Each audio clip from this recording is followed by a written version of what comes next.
you're not just playing character matchups, you're playing player matchups. Yeah. The entire composition of offense and how he structured his offense against Ulsan, like you said, completely different from me. Even where he stood in a lot of the range that he was playing at, it was like you could perceive it against Knee, especially where there was a lot more wider range maintained, and that was mostly because of Knee's defensive style and Knee's movement, right? But against Ulsan, go in.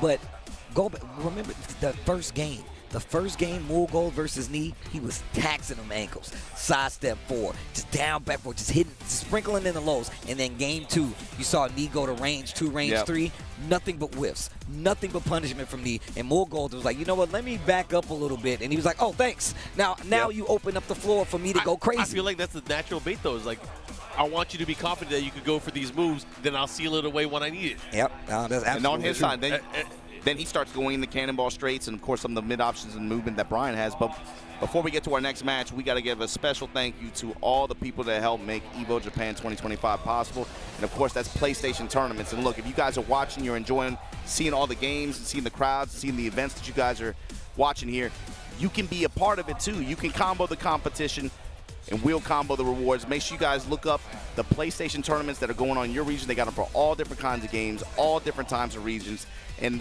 you can win a chance to become an Evo champion, to come out here and enjoy this with us, be a part of the competition, become a champion yourself. Yeah, you can win cash, tournament prizes. All you got to do is sign up through the PS5 and be able to play in those tournaments. Uh-oh. You guys ready for this one? This is the Jack. This is the Ninja. A match that we'd never see. Yeah, especially not in 08. I don't even know what this looks like yet. I mean, you can probably imagine it's going to be, Mao is going to definitely be trying to space out with 2, 4, 2. He's going to have the ever-present threat of something like back 1+2, the double punches like that, quick attacks that are able to impose on Raven and also make Raven second guess about doing any airborne style approaches. Like, right, being able to intercept and get a float combo, float sequence that could come out in that could play out in big ways. But also the threat that we saw Mao consistently putting on the table earlier, the barrier. The barrier, how is that going to play into this? Is that going to create a sense of hesitation on Pina's side in his approach? Is he really going to be willing to just run up there and just go for counter hit jackknives, work the down back 2 mix, and then just try to run game from there?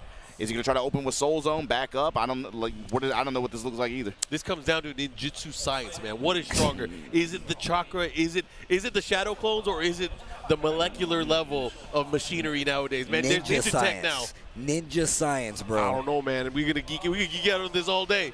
Yeah, you know, we look, first off, us just sitting here on the couch, I know we can go down a deep anime hole, but we're not going to do that. Do we need to tap up Tennessee boys right here on this one? I feel like that's the whole discourse. They like, talk to me, Obama. Talk to me. 1,000-year blood war, what happened? Bruh, there's something about that state. But anyway. Raven versus Jack here. You got to think, too, 13-frame punishment. That's going to be a big deal, especially against Raven. And the range. Yeah. I think the fact that Jack, and I talked about him having like options to move around, but still, he's going to have to bet a lot bigger than Raven's going to have to get his game started. We're going to see a lot of the bubble. We're going to see it, and I think that's what's going to really control the pace. And, man, I got to say shout outs to like Joe Crush, shout outs to Saint, who really kind of put this bubble play into the mix, man. Like, they have really been like, hey, we need to make sure this is a part of our game. And on top of that, they've changed it to the point where, like, you should be using it, especially in a sense where, like you said, you can't sidestep for real with Jack. You really have to overcommit in some situations, especially matchups like this. It forces every Jack matchup into a chess matchup. It does. You have to look at it differently. You have to be patient. One of the things I want to specifically call out, the way that Pina plays too, he has to be very careful. He doesn't want to get clipped on the back of the head, because if he gets clipped on the back of the head with the make some noise, he is going to get destroyed. Yeah, that is a ton of damage, raw damage before the launch. Anyways, we're going to get into this Midnight Siege. There are some hazards on the stage. Let's see what happens. Bro, this entrance is ridiculous. Remember when he came back? I was so happy, bro. When he says, witness the results of my training, I'm like, my man been in the lab? Let's go. I'm curious to see, too. He got benched for a game. How Pina uses throws in his approach, too. We'll find out. Let's see. Oh, that's a okay. Big We watched thing. that with Manga earlier, right? Counter hit jackknife. He finds the launch. Yep, he's going to get the other side of the wall, too. Let's see what kind of mix-ups he's going to employ. Has it if he wants to. The up kicks in the activation here. Yeah, keep the mix. Oh my God! Be Called careful. Oh, I thought he's about to do it. Oh, he tries to go for the armor. I like the patience for Pina here. Now he has the opportunity to use his stage hazard. No, just taking the mix. I like this. Save it for later. What a duck and a block. Ah, we were just looking at that too. Using the armor from back turn. I love the fact that he has like a bevy of options from back turn. I don't actually love it, but it's good for Raven. That's something I was curious about. Stuff like running 3 as an advance for Pina. How is that going to interact with barrier? And how is Mao going to leverage that in terms of neutral, especially at that far range like that? You saw immediately. Mao willing to put it on the table, but just like that, shadow clones at the wall. Pina right back in here. Momentum on his side. Oh, 4-2. Rocket kick. Okay. Going back turn. I love Good that committed to the too. low. And look at the stonewall defense. Yo, make some noise. Make some noise, Steve. Yo, Mo, make some noise. Fisher with the upper. This time gets the windmill kick. Defense looking a lot more solid. He first. Yeah, back up. Back up. I said back up. You're too close, man. Oh, no, the wall. The block. The 4-4-3 punish. The vampire knee. I feel like every single game and set that we've seen from Pina has been straight Oh, mauling. Straight mauling. Oh my God. Why is he staying Oh, crouched? he got the hit. Staying alive. Bro, these guys. Down back 2 trading. Cross chop parried. And still, Moel was waiting. He was ready. He had the patience. My man is stonewalling him. Hit him. Pina has to be careful. He's getting too comfortable with these pokes. Yeah, that back turn down to that new attack though. He's willing to go with that and a lot of these back turn mix-ups. Mix up with the power crush earlier. Here we go. He has levels. Oh, he missed the second hit. Break again. Break again. Yo, show them all the throw Give him breaks. hell. Take him through the command list. The defense right now. Take him through the command list. Oh, you got to be careful. He has heat. Yo, he can't He can't get zapped. He can't get zapped. Oh my God! Put You him ain't in a breaking blender. this. You ain't breaking this. My man's got the animatronic arms though. He hit him with the Chuck E. Cheese arms. He's right. Man, them things used to scare the hell out of me, man. Bro, when they was like, we taking you there for your birthday, I was like, don't take me to that place. What the hell? But the jab jackhammer string able to win out here for Mao. Testing him now with these jabs. The low jabs able to interrupt, but again, the axe kick. That was big. Able to crush the low here, and look at the reward. Wall with the install on. I like Nice that. slide 1+2. Oh, jab challenge gets the counter hit. Try to get the wall splat, not able to do it, but Soul Zone power. Is it? Not ducking though. Ozone forcing the mids here. And Pina noticed it. And Pina noticed. Not ducking, and Pina noticed. He is feeling himself today. Confidence, I told you, that's a big thing with his performances. If he starts riding that wave of energy and if he starts feeling good, it shows in his play and his decision making. You got to think about it, man. He's been keeping this bottled up. Yeah. He hasn't had confidence for a while. He's about to just explode on everybody. It's like that's what he's doing, dog. You know how it goes. He's like Eddie Murphy right now, right? He's just like sitting in the cockpit. I've been waiting for this. He's been waiting for this.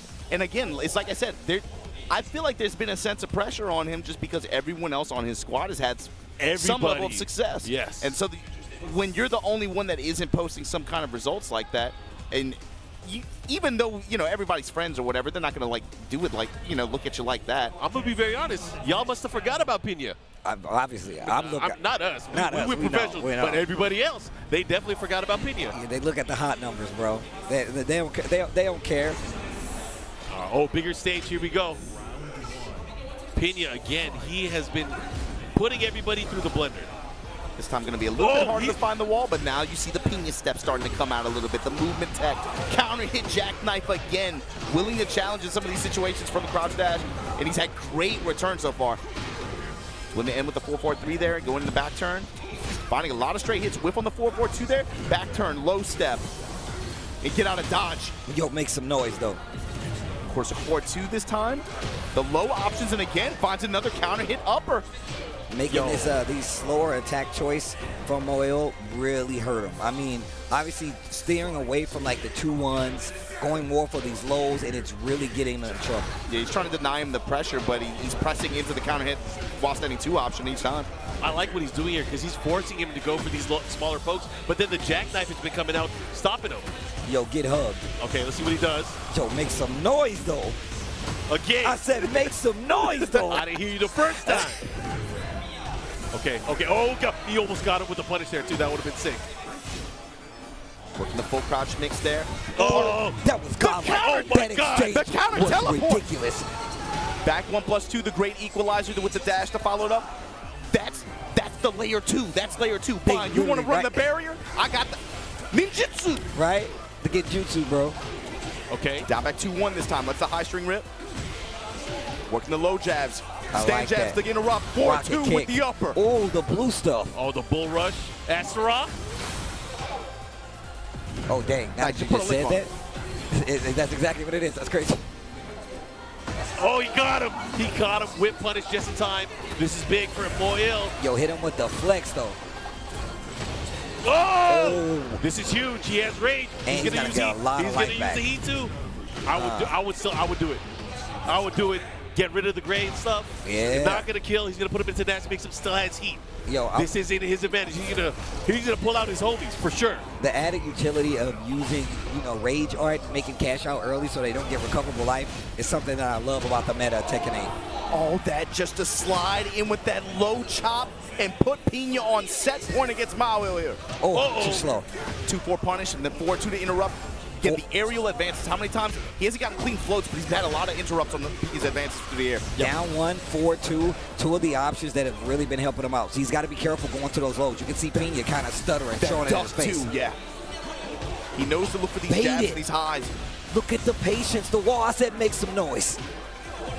Okay, quick counter hit. Follow. What's the mix? He stays on the floor. That's smart. Cancel. Oh, so sick. Yo, close the distance. Oh my God. Oh, he got And him the moving. bubble. He's We're done. going to the park. Blow some bubbles, kids. Final round here. This is such an important round here. Pina does not want to let his opponent live any longer. I'm thinking he's going to go in. He's going to go in offensive. He's going to pull out all the mix-ups. I mean, look at the back and forth between these two. Somebody takes offense, the other one adjusts, brings it back to life by defensing up. Maui really changed his timing up too. You see him really, really alternating, especially after some of these jackhammers. Been mixing options, mixing timing, Out activation, of the air. spike. Yep. And now you see Pina start going for more of those low crushes, right? Just to be sure. Mayo adjust himself, start adding more of those jabs. Wow. Oh! Oh my God. He's this still dude- alive. That took off mad damage. Good patience. Yeah. Good patience. Boy, ill. Taking a. My man was just looking up like, yes. He looks so angelic. It's the light on top of his head, bro. So look, have y'all taken a picture with the Moyle glasses, bro? He has the glasses he would bring with him, and he make the crazy faces. That guy, him right there, Moyle. Shout out to Moyle. Moyle and his wife's super supportive. I'm sure she's in the crowd here. Actually, She's one super of the dope. coolest people ever. Pulls up to every event. Yeah, every event. Actually, one of the coolest people ever. They go out of their way to say hello too. It's real nice. Always show love. They always show love. Actually, she gave me this bracelet. That's tight. Yeah, Is he feeling himself? he's definitely feeling himself a little bit. Composure. You know, he hasn't pulled out the victory fist yet, Yeah. but we'll see. Pina back on the ropes, or even footing, I should say now. Esports athlete Pina. Bro, the Midnight adjustments. Siege again. The adjustments that came from Moyle in that last set were ridiculous. Walled up, knew that he couldn't keep up with the pace of what Raven was going to play at, so instead he picked his spots a little better, picked his moments a little better, and his options. 4-2, one of the best things he could do, still sprinkling in the low so he doesn't get the mix like you pointed out, but also playing back a little bit and adding the bubble to the defense and the offense. So yeah, the bubbles were just worked out too. Even when Pina had like a step or something like that, still found the way to make the hit. He's also been able to shut down some of these attacks to where Raven is going airborne. He's been having great success at being able to stop those approaches. So it forces Pina to have to be on the ground a little bit more. Raw smash, lower that shoulder. The Brian Urlacher, there you go, yeah. Yo, the said young Dro, Urlacher. the shoulder lean.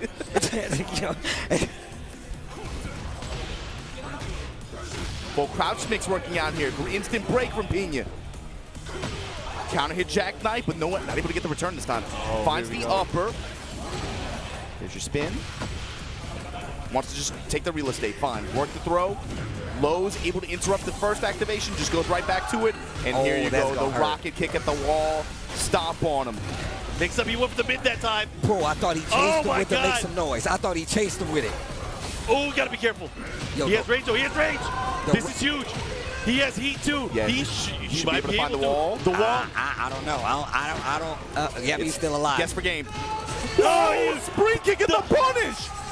Wow, that was bad.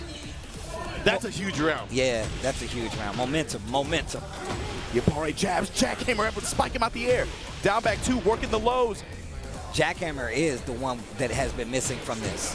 Jackhammer is the one that has been missing from this. That's oh my God. That's a sequence. Oh, what unfortunate. What happened with the combo? Oof. Oh no, not like this. Mao spin at the wall, running the full crowd, stomp on him. Oh, that was a. Oh. Bro, what a chase down. What a chase down. Keeping the pressure still.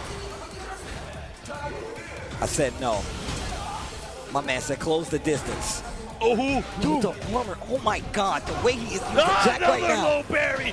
He's gonna close that. He might do the range art here. He should get it. He still has heat. He got it. The wall into the rage. Oh my God. He got it. Wow. Take a break. Take a breather.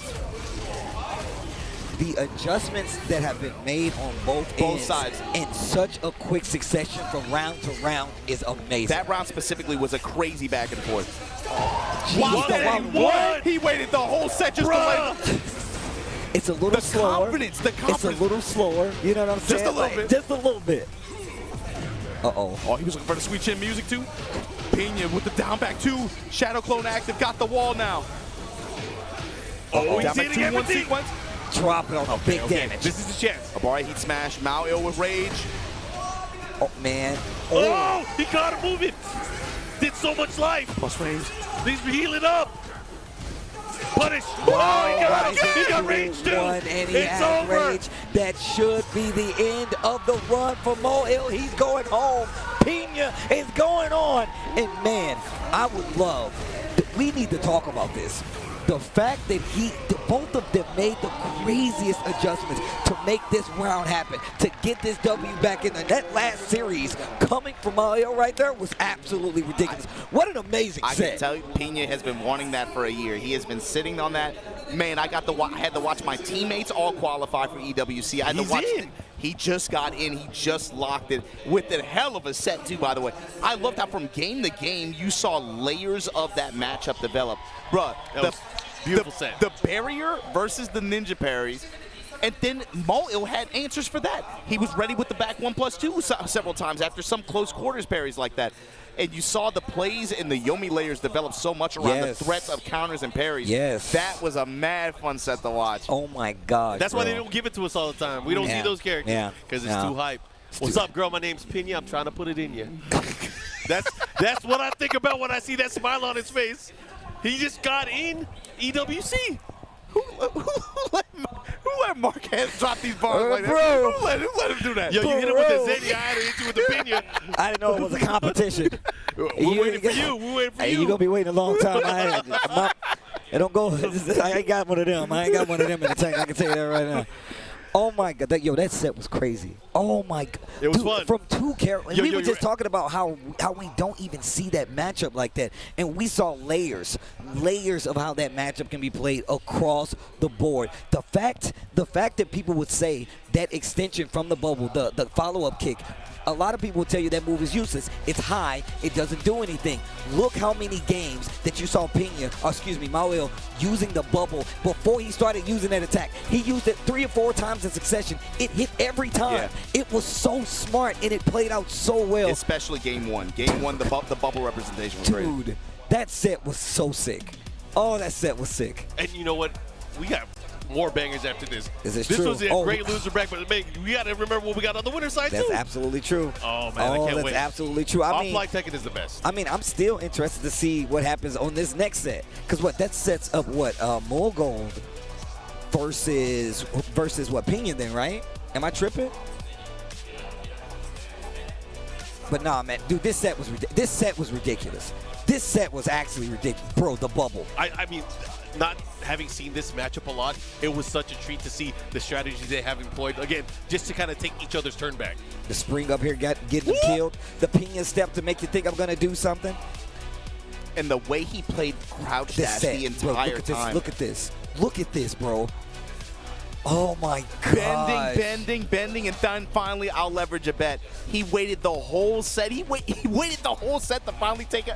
And in the same round, threw out 2 outstanding ones like that. The unsafe option. Throughout the entire set up until this point, he'd been relying mostly on a mix of lows and safer and fast mids in conjunction with that crouch dash while standing to that jackknife. On counter hit will launch like that. You saw it have good success a lot of time against Mao, but then also Mao started to counter, and he started to have some successful barriers and also some successful interruption attempts. But it felt like the fact that in desperation, in a moment like that, where him to just pull out the while standing ones like that was crazy. But that, like you said, Steve, Mogul versus Pina for losers semifinal. But we got to talk about that winners final set, Manga versus Knee. Oh man! And just for the record, because of new rules, TWT top 4 is 3 out of 5. We gotta give it to you, long set style. Mogul versus Pina versus Manga and Knee. Man. But that's congratulations to 4 of these players here. Yeah, man. You know, like we said, right? This is a high stakes event. Not only are you going to get Master Plus points for your Tekken World Tour total, which for several of these players they're no strangers to, obviously, but the top 4 placers get those coveted EWC ticket slots. We're going to see them in Riyadh, in Saudi Arabia this summer. Congratulations, Manga, Knee. Manga's not your first time qualifying to this event. Manga, Knee, but huge congratulations to, of course, Pina and now Mogul as well. Pina, I know you guys saw him the second that match ended up, he shot up in his chair. I told you this dude is an emotional guy. He has been wanting to grab that ticket for over a year, I promise. And again, the sole Japanese representative here that's left in the tournament. Oh, that's the true. Crowd, that's the energy, a big dub. The pride you got to think about going into this. It's going to, I mean, he has a lot of momentum right now. He has a lot of momentum. I think it's going to be tough for anybody to put a stop to him right now. We're about to find out, man. You got to go through. His next opponent's pretty tough. It's some landmines. If he really gonna get that W, he got some big mines. And then he has a giant bomb waiting on him with Knee being right there too, bro. I'm just saying. But with that said, we're gonna get into our next match. But man, I feel like we're not talking enough. This was like a 950-man tournament. Yeah, it's close to 1,000 people. This is not like. This was not a small tournament at all. It's no strange. You know, for as much as people have been talking about consistency and like how the game plays out this patch, it's kind of interesting to see, in spite of all that, most of this top 8 is the consistency. Is players, no surprises here. I mean, look, if that's been a large topic, right, where people are like, man, I don't know how to handle these things. These players are adapting. They're adapting so well that they're still playing and placing in the same situations as they always been. And like you said, this is what, 950-man tournament where you still had the hardest hitting players in the world of Tekken right now trying to claim that Evo Japan 2025 trophy, and his Pina's in the running to do just that. Yeah, I mean, of course, like Pina and Mao, but I mean, that sounds so weird to even say, like, you know, obviously, like I said before, towards the tail end of last year, didn't have the same level of success that I think he had in the initial start of the year, right? But it's not like it's a random. It's not like Pina's random. It's not like Mao is random. It's like what you said before, man. To be a winner in this game, it's literally about the consistency. You trying to clamor and hold on to an old way to play the character, it does nothing but hold you back. You got to move on. It's not just a consistency of winning either. It's a consistency of just keep playing. Yeah, man, that's exactly. And several of the players here, it's Pina, it's Knee. Especially, Knee went under so much criticism for not playing the game, not using the heat. And of course, look where he's at now. He is dominating. He has been using it better than most. I'm glad you said that, Mark. It reminds me, like, I might be butchering the saying, but it was a saying I heard recently, and I think a lot about. Like, what is clutch? What is clutch? Clutch is like half the battle is just showing up. Oof. It's not showing up and being 100%, but it's showing up every time. Yep. And get something out of it all the time. People think it's showing up and being 100% every time, but it's more like some days you might show up and be 40%. Some days you might have 0% in the tank, but you show up anyway. Yeah. Some people show up and they got sometimes you show up, you got 90. Sometimes you got 100. Sometimes you got 110. But you got to show up. You got to keep the pressure on the game. And some of these guys, like I said, in spite of maybe lack of results that they had towards the latter half of last year, they kept putting pressure on the game, on their game, on their Tekken. Yeah. And then when you see it play out in this way and they finally have the result that they've been looking for, that feels good. Even from third-person perspective, it just feels good to see people get rewarded. I mean, well played across the board. I mean, this top 8 has definitely been exciting to watch so far. I'm watching a lot of these interactions where I'm looking at matchups that, like you said, we typically don't get to see being played out in real time. Bubble counter, ninja parry on that, fine, back 1+2, right. like that. Those guys. And then you saw the evolution. At first, he chased would make some noise, right? Then he was like, "Oh, I need back 1+." Like he literally was like, "I have to figure this out right now." And just the fact that, like, even looking at some opinions matches where he was running over mix-up style-wise on some of these other guys. Now he was like, oh, no, he can't do that. We have to interrupt him. I have to hit him with the 4-2s. I got to tease him with the lows. And then you saw the evolution. I'm a vampire Knee this time. I'm going to hit you with the Wild Rising one. It's like he literally, they just kept going further and further with specific moves. They might not be the exact same move. It might not be your down 4 or your Wild Rising 2. It might be your Wild Rising 1 this time, or it might just be your 4-4-3 looking for the low crush. Those are things you have to add to your game if you want to be successful. Yeah, it was a cool set to watch, kind of like evolution. I think it was especially some specific aspects of those characters' toolkits interacting with each other.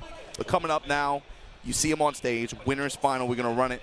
Knee versus Manga. This is going to be a 1st-3. And, I mean, Mark, we said it at the beginning of the bracket. No, it's no disrespect either, but I felt like everybody in here was looking at that second match of that top 8. Knee versus Mogul. Whoever wins that one puts themselves in the driver's seat going in the winners final. That's going to be a big momentum match. I still feel that way, to be honest with you. I feel like with the way Knee played and put himself in this position, if he gets this win, it's going to be hard for either one of anybody left in this bracket to go over this dude 2 sets like that, man. But I'm going to tell you right now, you can't even blink and thinking that Manga cannot run this. Like, you can't. You cannot. You got to remember, these guys have been playing against each other for many years. Manga is not new. You might have heard of Manga in recent years. Right, but this is Mark. This is the original Law player that used to travel, go to the SBO tournaments. He's been around. Anyways, they're going to get into this. Guys, I got to call this out as well. What the hell is that on the screen? What the hell? That was an accident. Okay. That was an accident. That was an accident, no, right? he picked that on purpose. He has been saving this. Intentional. He's been streaming with this character, too. Oh, I didn't even know that. Oh, my goodness. He knows something. Well, I mean, to be fair, a lot of players have been going to her as a pocket pick. She seems to be very high value in this version of the game. Yep. Longer set. Let's test what you know. And, you know, this happens with a lot of people. You play long sets with some players. You go up against Knee. You use your main. You get bodied. You got to come up with something else. Knee with that movement, though, opening up for some whiffs. Waited on the response from Manga. Comes up with the counter hit Knee. And look, he's in the driver's seat here. Waits on it, delays, smash. And then the down body hit just to be able to close out like that. Let's go, Knee. Even before this game started, I wanted to ask you guys, what did you think about the character variety in the top? Because we saw a lot of different characters, but man, we're seeing even more than expected. I'm telling you, bro, like, the fact that we're looking at this top 8 with a bunch of different characters. Yo, break the glass. Yo, break the glass. Chop. Ooh. Good block. That was really good. 1 down 4 right there. Yo, don't give him an inch. I like that. Going to the low instead, and let's see the adjustment. 1 round apiece here. Manga making waves with the Lydia right here. Yep. And look at this slow-paced game. Knee trying to pick apart what Manga is going for. Constant foreground step. Constant foreground step. So just dashing in, checking the low here in a big way. Coming up with the snake eyes here. Oh. Went for something right there. Gets hit by the heat burst. Vulcan punches, testing him right now. Step with him after the activation. Oh. Manga now stands mix up. Low body punch. Runs into the smash, unfortunately. Yeah. Looked like he tried to step with it too. Yeah, that's exactly what happened. Tried to sidestep, call out the heat smash. I mean, it's not a bad option, but you got to do it maybe a little later than that if you actually want it to be successful. That's really what Manga's trying to get in a position where he can just run this mix, but baby, that's Knee. You give him that step, you give him that whip, take him to the skies, take him to the walls, activate. Low touch just outside of rage. And you can see Knee backing off the gas too, just waiting. Knows that he's going to use that heat burst. Look at the sidestep, bro.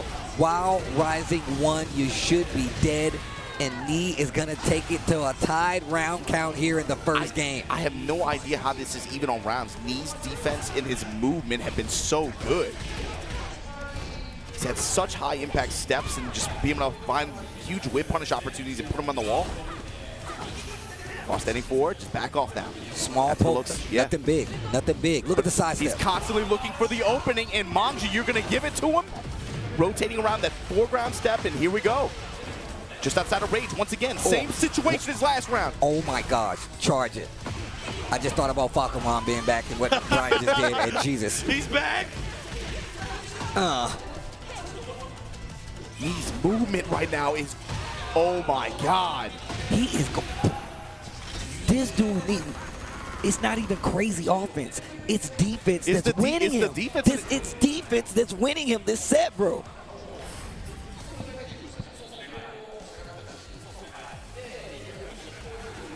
And he's like, you know what? You right. You right. You right. Yeah, maybe that was the bet for Manga. Maybe I can pick Lydia, get him off balance for one game, steal, if I can steal a game. Can you put knee off balance? Yeah, I don't know. Ain't that what a knee is for? It's for the balance. It's for the balance. It's for I the know balance. I am balanced. I am the law.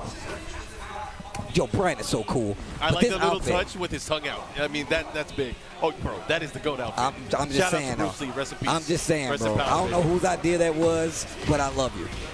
To the wall. Oh, man. We're on this stage? The evil arena where the bad guys hang. Villains, huh? They planning on robbing a bank right now, bro. It's like, yo, I'm trying to take candy from a baby right now.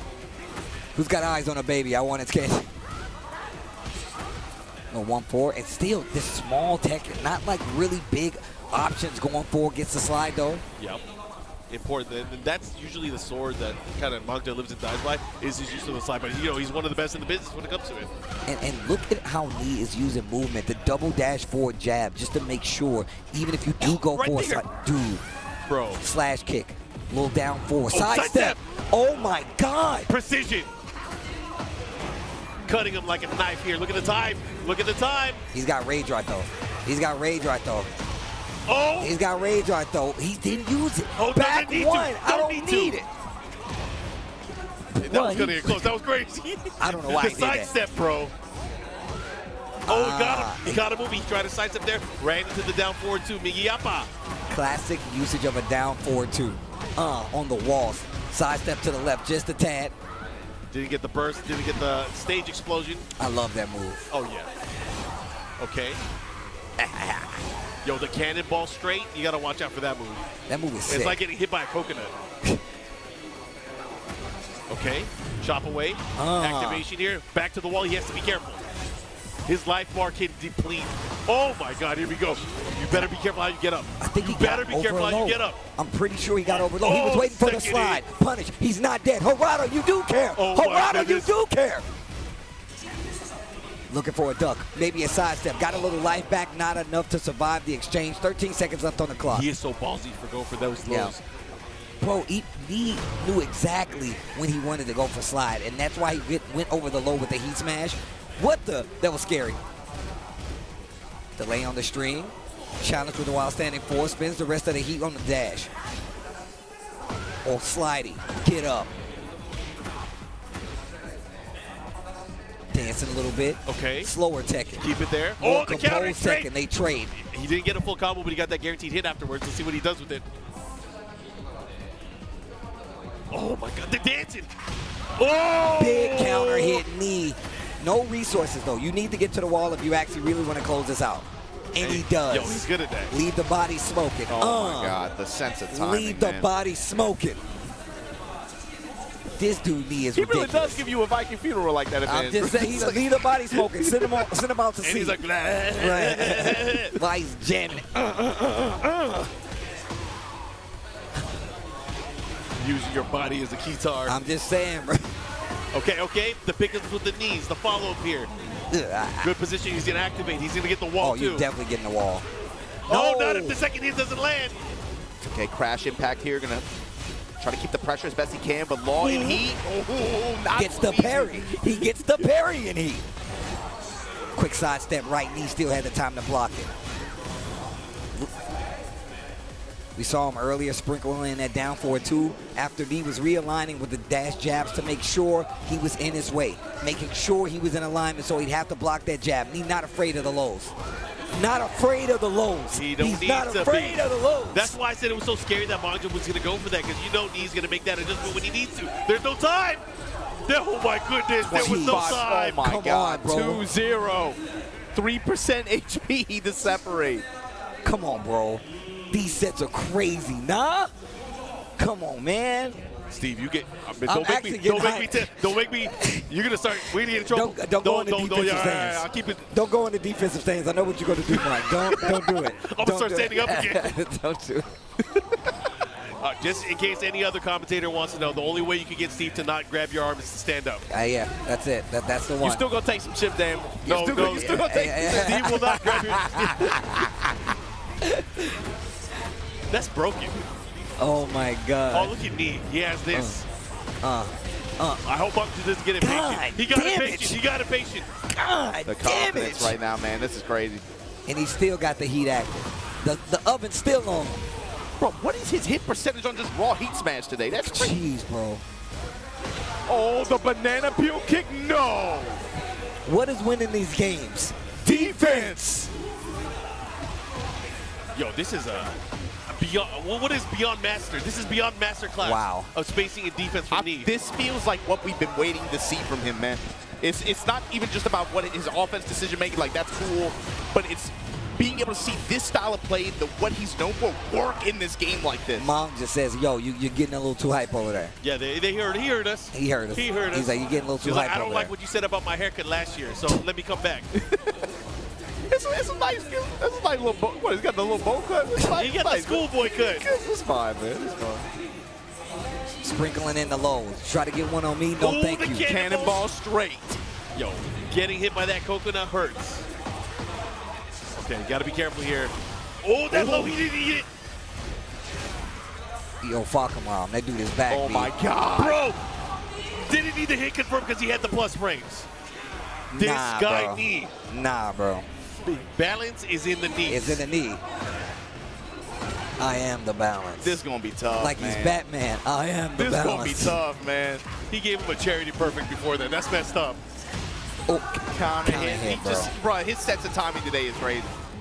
All right. I mean, Manga still has the lead here. He's just going to have to be very careful here.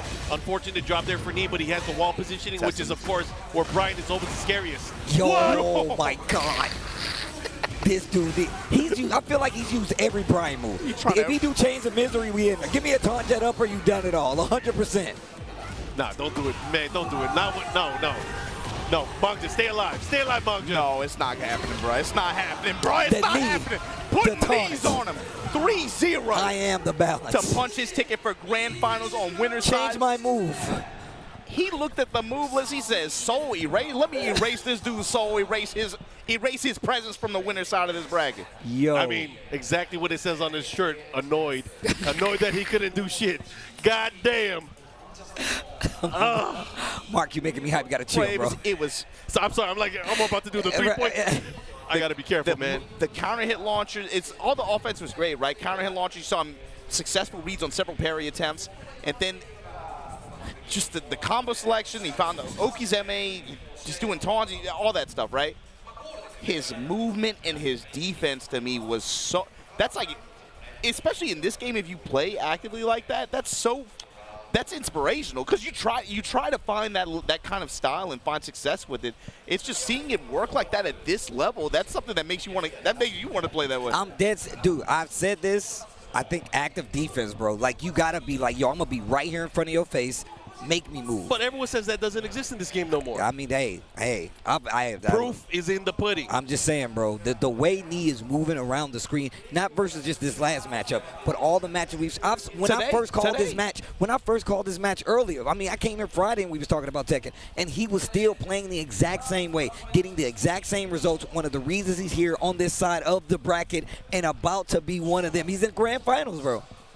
He's showing you the level of effort that it takes to be successful at this game on a stage like this. Let's talk about the fact that Manga, like Markman called out, like, yo, I'm going to try to throw him off balance, pulled out the Lydia, which was not bad.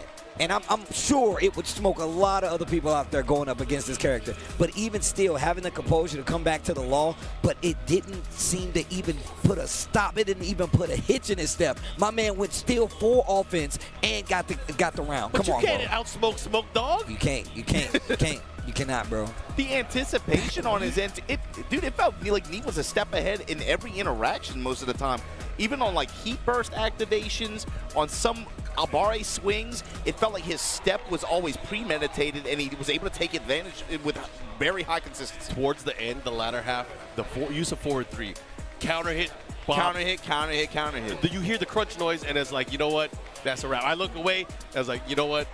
He needs to work on some new timing. I need a new agent. And again, too, it's not just about characters here. It's player matchups. Oh, he had a very acute read on Manga's timing in a lot of these situations.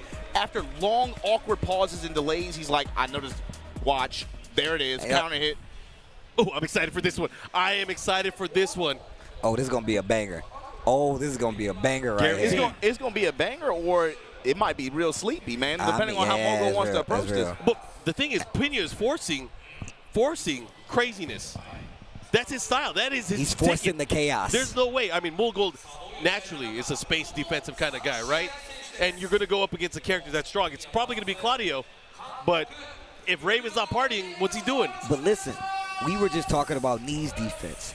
We could talk about how Mulgold actually approached that first game or two versus Nee. Super active on the offense, really trying to force a reaction out of Nee. It just didn't work. Will he try that versus Pina? We're about to find out. Mulgold versus Pina, the Raven versus Claudio. This is loser semis. Let's get into it. I'm also looking for how Mogo tries to adjust timing patterns against Pina. You know that Pina likes to go for a lot of counters, a lot of parries. Maybe that's going to come into play, or he's just going to walk clean around them, wait for the whiffs. It is a 3D fighting game. It is, indeed, yeah. Goes mid, down back 2 this time, going for the low after back turn. He blocked that. I love that. Yeah, I love that move. Warhound goes with the back 2. Mid launch at the wall. Out of range. Burst, just out of range, but the side step for the Claudio classics coming into play here. I think already the defense or the spacing pressure here from Mulgold is kind of making Pina hesitate. Tested him with these knees on those back fours, lets the string rip. 2-1 snap kick. Pina, that felt like a panic activation. Right back at you though, Mulgold. Not letting you take the tempo, not letting you take the control. Like Blue I said, Moon burst, put him at the wall, running to finish it. Mulgold, you said it's either going to be lightning strikes or it might be real sleepy. And right now, Mulgold is making this a Claudio clinic. Damn, bars. Oh, he caught him on the side, though. He's not going to get a crazy combo, but he's going to push towards the wall. His sidewalks have been on point. The lateral movement from Mulgold right now. Oh, the delay with the parry, that's sick. Yo, he was ready. He was ready. Unfortunately, at the wall, you drop right in front of him like that. Goes with the low smash. Guard, punish. I like that knee challenge, too. Yeah. That back 3, locked and loaded. Again. The jab. You got an opportunity. You still got heat. Getting a little bit more because you're using the clones. Yeah, I see. Pin your step. Not buckling to the pressure, though. And now you're seeing the defensive side for Mulgold. Didn't last long, but it's only 8 seconds left. We've seen it a few times. We're about to see it again. Hit him with the rage. You saw the first time he was willing to just let him cook a little bit with the snake, with the crouch dash pressure like that. Second time puts out a jab to try to interrupt, perhaps. Comes up with the while standing counter hit jackknife and gets the round for it. That's how you know it's a ninja. The cameraman couldn't even keep up with it. Back 3 threes again. Putting those knees on him. Mulgold. Jab touch, swing. Oh, again. Not going to get the full combo running too, but again, just having that pressure pushing towards the wall. Trades. Oh. Still ready to get the follow-up Pina. His foreground rotations have been on point and they've given him a lot of opportunity, but here we go. Heat engager from Pina. Shadow clones at the wall, low snap kick. I don't give. Comes up with the duck in the while standing one though. Pina right back in there. Sidewall situation. Low kicks, break on the throw. Shadow clones. Oh, never mind, comes through. Gets the 1+2 double punch like that, eats the mid. I want a Pina forehead protector. Right? I'm down. I'm from his village. Oh. The new stuff. Hold on. Okay. Wall push, How boom. are you going to deal with this pressure now? Ugh! I'm out. Oh, he got caught again, too. Look at this offense. Heat burst. You Activation can't shut down the leave. approach, yeah. He's going to have to use his. That was a bait. He didn't take it. Charge it this time. Put it on my card. Just throw it in the bag. 1-0 Mogul. I mean, that's kind of a checkmate situation for him there because he, as a Raven player, he's hesitating.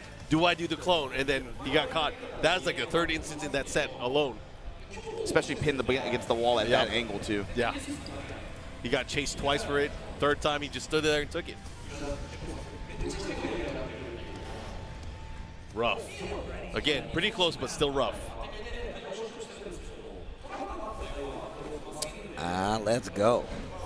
But once again, this is exactly what I was talking about. Pina's been one of the players that have really kind of forces that game. That's what Raven has to do, right? More gold, taking it all off the table. You're going to, oh, wow, engage. Here we go. Starting things off. He's going to get hot and nasty. Power crush, I like working it. out from back turn now. Trying to give himself a little bit of space to work with the mountain approach. Great duck there. And then the 4-4-3. The vampire's knees. Sudden strike. Here we go, has the wall. Follow up here, what's the mix? Activation here. Keep the damage. Soul Zone paint goes with the low. Low slide punch.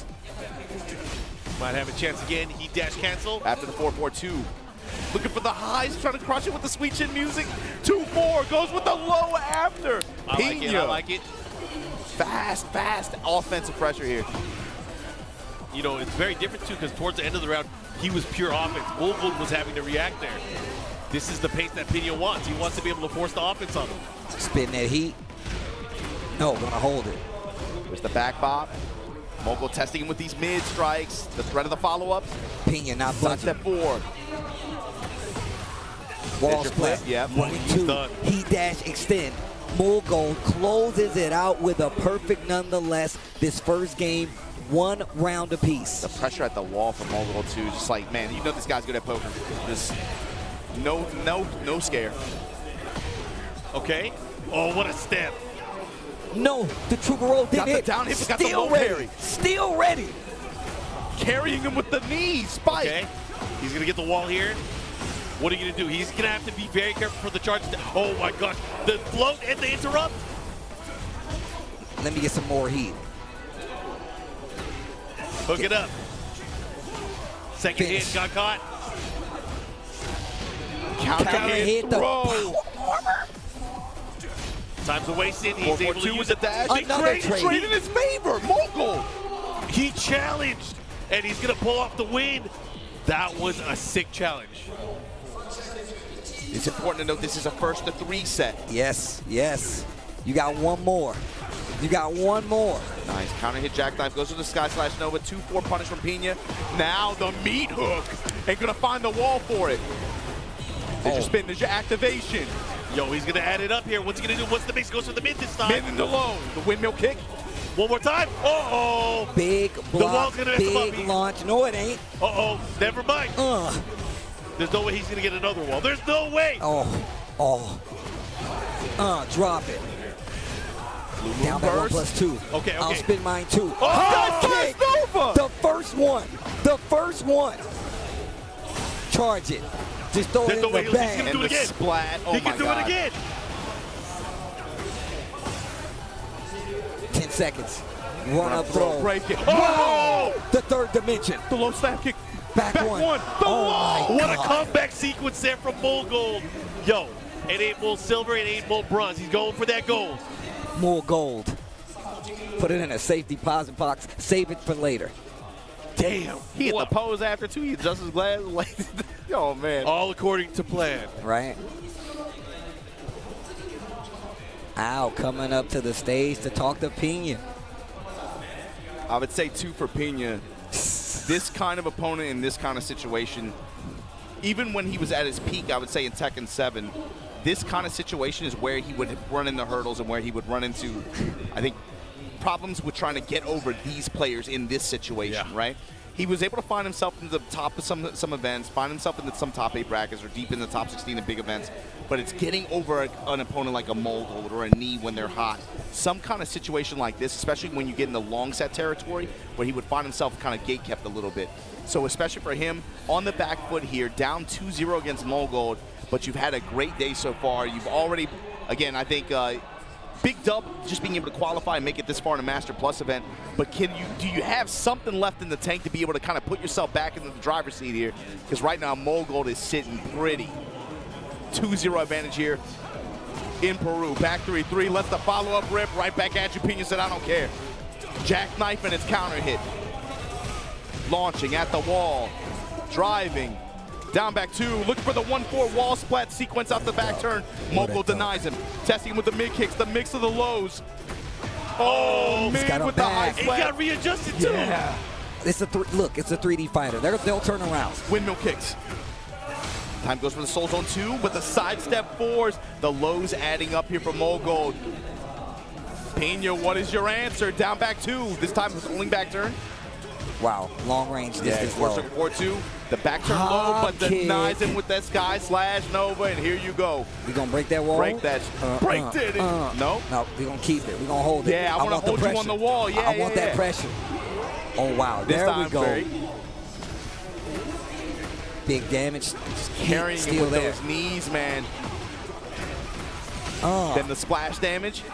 Trying to test it with the back 3-3, and just like that, Mogul on set point. Pina's last stand. What's he gonna do? He has to go nuts. 2-4 this time in the wall standing 3+4. Tracking homing kick like that. Oh, everything's working for Mogul. Mogul, oh my God.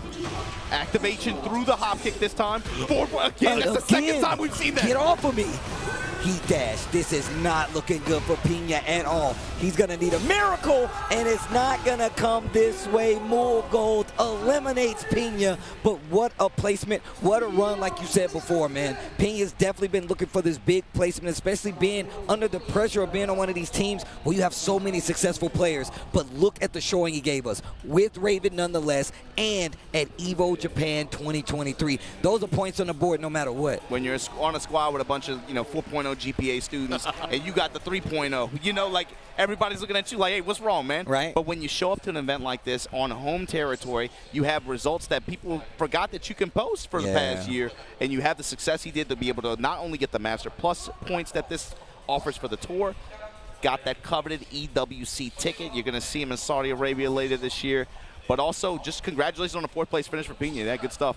Mogul going to be moving on. We're going to see Mogul versus Manga facing off for the right to challenge Knee to GOAT in grand finals on winner's side. That's what I'm talking about. Knee has to be feeling good going up against either one of them just because he beat them earlier. So Knee in a good position, but again, got to give it up to Pina, making it into EWC, but also the highest placing Japanese player here at Evo Japan.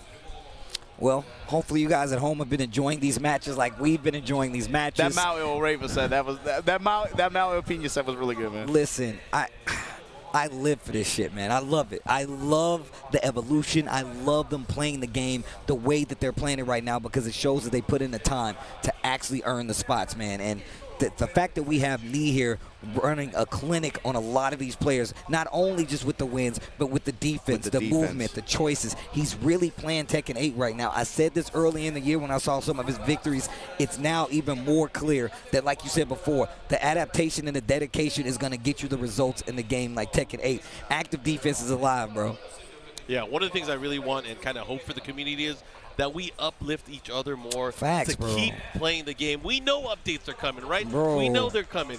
So I've never seen the Tekken team, communicate and react the way that they have recently. So I got to give them a lot of love. I know a ton of people are giving them some stuff, but again, we know that updates are coming. I still enjoy watching this game. Same. I've seen, I mean, these matches today I wouldn't talk about it. I wouldn't talk about it if I wouldn't. And on top of it, like, just to add a caveat to it, bro, I was raised in the arcades, bro. I was playing Tekken 5, and then I played Tekken 5.1. I put money in an SBC Chaos machine. Why are you? I can wait.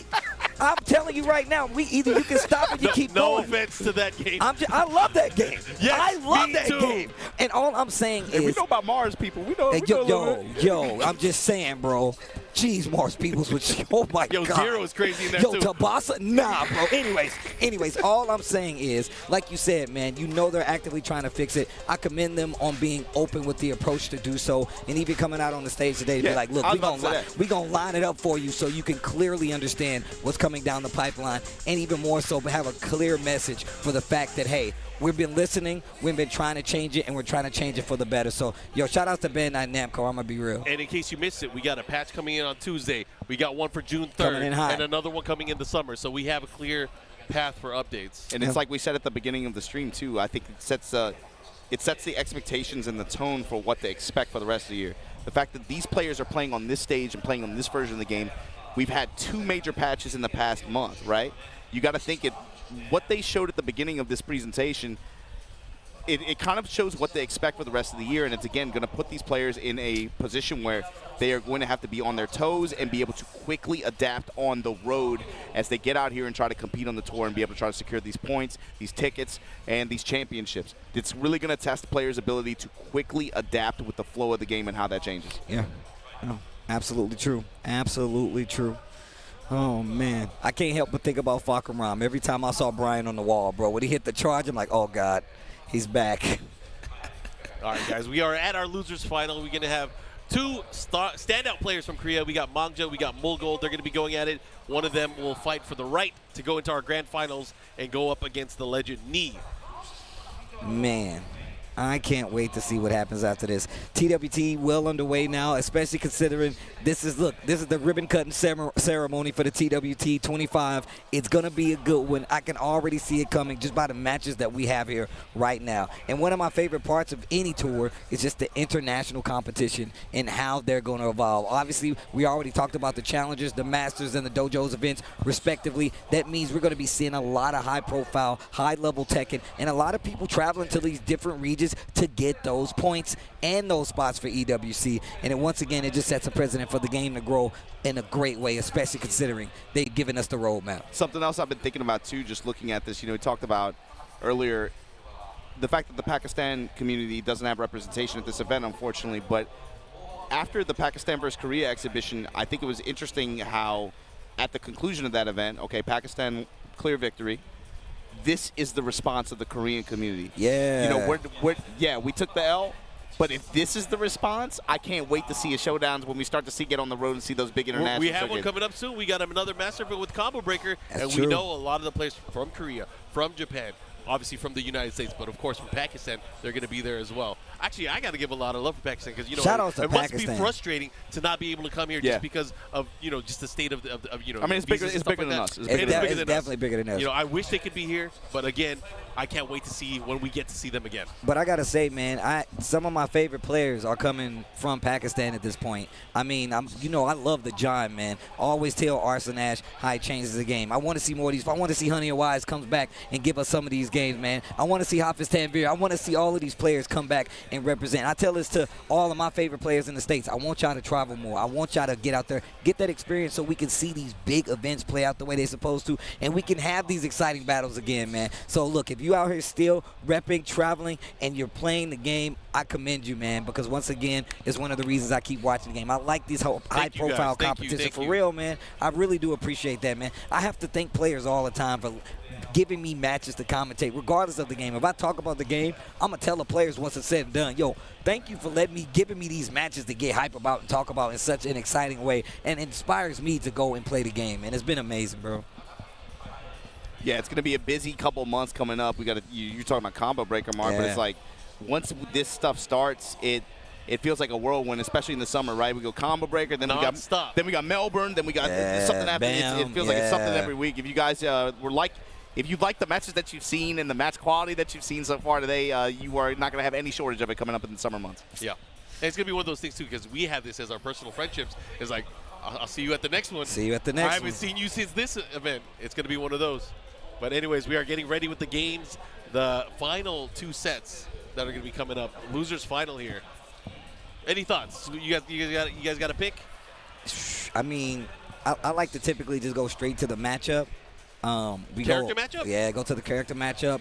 Law, Claudio. Obviously, Claudio has a lot of moves that can kind of keep Law at bay, right? He's got the back ones. He's got the little pesky lows to deal with. He's got the running twos just in case you get a little too far. He scouts the slide, right? But Law is going to try to keep you at distance 1, distance 2. Those moves are slow enough to where he could just jab you. He can annoy you with the lows, and then you really got to look for the slide. So I'm looking for aggression from Manga. I'm looking for a little reserved movement coming from Woolgold. But that means you can't let him get the game started. And by him, I mean Law. They have to fight it at an even pace. I'm looking at him a lot of spacing, a lot of playing, a lot of dancing, and not just an overwhelming one-sided offensive display. I think for Mogul, too, I look at it a little bit more simply. I'm thinking Manga just came off of that winner's final where he got iced at 3-0. Mogul at least has had an opportunity to be able to try to build some momentum. And overall, I felt like just the way his confidence has been today, even in spite of losses, he's just been playing really calm and really well, and he's been playing really fluid too. He's been playing to his opponents generally. Obviously, he was able to get that win over him, but you could see his approach and his style probably develop a little bit based on his opponents, and he's still been able to maintain that consistency that he's known for. I feel like I don't know. I like his confidence going into the set. Manga, I'm worried that maybe coming straight off of a winner's final loss like that into this set, that might affect him a little bit. Yeah, but that's the name of the game. Yeah, I mean, neither one of these guys are obviously new to this stage and new to this situation, right? But it's just a gut feeling. All right, down the row, all of us. Prediction, who's going to take it? Manga. I'm going to say Mogul. I like Manga's. So I think the down forward 2 is going to come into play. Oh, absolutely. The way that he uses it and the way that Mogul likes to move, that's going to be especially the tone setter. It's going to be the tone setter. Especially with the way he's been walking and stepping. Okay. Starting things off. Having to deal with the 2-1 from Claudio 2 is going to be important. And this is exactly what I'm talking about. Look at the interception that's trying to occur right here. Back to the wall already. Manga in trouble. Gets the wall splat. A little higher with the tornado, of course. Big damage. Get up. Blue Moon burst there, and then activation here. Just barely got Manga in rage. Push him towards the wall like this. I love how he keeps that in there. He uses it as a temperature check. He's like, yo, you want to move or you want to hit a button? And then he switches it up as the game goes on. It's so good. It's so evil to just be able to change his timing up like that as well. He has different levels of it too. I don't know if people can understand at home. If he's pulling it out, it goes into a guard break state. Yep. He can stop it at 2 different levels. It's crazy. Especially for a character that already just passively has such great pressure. That kind of tool like that is just it's a cherry on top. It's really brutal, actually. Oh, that was sick. And even better, bad reaction. Woolgold taking advantage. Yeah, gets the float sequence here. Gonna barely put Manga in rage here. Blue Moon burst on the ground. Activation, counter activation. Oh, okay. Break his legs. Crunchy. Bro, threaded the needle right through his forehead. 2 rounds in. 2 rounds in already. Fishing mid at the start like this. Okay, Manga started to move. And just even more so to talk about that move, Mark. Think about it. You sitting there even thinking about it is something that Claudio excels at because, one, that means he can get a sidestep forward. He can get a poke in. He can keep that offense even slightly, so you better get the timing right. It exacerbates. It really makes the Claudio Classics that much worse. It's just the way it rolls onto itself. It passively just busts his pressure. Yeah, it really does. And he already had good pressure. And it makes it so circular, right? It makes it so circular. Sidestep 4 again. Running 2 at the wall this time. Slide hold into the low smash. That's brutal, man. I hate low beat smashers. I hate them. Grab, break. Mid strikes. And the low to close it out. Mogold complete control. Oh, wow. Just was not able to get anything started for real. I mean, we saw him play a little more defensively, but just cashing out the heat a lot later in that round that then would be useful, right? So, yeah, he was able to make some stuff happen in Dragon Charge, obviously, but it just felt like he never really was able to get like strong tempo control over Mogul, and Mogul was way too comfortable at the wall, man. In particular, that feels like, man, the way the wall pressure stacks up with this character, especially once he pops heat, it just feels like it's very overwhelming on him in a mental. Mogul is just like a very cerebral type kind of player, especially with the way he applies pressure. Yeah, dude, it's like he once he finds the weak spot, he was like, oh, this is hurting you. Yeah. This sidestep forward, it's killing you. Or it's like how you react to his pressure at the wall. He's very good at picking up small cues like that and then punishing you heavily for being insistent on a particular option. Oh my Wow. God, the clean walk around. Oh Blow him my up. God, back to the wall. Beat Ugh. him up, guys. Oh my We goodness. were just talking about this. What was all that? Oh my God, the We walk. was just talking. He literally was like, yeah, man, it just really makes it easier for him to get that pressure going anyway. Manga trying to get more offensive, but more gold calls it out, takes his turn right back. Like Mark said, the threat of the uppercut, though. This is going to be one of Manga's tickets to be able to call out Mogold's movement, especially at close quarters like this. And here, showing you why. Heat That activation. combo was sick. That is so much damage. That combo was sick. And he has his heat activated here. We're going to see slides. You know, he's going to have to want to go for it. He's going to opt to go for it, but not if you have a free launch. Still has heat. Oh, Oh, bro, sidestep 2-1-2. combo was tight. The dragon. The pose at the Yeah. end KO. He's just dead. Yo, The Bruce Juice. yo, Enter the Dragon. the game of death. You straight out of a comic book, Man. man. There you go, mid-strike. Man, you got to be old school to know that Man, one. I be too busy looking good though. As I'm saying, Shout out though, to Jim Kelly. you know what it is. Ooh. Nah, we just Guard talked break, about yeah. Spin at the wall, splash for the damage, and then the low touch and the mid-strike to close out. Mogold trying to take the second game, one round away. it. Just snatching the momentum back from Manga. Great round. Mogold answers right back. And look at the offense pickup on the side of Manga. But look at Mogold, just blocked. Now, and it's not even as active defensively if we've seen somebody like Lee do. He's like, yo, I'll just hold my ground and make you make me make a mistake. And obviously, you know, he ate a lot of damage at the wall with that hit, but look at the position here. And he still has resources to use. He has rage. He can turn this around. Oh, What a whip punish. Whoa. I've never seen anybody whip punish Laws. Heat smash? Nah. Yeah, Low between the snap first kick. and second hit was crazy. Jab float, nothing after. While standing for the Blue Moon Burst, though. Did he throw it away? Oh my God, Oh my splash. God. He's done. Back threes, spring kick. Oh! Oh, Mogold! The That was get-up kick. godlike. The That get-up was kick. godlike.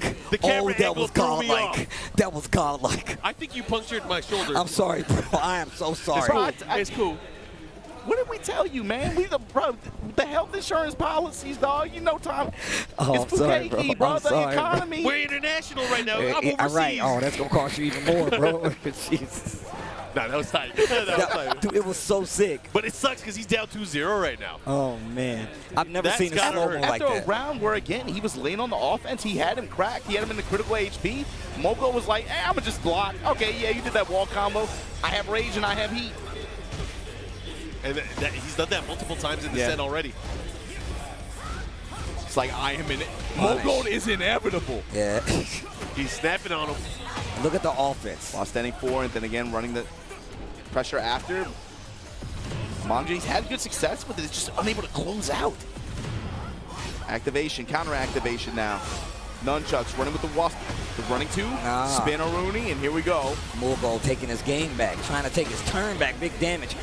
No spring kick this time. I like the option that he went for just in case. Probably would have got a trade at most, so it still would have worked out in his favor. Look at his round openings too, man. It's just he just goes to the classes. Low snap kicks, round open side, just back one, counter hit, side step forward. And the thing is, like, a lot of times it seems like Mogold is going down was at clean. the beginning of some of these rounds, and then Manga fights back. You know, or Manga goes up and then Mogold fights back. Oh, okay, heat smash, hop, kick to answer. The minute he was on defense, he was like, I don't want any of this. Hop kick, pressing a little too lightly. Oh, nice side step while standing. 2 power to the people. Mogold still though, 1 round away from getting his rematch with Knee. Can he do it? Oh, the Step 1, 2, lows. 3. Cancel on it. Yeah, Manga's flame not yet anywhere near close to being extinguished. Oh. He just kicked him in the chest. Did he delay it? Can you delay? I'm not even sure if you can. Just looked like it came out a little slower than usual. Oh, the rage guard is going to I hit. respect it. I respect it. Yeah, most definitely. That's the offense we were talking about. I think that's what's really good about Law. But also, you find openers like that with a rage art, get a chunk of life back and take a chunk away from Manga. He hit him with that Tennessee Quincy, right? Oh, whoa, what's going on? What's going on? Oh my God. A Tennessee Quincy. That's OD. This guy makes comeback after comeback after comeback. That sucks for Manga, but Mulgold, man, what a performance. Jeez. What a performance. 3-0 in losers finals. Bro, he is good. That boy good. So with That boy good. That boy good. With that said, Manga, of course, out here at third place, secures his ticket for EWC just like last year, but Mogul, like you said, 3-0 like that in losers finals. Going to be entering grand finals to get the rematch against Knee. How do you feel about this one? Seeing how the first one went down, that was, of course, the first of two. 2-1 Knee's favor. What did you feel about the adjustments in just 3-game set versus the first of 3? The potential here. I think it's a very, very believable prospect to think that Mulgold is going to approach this a little differently. He just came from fighting a super active character that has to lean on his offense to get his game started. So he's really going to feel like, at least he's going to be up to speed at this point. But this is scary because we've seen Knee's ability to be able to hit the gas, hit the brake, and adjust accordingly so he can take advantage of whatever you're trying to do. So it could go either way. I'm going to be real. One of the things is there was a lot of reach there for Manga. It was. Knee does not reach. Yes. Knee reacts. So I think that's it's going to be bars. tough, especially because he lost him earlier. And one thing that we know is the longer the set goes on, the more dangerous Knee becomes. Yeah. Yeah. Yep. And it's not one set, it's 2 sets that Mogul needs to win. But he can do it. He has a good character. He has a great base of gameplay, but he has his work cut out for him. It's hard for me. Two sets is going to be tough. 2 sets is going to be tough, especially with the way Knee's been playing. That's Yep. what I'm saying, bro. But also, we got to talk about the activity. Knee's been watching. Knee's been chilling. Yes. Mulgold have has something. been out here fighting. I got something. What if he picks Feng? That's actually, I actually can see that. I mean, we saw it earlier. Feng's a lot more compact. He's a lot more compact. We saw it earlier with the Lydia pick. Why would it not be any different here? You got one more game to play. What if you get the lead? What if the Fang gets you 2 games and all you need is 1 instead of that 2 to get it and reset it? I can see a Fang pick being a possibility. And even though it is, 3-0, 3-0, these matches have been crazy. Like, they have actually been crazy. I feel like if he goes to a Fang pick, he has to at least be able to secure like at least 2 games with it. Yeah, Yeah. he can't throw it away. He can't throw it away. He can't waste it. But also, it's Knee. He's got a Fang. I You know don't. what I'm saying? Knee has everything. Yeah, that's true. That's true. He got everything. But again, Feng is kind of strong too. I don't know. Either way, I'm excited to see how this is going to play out. Obviously, it kind of rests on Mulgold to make his decisions before the match and make those adjustments within the match. Because already we saw what happened in the short set. Knee outpaced and outspaced. Yo, they playing the bangers. They playing the. Man, I always ask the homies. I mean, you live here, but I always ask the homies, what are we doing in Japan? Yo, This is tight. talking about TEKKEN. Talking about video games. It sounds corny as hell, man. But the other day I was just like riding on my way, and I'm like, man, it's crazy I'm here, bro. Life took it's you crazy here. I'm here. Life took you When here. I ended the Facts. run here at Big Sight, I was like, bro, it's crazy. We're gonna have a tournament this weekend, and everybody's coming back in the town. I haven't felt this way in several years now. I'm really happy again. Cannot stress enough how happy I am to be here. I'll sit on the sofa, I'll give it up. talk and mess with y'all, but also to have y'all here again. It wasn't quite the same before. I'll put it that way. You know, bro, you already know, bro. We was talking about it, and I'm happy that we've actually been able to come back. Like I said before, man, they told me not to come over here so I could do it from the States. That's what's crazy to me. I still wanted to come over here, even without it all, but I'm happy to be back. I'm watching y'all. Y'all got sleep in your eye and everything like that. I know the time zone's here. Come on. Me? No, I'm not different. y'all. Oh, you talking to him. You talking to Not him. you, bro. I'm watching y'all last year. James eating ramen noodles Oh. at 4 a.m. I'm Yeah. like, what the hell is going It's on, dangerous, bro. That's actually dangerous. The My sleep- MSG will get you. Yeah. That'll get you. That's what really does it. That's what really does it. If you really had any questions. Well, we haven't talked to the people at home in a second, man. Hopefully you guys have been enjoying this Tekken 8 Top 8 Evo Japan 2025. I've been enjoying it. Mark, you been enjoying it? Yeah, man, and we're at grand finals right now, and even after this, we still got Street Fighter 6, and that one is an international affair as well. I'm excited to see that one. We have a potential back-to-back Evo Japan champion with that one. I'm excited to see how that's going to play out. 6,000. Yeah, you gotta talk. You gotta talk about it, man. It's, 6,500 people, man. It's way bigger than an elephant, and it's in the room, man. There's the way that this community out here has been just rallying around some of these games like this one, but especially that one on the community level. It's done so much for getting so many people into these games in general, but also just getting them to come out to these events. And that's what's awesome to see. Like you're saying, Steve, you talked to several people. It was their first time out here at this kind of thing. The crazy thing is me meeting new players, and this isn't their first event like this. They started in the past year or so, but they keep coming. They're still here. They're still being retained, and it's part of it has just been because so many of the players and the professional and the elite players here have done so much collaborative events and outreach to players of other games who maybe have had a passing interest in Street or you know, in other titles or these kinds of games, but like next door to us, right? Yeah, we got Shaka. He's the biggest streamer in Japan right now. One of we got some of the biggest streamers in Japan just out here just chilling on his sofa and just watching fighting games, and I think it's out cool. over Street Fighter. He runs Street Fighter events too. It's awesome. Dude, it's so cool. I'm so cool. happy to be back over here talking about video games, hanging out with the homies, man. I mean, what is fun if not that, bro? Just hanging out with the homies, talking smack, playing games when you can, buying cool merch. You know what I'm saying? It's got the hideout on and everything. Yeah, you know how I get down. You know. But yeah, man, I don't know, man. It's a blessing to be over here to do this, bro. I'm happy to be here, but it looks like the grand finals is about to get set. Enough mushy stuff. Yeah, enough with the mushy Let 'em stuff. fight. Let's go. Grand finals. You got the GOAT knee on winner's side of this bracket against Mogul, the golden child, man. Trying to make a statement here, trying to reset this bracket and make some crazy stuff happen. Like Markman was saying, character selection is going to come into question here a little bit, especially after the way that first set went down on the side of Mogul, but Nee looks way too comfortable with the way he's been playing and with the with the trademark Brian, no less. Yes, with the trademark, yes. Grand finals, it's about to go down. Mogul versus Nee. Brian versus the Claudio. Our first Tekken 8 Evo Japan champion is about to get crowned. Who will it be? Especially starting this 2025. Let's get it. Here we go, starting things off. 2-1-2 gets the aerial spike, but not enough time because of the activation of Starburst. Looking a lot better already. Yeah, Mogul, far less hesitation than before. Definitely trying to impose his offense on Nee earlier on here. I mean, everyone feels fine until they get clocked in the chin. Yeah, exactly. It hasn't happened yet, so he's going in.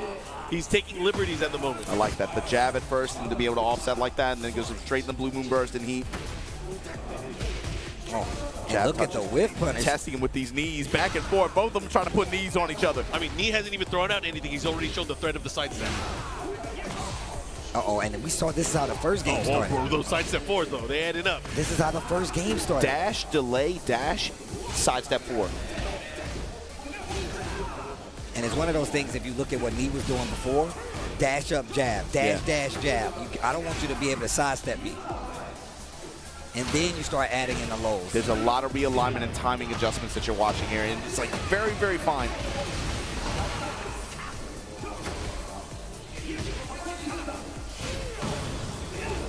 Nice patience. Yeah, and the 4-1. Now, what is the interaction after? Willing to use his heat a little bit?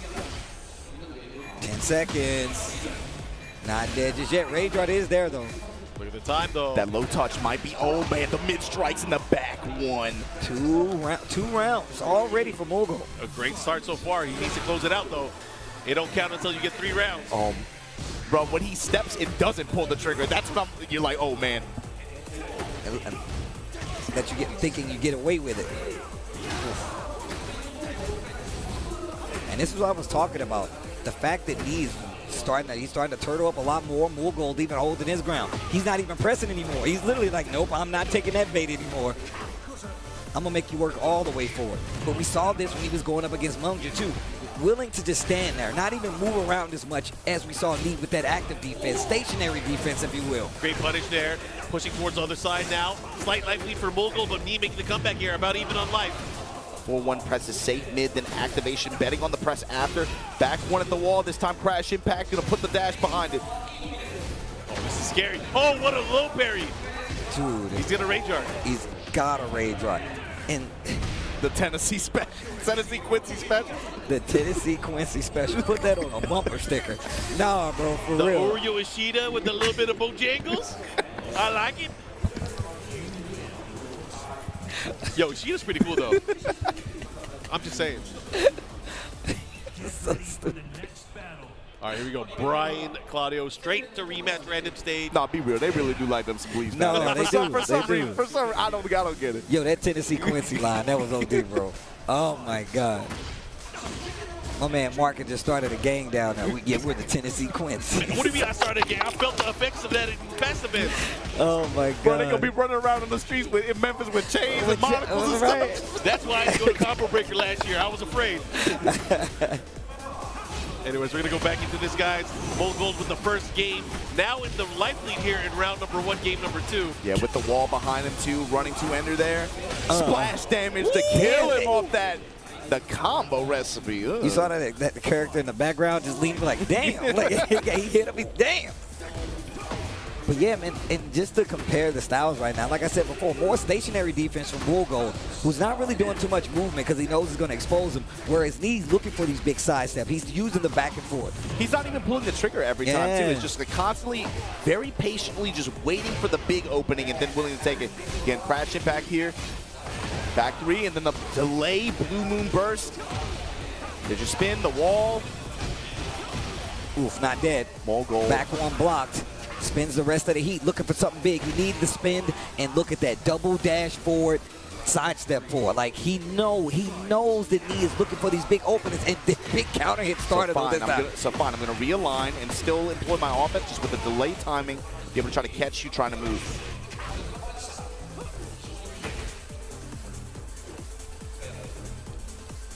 Oh, they dancing. Obviously, like they like the song. Punish. Oh, wow. Looking maybe for a reaction from me. Man, that is adding up. Oh, heat burst. Quick sidestep. Actually gets him out of danger. Little poke. A little heat still left. There's the dash. Get off of me, bro. What a sidestep. And still gets the hit. Not going to get the kill, though. Oh, the cross? Okay. To ward off demons? Vampires? Oh, those pokes already adding up Excellent again. combo of mids and lows. The series from both of these players in these last 2 games have been ridiculous. These last 2 rounds, I meant, excuse me. This is a grindy match, dude. They're really trying to break each other sweaty. down. Look at the spacing for me. Sidestep. Didn't get it. There it is. Hatchet. Do it again. Bro, he's stepping everything. It's crazy. Okay.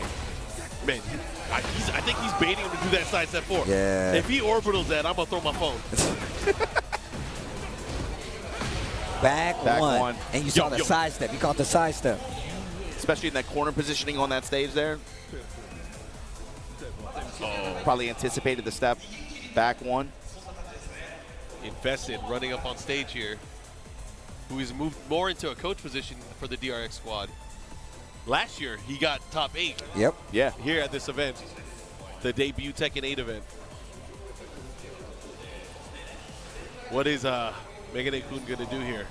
I'm just interested in what he would be telling him right now, because we saw what happened in the last set that they played. But once again, more games on the board. Mongols still has to reset it if he wants the W. But let's see what the option is. Bigger stage this time around. I feel like this helps me more than anything. Let's see what happens. How Yeah, Mogul was overall able to get, I think, most advantage off the walls so far. Get off of me, bro. Not limited to the damage either, but just the pressure. Mock breaker punish. Yep, chase down. Engage. Ooh! Down 2s, huh? That brother is He wants walking. those frame advantage. He is walking.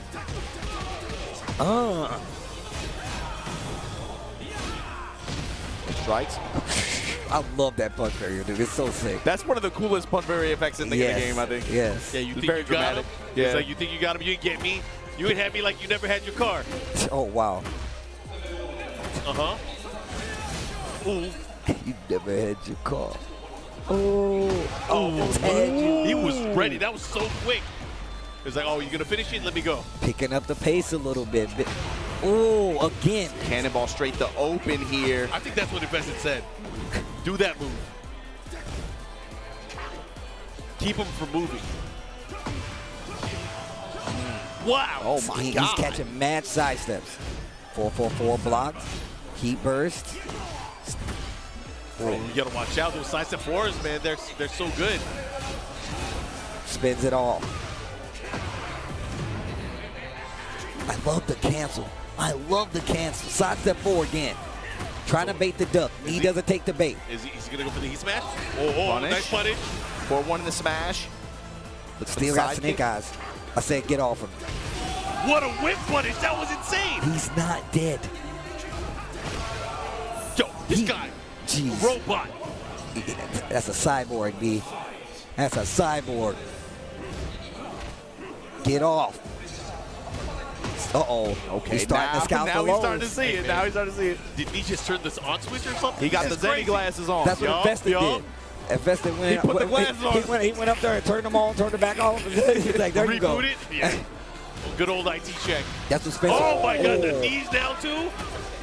Big 4-3. I mean, it's perfect, especially when you notice that he's doing a lot of those lows, a lot slower on top of that. You try to sidestep 4, eat the 4-3. Bro, don't tech roll. Don't tech. Oh, yeah, that was scary. Oh. Turning it all the way around. You guys see those small adjustments? Yes. It's kind of scary. It's like it's very small. It's like, is it worth talking about? But Slower mids. yeah. It counter hit starting mids on top of that. Yeah. Clipping him when he's trying to move around, when he's trying to get to these side step 4s, when he's trying to get to these back ones. That's why all those quicker moves were hitting. Yeah. Knee, of course, trying to sidestep, so he's getting clipped. But once he turned on that offense in this manner, he was able to get the W. And the timing is on point each time, too. He's been able to get good reward each time. And I got to say, the use of the cannonball straight, not only to just keep him in check, but also restrict his movement early on, that was Engage. different. He was doing mock kick, he was doing cannonball straight, looking for a bunch of options to be able to try to make him not be able to move as easily, but then also restrict some offensive options in that mid-range. But maybe this is what Mongol needed. Maybe he needed to restrict Knee's ability to kind of move, because now he's in this walled space. Knee can't move as much. Oh my God! He Oh was my ready. God, First what a time. side step. smash. That's why he hasn't been using it on Knee, because Knee gets around. I get around. Yo, back 4 into the breaker. Yo. Dude, this is crazy. Full turn adjustment so far.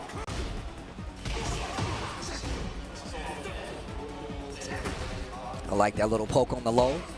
The jab to intercept the throw. Cannonball straight again. I li- Keeping him honest. Oh, the whip punish. He's spacing. He's spacing. I said get off me, bro. Crash impact denied. Nah! Dash. Nah! Oh my God! Oh. Activate, no step. Cannonball straight, wall pressure. Block smash, hatchet. Sky slash Nova gonna save you for now. Got so much respect for Mongol to be able to pull that out. Stationary defense, not a lot of movement. No help to gain back here though. Not gonna take much. Dash pressure. A 4-3? Right? Me and Mark looked at me, man, I could have up 4-3. He What the only uses hell? that in combos usually. That was crazy. A little slower, low, gets over the low. I think it's a great idea. Oh But my I God. get why he did it. He wanted to have more window to crush the low. Yes. It was yes. crazy. Oh, bro, the animation knockdown on the The hatchet. cross, the hatchet, the activation. Is this 5 straight rounds for Knee? It's leaning on He's it. in 6 straight rounds for Knee. It is. And he turned this around. He's Bro. turned this car around. Oh, it was a one-way street. Yo, and the crowd looking crazy Bro, out there. I'm watching the Yo. stage now. Yo, Knee the on the crowd verge looks now crazy. of his 4th Evo title. If he can win this last game. How you guys feeling about his adjustments? This is a Look, you can go check my Twitter timeline. I was like, yo, Knee is playing Tekken 8 now. And he came down, he was like, thanks. Look at the 'Cause character. The Fang. It feels like a desperation pick at this point. It feels Yeah. like a desperation pick, but the tell is how prepared is Knee for this? How prepared is he? And then also, how is Mogul going to open? He's got to make this fast, I think. Yeah, Can't he has get- to take over. He needs the pace. But right now, you can't get the pace if you're stuck at the wall dealing with this. I feel like he's going to go offensive. Jab floated. We rolling dice. We got the snake eyes. Oof. Engage. Oof. Hatchets. Smash them. Do it again. Hatchets. Back one. Okay. Talk You to got the palm. hand. You got the palm. He tried to catch a moving. He hit him with a homing attack. I like the 174 cancel. and the low tap. Oh my God. Knee in the lead now. What a turnaround. Oh my. What a That's not even supposed to turnaround. work all the time. But knee with the precision. The precision and the read. Okay. Jeez. My man is ready. Yo, he's on. He's oh on my one. God. He's on one. He's on one. Oh The my cross at the God. wall. Spin on him. Activate. Oh my. Still got it. Oh my God. Hold up. Oh, I wanted that to end. I wanted that combo so bad. Guys, It's so cool. Evolution Japan tournament point for knee. He is 1 round away from getting his 4th title. Wait a minute. Baby, put your. Hold on. The damage adding up already. Hatchets. Mogul, you gotta fight back. Headbanger's ball. Iron Fortress. Give me some health back. Mogul still fighting with the chance here. Oh my God. Yo. Put your 4s up. Put your 4s up. Active defense. Short of the splat. There's no Head way. it kick. again. He's not gonna do a ton. There's no way. Oh my God. How did he block that? Put your 4s up. Knee! Evo Japan 2025! 4 Evo championships over Mogul here. Reversal of fortune. 3-2 from winner's side. Knee, your champion for Tekken 8. That was sick. That was so tight. He was losing. Knee in the 4th quarter, dog. Knee in the 4th quarter. Put your 4s up. Put your 4s up. Yo, shout outs to knee, yo. Oh, what a dub. Oh, what a dub. I've never seen such amazing adjustment. That Bro. was insane. I feel like you haven't seen him lock in like that in a while. It's like that young was, knee. That was crazy. Yo, 4. Put your 4s up. Yo, 4. Put your 4s up. Hot on the heels. Hot on the heels. Yo, Evo Vegas. Oh, that's going to be a movie. That's going to be a movie. Evo Vegas is going to be a movie. Evo Vegas is going to be a TCU is cooking right now. Oh. The TCU. Oh.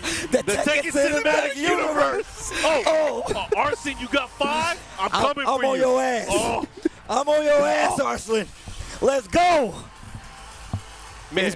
Bro, it's about to be doomsday in Vegas. Bro. Doomsday.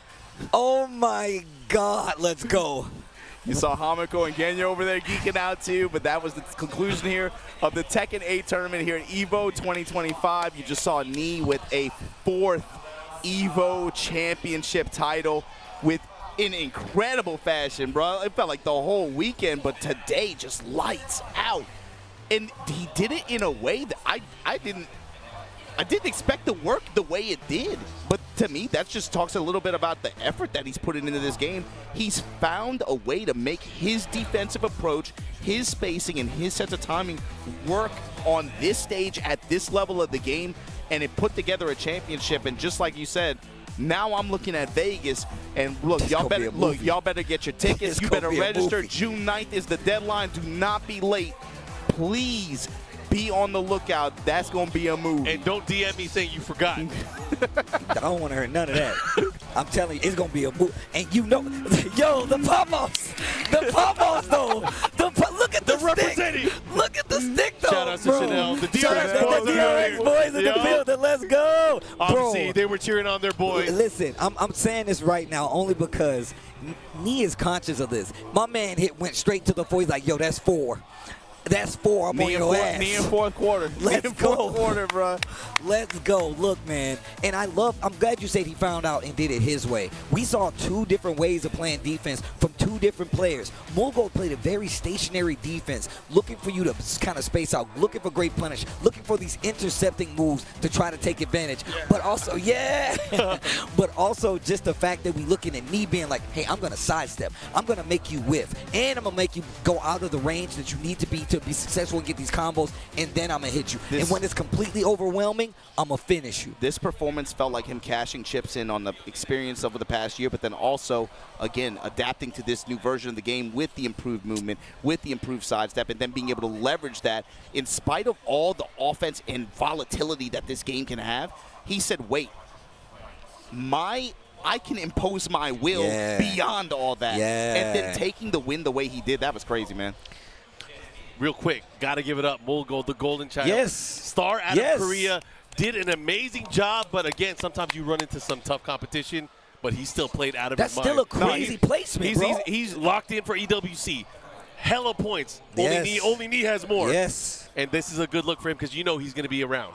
We know how the season goes, right? Remember when TWT happened? What was it, 2024? This dude Arslan Ash could have fed a whole family with his TWT points. Yeah. And this is how you get there. You come to events like this, you get the dub. But once again, one of the reasons this is a Masters Plus event because it's one of the hardest tournaments to even make that happen at. But now this is the ribbon cutting ceremony for TWT 25. Everybody was watching this. In the next event you see people at the Combo Breakers. I'm telling you, Evo Vegas is going to be crazy, and you don't want to miss it. June 9th is the deadline to get tickets. Don't tweet, don't text me, don't hit Mark, man. You just better be there. Last year, it's going to be crazy. Last year we had 4,000 people. I'm not sure if we're going to hit that again, but let's at least rep hard. Yeah. Especially for people in America, we got to defend our turf. That's facts. That's facts. Yo, I like how the American players came out here and tried their best. They did well. Very well. But I know they can do better. Definitely, most definitely, man. I mean, in all honesty, man, I just want to say shout outs to all the regions, man. I mean, even like you Especially said, Europe, man. Europe came out here too. Shout outs to Europe, bro. K-Wiz was out here. Europe It's a lot always of on the people. road. All Shout those out to guys, man. Spags Yo, out here as that's well. love. That's love, bro. He came out as well. Everybody came out to show love and actually get in this tournament. And there's been amazing matches in the meantime to get us here. Brown man taking out some crazy victories as well. Who knew he could still play? Bruh, I'm telling you, man. I do. I spent the night at his house. He was throwing me around. God damn. Like, he said he didn't like Heihachi in this game. He did. I couldn't tell the difference the way he was playing. Don't fall for that. I couldn't tell. Don't fall for that. I'm not a fan of this new Heihachi. I've been playing Heihachi. I think he's sick. Meanwhile, Warriors instinct. He just activating every game. He got Warriors instinct on the first round. How you do that? Guys, man, I had fun with y'all. I know we're waiting for the award ceremony. We're going to crown, of course, our champion, but it's always a pleasure to talk Tekken with you guys. I'm glad they took you off security duty for the cosplay. Right. It was rough, man. I had to hang the security jacket. You're the only one that listened to the dress code. Bro, you know I get it. Come on, man. I tried to find it. I put shorts in my bag. I'm gonna bust them out a little bit later. But I have to tear away pants if we're gonna get crazy. I was scared to do that on camera. Yo, the Oil Kings? The Oil Kings? You might go too hard. Might go too hard. But anyway, you flipped too hard. I said it earlier, we get banned man. real quick. I said it earlier, man. I'm just glad to be on this sofa talking about these games out here with y'all, and I'm glad to have y'all here again, man. It's always a pleasure. Nah, man. We're gonna run it back. I hope so, and I'm hoping I'm here for it. All right, here's the award ceremony, guys. We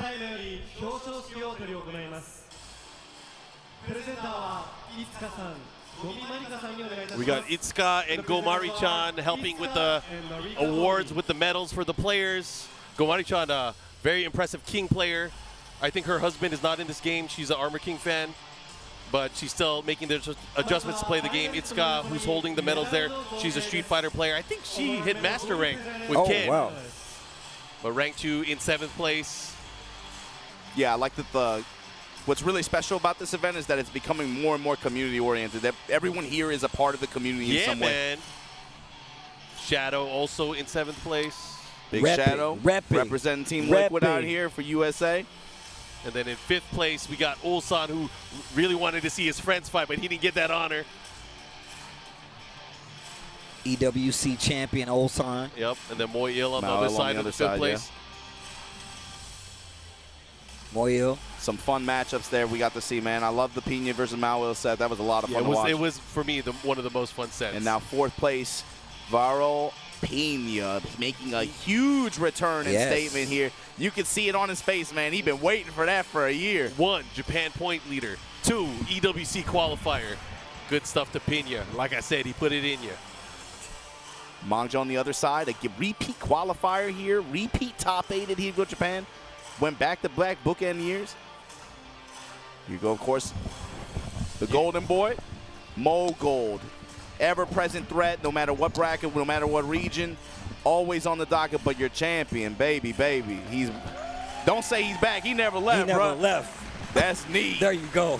The champion of Evo Japan 2025. 優勝者にはゴールドの、2位の選手にはシルバーの、3位の選手にはブロンズの、それぞれナコンファイトスティックが贈られます。いつかさんよろしくお願いいたします。The winner, second place winner, third place winner will respectively be given gold, silver, and bronze Nikon fight sticks.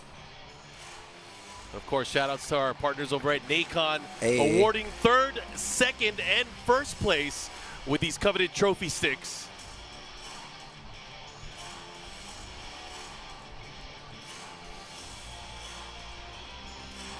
The silver, of course, goes to Mogul, but What a run, though, bro. yeah. Man, this dude Mogul, man. Just the amount of times I've been able to call his matches live now and just seeing his progression is something you cannot deny, but you definitely cannot deny me. You cannot. My man has put the time. My man has put, hey, yo, what if he bought the gauntlet back out and hit the snap? Bruh.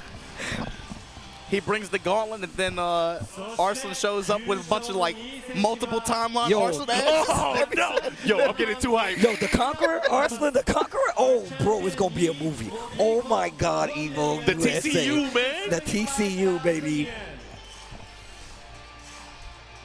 And the big check. Prize pool was split up based on how many people entered the tournaments this year. So, of course, Tekken 8 being the 2nd biggest game here. The prize pool a little bit higher than what we saw in the last game. But shout out, of course, to everyone from the community joining the event. Of course, our champion, Nee. I wonder what he's going to say. I'm very curious. That is number 4. Arslan, I'm on your ass. Just drops the mic. I'm like, You know, oh. The internet's going to go wild with it, but you know it's all love. It's of course. No, if you play the game, you want to see that. You Yeah, want that. that's what I'm Who saying. don't want to see that? Bro, I'm going to let you translate for him, Steve. I got you.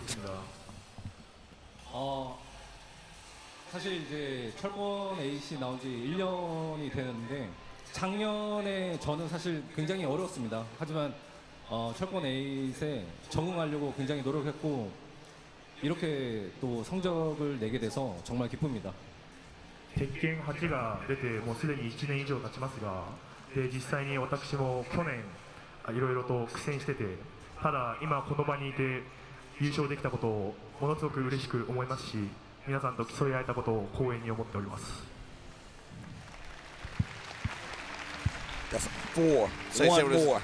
an honor to be able to get the win here like this, especially after the tough fights that he had in the previous year.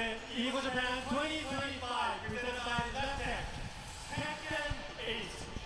優勝は新選手おめでとうございます。 That's your champion. Give it up for him. Don't doubt him. 4 Evo titles to his name. Tekken 8 Evo Japan 2025. Nee.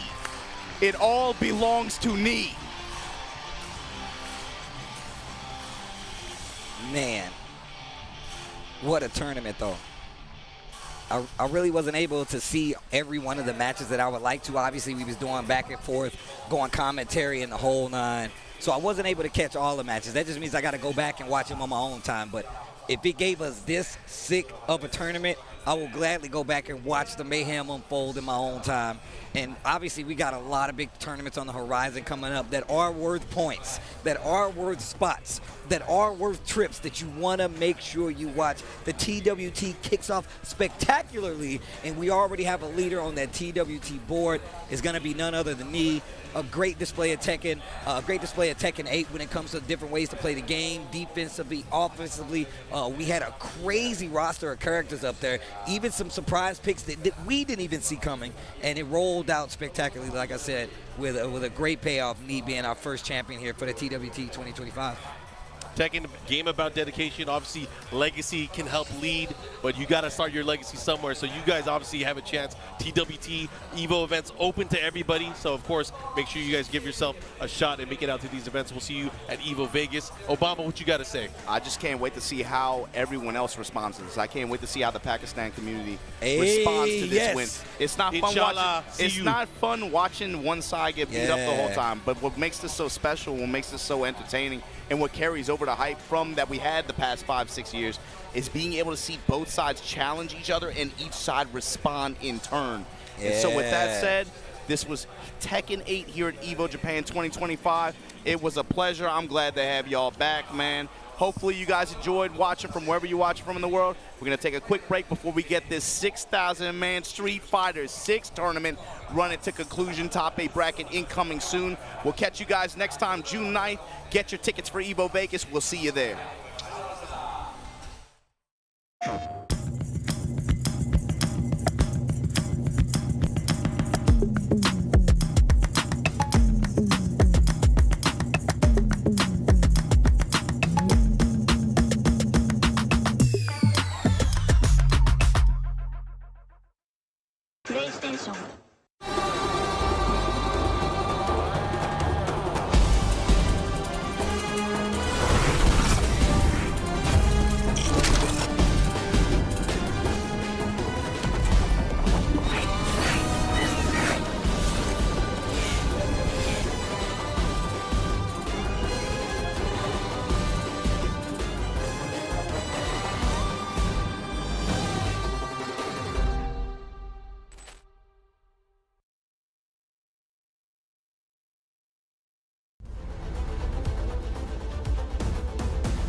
sunglasses in the day, blue light glasses for the gaming at night.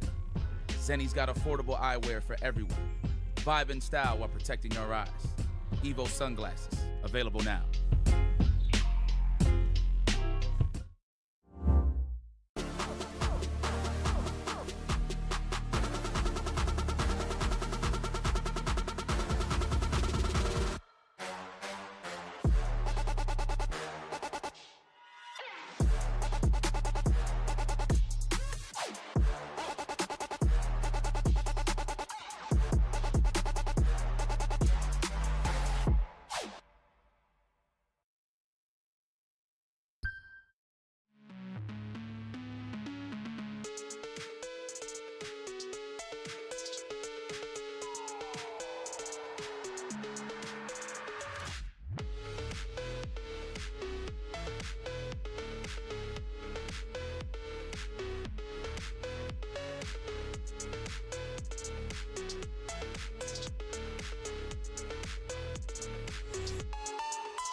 Arrive soon. However, they are arriving now.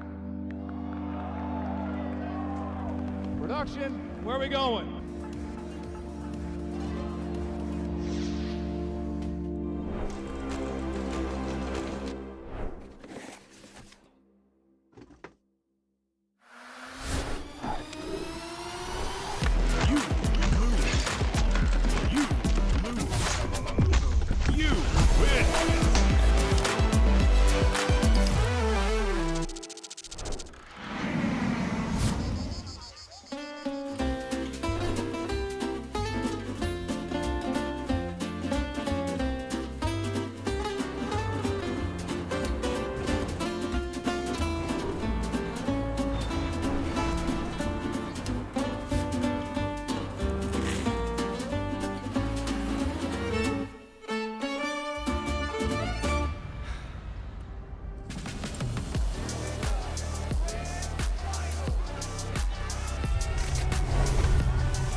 What's up, everybody? We are here at Evo Japan 2025, and we finally got the cosplay winner for this event. And, I just want to ask, please introduce yourself and, tell us what you do. 自己紹介を簡単にお願いします。皆さんはじめまして、天葉咲と言います。よろしくお願いします。So now, I want to ask, why Manon? Why, out of all the costumes, why did you choose Manon? まず先に聞きたいのが、たくさんキャラクターがいる中でなぜマノンを選んでコスプレしようと思ったんでしょうか。私はもともとバレエを習っていて、そこでマノンを挑戦することを選びました。でマノンを使っているうちにだんだん彼女のことがすごく好きになって、今このエボジャパンに向けて一生懸命衣装を直したりとか、こうやってマスター向けて練習してきました。So she used to take ballet lessons in the past, and then that's how she chose Manon as her character for Street Fighter 6. And she has been practicing this character so much, and it has been trying really hard to prepare Manon's costume. Wow, that is encouraging because she was playing the game to get into character. So now you won. How does it feel to win? はい、そして今回見事に優勝されたんですけれども、今のお気持ちをお願いします。はい、本当に正直びっくりしていて優勝できると思っていなかったのでとても本当に嬉しいです。でここで優勝できたのも支えてくれたリスナーの方だったりファンの方のおかげだと思っているので本当感謝しかありません。ありがとうございます。So she's very surprised that she won the first place this time. She didn't think she was going to win. She's going to win, but she's very grateful to all her fans and her viewers and everyone who has been supporting her. So she wants to say thank you to everyone. Well, I remember seeing her last year, so of course you're going to win when you enter the cosplay contest. So now you won the event. Which Evo are you going to go to? はい、そして今回優勝されたということで、今後あるエボのどこかを選んでいくことができるということなんですけど、どちらに行きたいですか？ラスベガスでお願いします。はい。I translate that. She said Las Vegas. So okay, one more question. I know you mentioned earlier that you were playing Manon, you're grinding her, and you were trying to learn and get into her character. Did you get to master rank with Manon? はい、今回このエボジャパン2025に参戦するにあたってたくさん練習したりとか、そしてキャラクターになりきれるようにたくさん頑張ったりというお話を先ほどされたんですけれども、今回マスターに到達することはできたんでしょうか？はい、皆さんのおかげでマスターに上がることができました。Thanks to everyone who has supported me, I reached master rank. That's what she said. Oh, let's go! Omedeto! Yes. So really excited. I can't wait to see you in Vegas. I hope we see Manon cosplay again. And other than that, we'll see you in Vegas. Make sure you guys get your ticket for Evo Vegas to meet Manon herself. Let's throw it back to the casters. Just like that. Congratulations to her. I love to see community members, people showing up. Yo, come on, man. This dude Obama didn't listen to the plan. Yo, come on, what are you doing, man? Listen, I did cosplay security and cameraman work for 2 years, so we can do booty talk. You so we can do booty talk on the street. my ass that you didn't even stick to the plan. Majin Obama here with Tasty Steven Ringe. They got us doing booty talk on stream, I guess. It's our new cool, podcast. whatever. Our new podcast coming soon. Booty talk. Booty talk. Let's go. But look, man, I'm kind of inspired. I'm gonna be real. I'm kind of inspired. You guys know me. I'm a big anime guy. I've been watching anime for a very long time, right? But one of the things I've always admired, cosplay. I've always admired cosplay, and I told myself if I ever actually did cosplay, it's gotta be What you mean, official. What you mean, If official? What does that mean? Official. If I ever did cosplay, it would have to be official. With that, I did do some work. I went and did a little research, put some hand-on activity, and I will be debuting my very first cosplay at Evo Y'all Vegas. done got So Steve if wearing you really want to costumes. see how I get down, just know I went and picked materials, colors, the whole nine. I really went into depth on this, and I want you guys to see it. So all my fellow cosplayers out there, that's right, I'm already including myself. There's going to be a competition. I don't think I can enter it, but I will be there. Make sure you pull up so you can see my first official cosplay. I guarantee you, you will not want to miss it. Y'all had Steve and Joanne Fabric picking materials and stuff. He got a sewing machine, bro. You got to stream that. Steve on the sewing machine. Got a couple of like a little pins right here. Blood everywhere. I like the community tourism though. Like I'm a pretend cyclist, pretend fighting game player.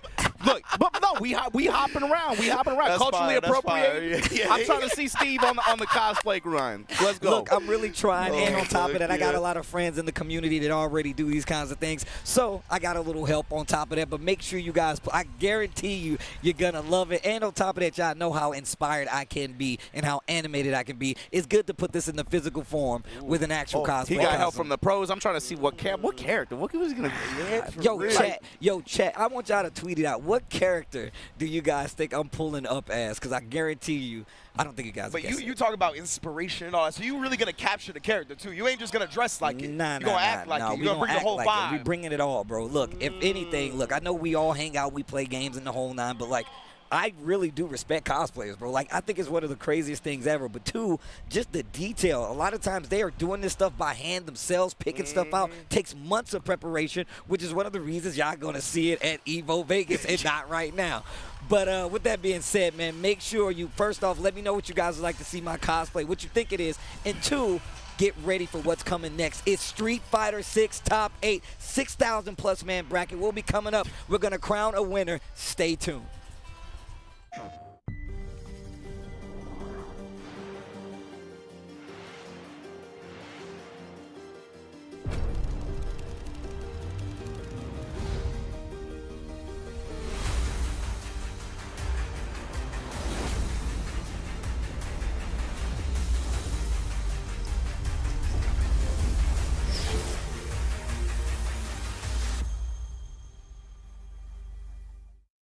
PlayStation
What is up, everybody? We are back with some Evo Japan 2025. And that's the ghost of Justin Wong's voice. Oh, there he is. Of Street Fighter 6. It's the final game, and I'm joined with Sherry Janix and Ringe himself. I need you guys to kind of inform me, because I've been around just live reporting the floor. So what's up with Street Fighter 6? Like, tell us the stories. Oh, man. Street Fighter 6, bro. As you know, this is the second largest bracket in Street Fighter 6 history here at Evo Japan. And, of course, Japan has embraced Street Fighter 6, unlike they've embraced any other Street Fighter previously, right? It's really been an incredible tale. And, yeah, it feels like there was so many favorites in this tournament, right? Just because, like, there's so many elite players. There's Punk the God, there's Ending Walker, there's Noah the Prodigy, list goes on and on, Bonchan, yada yada. None of those guys I named are in top 8. No. Straight up. Wow. So, Yeah. so who's in top 8? I mean, so I'm sure they'll pull out the bracket soon, but we do have Ryokichi versus Momochi. Consistent. Okay. We have okay. Mena versus Akira. Oh, nice. That's, okay. that's all the winners. That's Young just top champion. 4 winners. Wow. Wow. And then the losers, I believe we have. Losers who we got in losers? Let me pull the bracket. Kobayan as well. Yes. with the Zangief, he's yes, back. Indeed, yes, I feel indeed. like he's been gone for a bit, and now he's back. Yes, Kobayan versus Higuchi. That's Okay. good. So yeah, it's a little tough, that's- right? Yeah, he got the Guile draw that hurts for sure. And then we got another losers round 1 match as well. NL versus Lashar. There we Yes. go. That's the last. Oh, that's the last the losers Terry match. came through. The Terry Terry- did come through for Lashar. Terry, Mai, and Ed. He ran all 3 Oh, characters. he ran all 3. wow. Okay. That's because I've been seeing a lot of Terry, I would say, from Lashar lately. After Capcom Cup, it just feels like a lot of people have been playing Terry, especially in NA, right? It feels like this popularity has kind of soared up. Maybe Riddles did something and just triggered, hey, you know what, Terry's kind of nasty. You know what, that stand heavy punch drive rush, pretty good. You got to take that 50-50, don't you? I mean, his low forward drive rush is also pretty good from Terry. But I did see Lashar actually had to take out a lot of the Zangiefs on his path here. Wow. And he busted out the Mai against Zangief a lot of, unfortunately, fell down to Lashar. But he lost with his Mai and switched back to Ed. So he's been playing a whole bunch of different characters to make it this far. Okay, I mean, one name you mentioned earlier, and I'm like, it could happen. Mena RD, he could be a back-to-back Evo Japan champion. He's defending his title, and he's a top 8 winners right here. Reigning and defending Yes. Evo Japan champion right now. And yeah, he's looked like an absolute monster, right? I believe he's mainly been using Blanca and Bison. I'm really glad he hasn't completely abandoned the Blanca. I think he's been so good on that character since the launch of the game. His approach to it is unlike anybody else, and I just love seeing him on it. So, of course, the Bison's there for the insurance policy. If you don't like the matchup with Blanca, obviously you can get the job done there, but I love him having both characters on deck. Yeah, and I actually love the story that Mena had to make it this far in winners. Okay. Because he actually had to play Cien to qualify for top 8. Oh, and Zien beat him before. At Capcom Cup. Yeah, okay. That's actually kind of crazy. I think are we gonna get a little presentation or something? Psycho. You gotta say Psycho. They're asking for the pop. That means the best. The best? That in Japanese it means the best. Psycho? Psycho. They're like Psycho. I thought it was like Psycho Crusher or Ed or something. No, I thought you were talking about you can say Psycho. Yeah. Okay. Yeah. We got to do with the crowd. Yeah, maybe they're gonna say it. Who knows, right? Yeah, we'll see. But yeah, obviously it's gonna be in mere moments. We're gonna get this top 8 started, and yeah, the crowd is also starting to fill in super heavily here at Evo Japan. Like we talked about, if you've been following Street Fighter 6 since its launch, Japan has really shown out. Psycho! Psycho! Come on, Ringe. Come on, Ringe. Psycho! There you go. Join the spirit. That is a crowd shot right there, baby. That's what I'm saying, man. Like, they are starting to fill in heavily here for that Street Fighter 6, and that's been what we've known from Japan here for Street Fighter 6, right? No matter where it is, it's the SFL viewing parties, it's offline majors. Like, they pack the house just to watch Street Fighter. You go to random like stores and like shopping, there's just Street Fighter 6 swag, merch. Yeah. And I'm just like, ooh, that's cool, right? Because I'm like blessed with it because I'm like, I want to buy it. But if you go back to your home, you're not going to see that at the 7-Eleven or anything like that, right? No. I mean, I just went out to dinner and they had a Street Fighter 6 like poster at the arcade. I mean, it's arcade, so it makes sense, right? But even the Capcom store, they had Street Fighter League blankets for Europe and the US. Fire, I was like, they're promoting Street Fighter League, just like, just imagine going out, you know. Look, we're going to have the presentation right here. Kakaru. The champ. The champ, the Capcom Cup champ. Yes. Unfortunately, they didn't make top 8 here. He lost to a modern He Ken. did. Everyone's talking about that. Yeah, I'm kind of Ken, curious, baby. like, what was that? What was Modern Ken doing to, like, counter everything he was doing? Yeah, I need to go back and watch it myself because I actually saw on Twitter There was mention a video? I don't know, but Okay. I do mention. I saw somebody mention on Twitter that like after he won Capcom Cup, his first rank stream back, that was the main character and combination he was losing to was Modern Ken. So this has been a problem for him for a while. You know, the funny thing you mentioned that when Punk won Evo, he went back to the stream. He lost his first ranked match too. Yeah, it's just the curse, right? You win Evo, end up losing ranked. You know, I think I'll take that though for look, sure. the World Warrior Pro Tour registration starts May 12th. Tournament starts on June 6th. Pretty soon. Tournament starts June 6th. That's the day after the June 5th. Oh, so yeah, the World Warriors will start on the new patch. Yep. Ooh. After Elena drops. You get 1 day, baby. Oh my goodness, yeah. I wonder who's gonna schedule. What savages out there in the regions are gonna schedule their first World Warrior for the first day, the day after the patch? How many Elenas are we gonna see on the day 1 for Depends World how Warriors? much she can heal. Depends how many times she gets to heal. Yeah, I haven't seen any videos because here you can't take any photos and videos, right. and you have to wait in line. I didn't wait in line there was no time, and the line is kind of long as well too. Yeah. Right? Did you see the discourse though? Like everyone was posting, you know, what the changes they think are. But it's so funny because it's just like, yeah, when you perfect parry, you get the screen freeze, but sometimes you don't. It's weird, man. There's been some conflicting info. Copium to the copium. Is it copium? Is it like, are they messing with us a little bit? You know what I mean? Like, they didn't put any other characters in the build. It's just Elena. There's no photos, no videos. Like, there might be some changes in there that are not even in the actual patch. That's true. I mean, we will see. Oh, look at this Capcom Pro Tour schedule. Obviously, right now, Evo Japan is happening. Column Breaker in 2 weeks. CEO 1 month after. Ooh, Blink Respawn. DR. I know you guys are a huge fan of just going to DR in general. Evo Las Vegas. UFA Paris. Right? Evo Nice, France. And also the premiere that everyone was wondering where it's going to be. It's going to be in China this year. Yeah. Last year was Singapore. Yeah. I'm excited for China. I believe it's in Shanghai. So So is it? I think so. Super sick. Super sick. Yeah, I Wow. actually never been to like China for a long period of time. I only been there for a layover.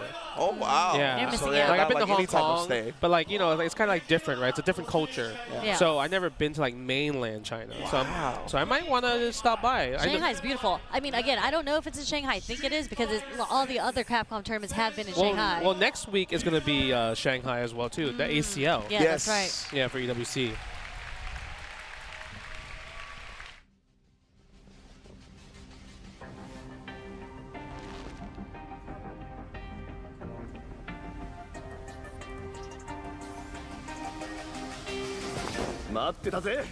It started from the ground up, training getting wound up, channeling your inner self and moving up these mountains, crossing over, passing bound, for no time to count and keep score, breaking barriers I never thought I'd cross before. When I get tired on my knees, I got it digging it deep. I feel like I'm all alone, it really has got me. I stand by, actions out with the window, goodbyes, if you just stood again. Yeah, let's go. I'm on the road to the top and I'm not looking back. I ain't never backing down. Come and step up to the plate. For my city, for my town. I'll do whatever it takes. I'ma go and get the crown. I'ma go all of the round. I ain't never backing down. Come and step up to the plate. For my city, for my town. I'll do whatever it takes. I'ma go and get the crown. To the top, see the sights, see the sights, see the sights. Street Fighter 6. Evo Japan 2025 presented Wow, by look at that. Get that crowd hype. Obviously, you saw man just give me that trophy. Bro, he snatched with 2 hands. That's mine. That's like a big reason I love them having the trophy right there during Yes. the top 8, right? Very easily accessible for the winner to let the emotions ride them into the celebration.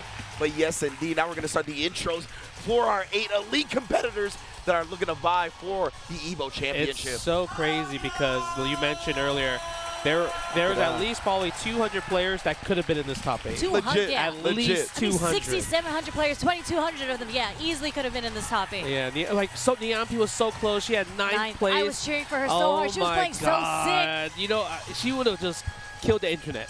Yeah. Killed the internet. Most definitely, most definitely. But of course, Akira with the Cammy. I believe the lone Cammy here in the top 8. Yeah, there's no repeat characters, I think. Yeah, there's like Ed for Lashard and Momochi, but Sorta. they might not play Ed at all, right? I mean, I watched Momochi versus Daigo from Hi-Fi. He clipped it, and I'm like, nah, Momochi, just pick the Mai, baby. Pick the Mai. Pick the Mai. The sequence that he did on Daigo was cooked. Pick the Mai. I mean, that's not what that character does, you know? Yes. Horseman RD Weibo Gaming looking to bring it back to back.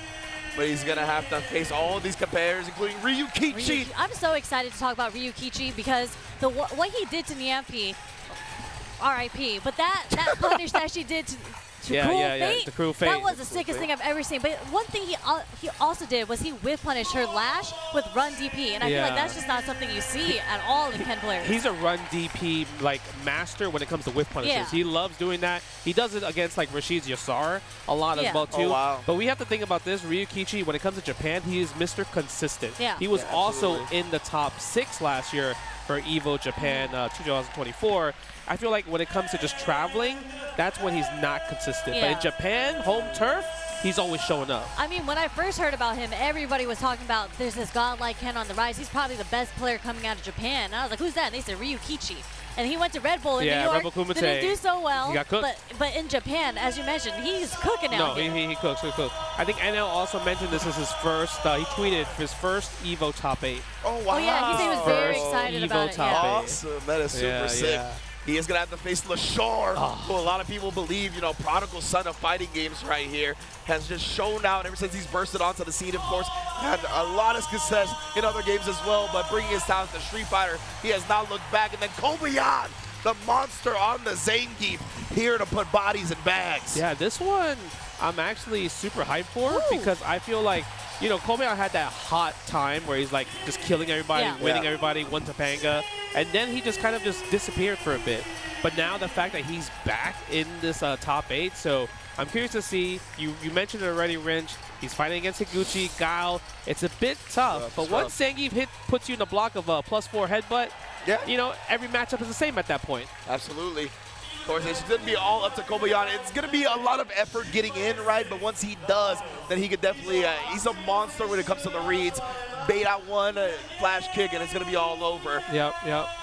Man, I'm pretty hyped because I personally want to see Menardi versus Momochi. Oh, yeah. I know they have to reach the winners finals, right? Yeah. But I want to see it so bad because me personally, Momochi is my favorite fighting game player of all time. Oh, for sure. sick. He's so technical. 100%. Awesome, Favorite fighting game player of all time. And the lore behind it is so good because Mena, he has his chance of becoming the 2-time back-to-back Evo champion, right? But Momochi has actually won Evo Japan as well in Street Fighter V, and he's won like Street Fighter 4 Evo Vegas. Yes. So this would just be another Evo title under his belt, but in Street Fighter 6. Wow, three Evo titles across Evo three titles, Street Fighters. yeah. Wow.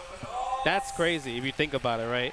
But Menardi might just be the back-to-back champion just in general. Back-to-back Capcom Cup, right? That's true. This might be a back-to-back. Oh, it could be a thing, right? So he's establishing the pattern. pattern. Because I feel like Menardi, he's always been super consistent, even after season 1. But season 1 was like that was his like current like prime. But now he's trying to find the prime again, right?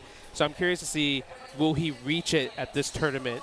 Because he obviously has the Blanca, he obviously has the Bison, but Bison got no reversal. I'm always kind of like sus about it a little bit. But you can see the bracket right here. First match going to be Momochi versus Ryukichi. Second match over semis, Menardi versus Akira. Right, I know Punk's cheering for Akira all day, right, for Cammy. Then we got losers round 1. Kobayan versus Higuchi, and then NL versus LaShore. Man, these are some banger matches right here. Yeah, Menardi versus Akira. I really am wondering which character Menardi's going to go with. Oh, we're going Blanca. Yeah. I would say so, but like also I think Bison has some merits in that matchup, right? Does, like being in the air, you cash out so heavily. You don't have to guess on anti-airs when it comes to the dive kick. You can kind of go to that. But as you mentioned, he's had so much success in that matchup with Blanca and Cammy. It'd be hard-pressed to do something else. I'm actually, okay, my big logic, big brain right here. Yeah. There is a chance that Menardi might pick the Zangief against Akira. Oh, okay. Well, so a little bit. Because I would doubt that because Akira, to make it this far, actually had to take out Itabashi Zangief. And he got some, when I was watching him play, he got some tricks up his sleeve with Cammy. Yeah, okay. It's just like a different Zangief though, right? It is. But I think it's more of like Blanca was definitely like Punk's kryptonite, right? That was his answer. But that was like season 1. Absolutely, Eventually season 2 came out and Punk was able to beat a lot in terms of the sets of Blanca versus Cammy. Yes. And the one time that Menardi did beat Punk was with Zangief. So I'm just like, That's a great point. It might be a thing where he might try it if Blanca possibly gets washed. Yeah. So we have to see. And then one of the things about that Punk Menardi kind of clash that we saw a lot in season 1 was that's when Blanca had the really hard to whiff punish crouch medium punch, right? And of course that's Punk's main game. Like he's a great whiff punisher, maybe the greatest whiff punisher of all time. Facts. So because of that, it was definitely a hindrance towards him, right? Obviously they normalized the hurt box a little bit on the Blanca crouch medium punch, and then you saw he had to go to the Geef. So that's another kind of play into this, right? I'm not sure like if Akira is going to be looking for whiff punishes a lot or how they're going to approach the matchup if we see that. Yeah, that's true. I mean, I do think Akira is more of like a a full-on Cammy player compared to Punk, because you mentioned like Punk. He plays like Punk. He just whiff punishes and just kind of guesses right on a lot of the mix-ups. But when it comes to like knowing Cammy's like little tricks, doing specific setups, max damage conversions, Akira definitely is all of that on paper. Right? Yeah, like what I saw Akira do to Itabashi was like dry rush spin knuckled for the cross up in the corner. I was like, oh, that was cheeky. That was the day one online. That's Cammy classic. When it's old becomes new again. Yeah, exactly. That's a layer to this. You're just like, they wouldn't do some rank stuff on me. And look at that. Look at the crowd, Back bro. to the gills, Yo, bro. they might have gotten all 6,000 entrants again. I was saying, like, these were probably all the competitors, because we had 6,700 players. Yeah, they're all spectators now outside of the 8 people that are in top 8. Yeah, so. Usually when they have like kind of like their own Street Fighter 6 events in Japan, I always see the crowd shots are just like endless. They're just like sold out crowds. So it feels like all the seats here, people got their tickets and everything, and people are standing, people are sitting, hitting the deck as well too, man. We love that. Hitting the deck. I love it when people sit on the floor. That gives me the old school like Street Fighter tournament vibes. Even the Evo vibes. Yeah. Right? Like true, the pit. When we got to sit in the front. Yeah, that's a good point. So that was like really, really cool as well too.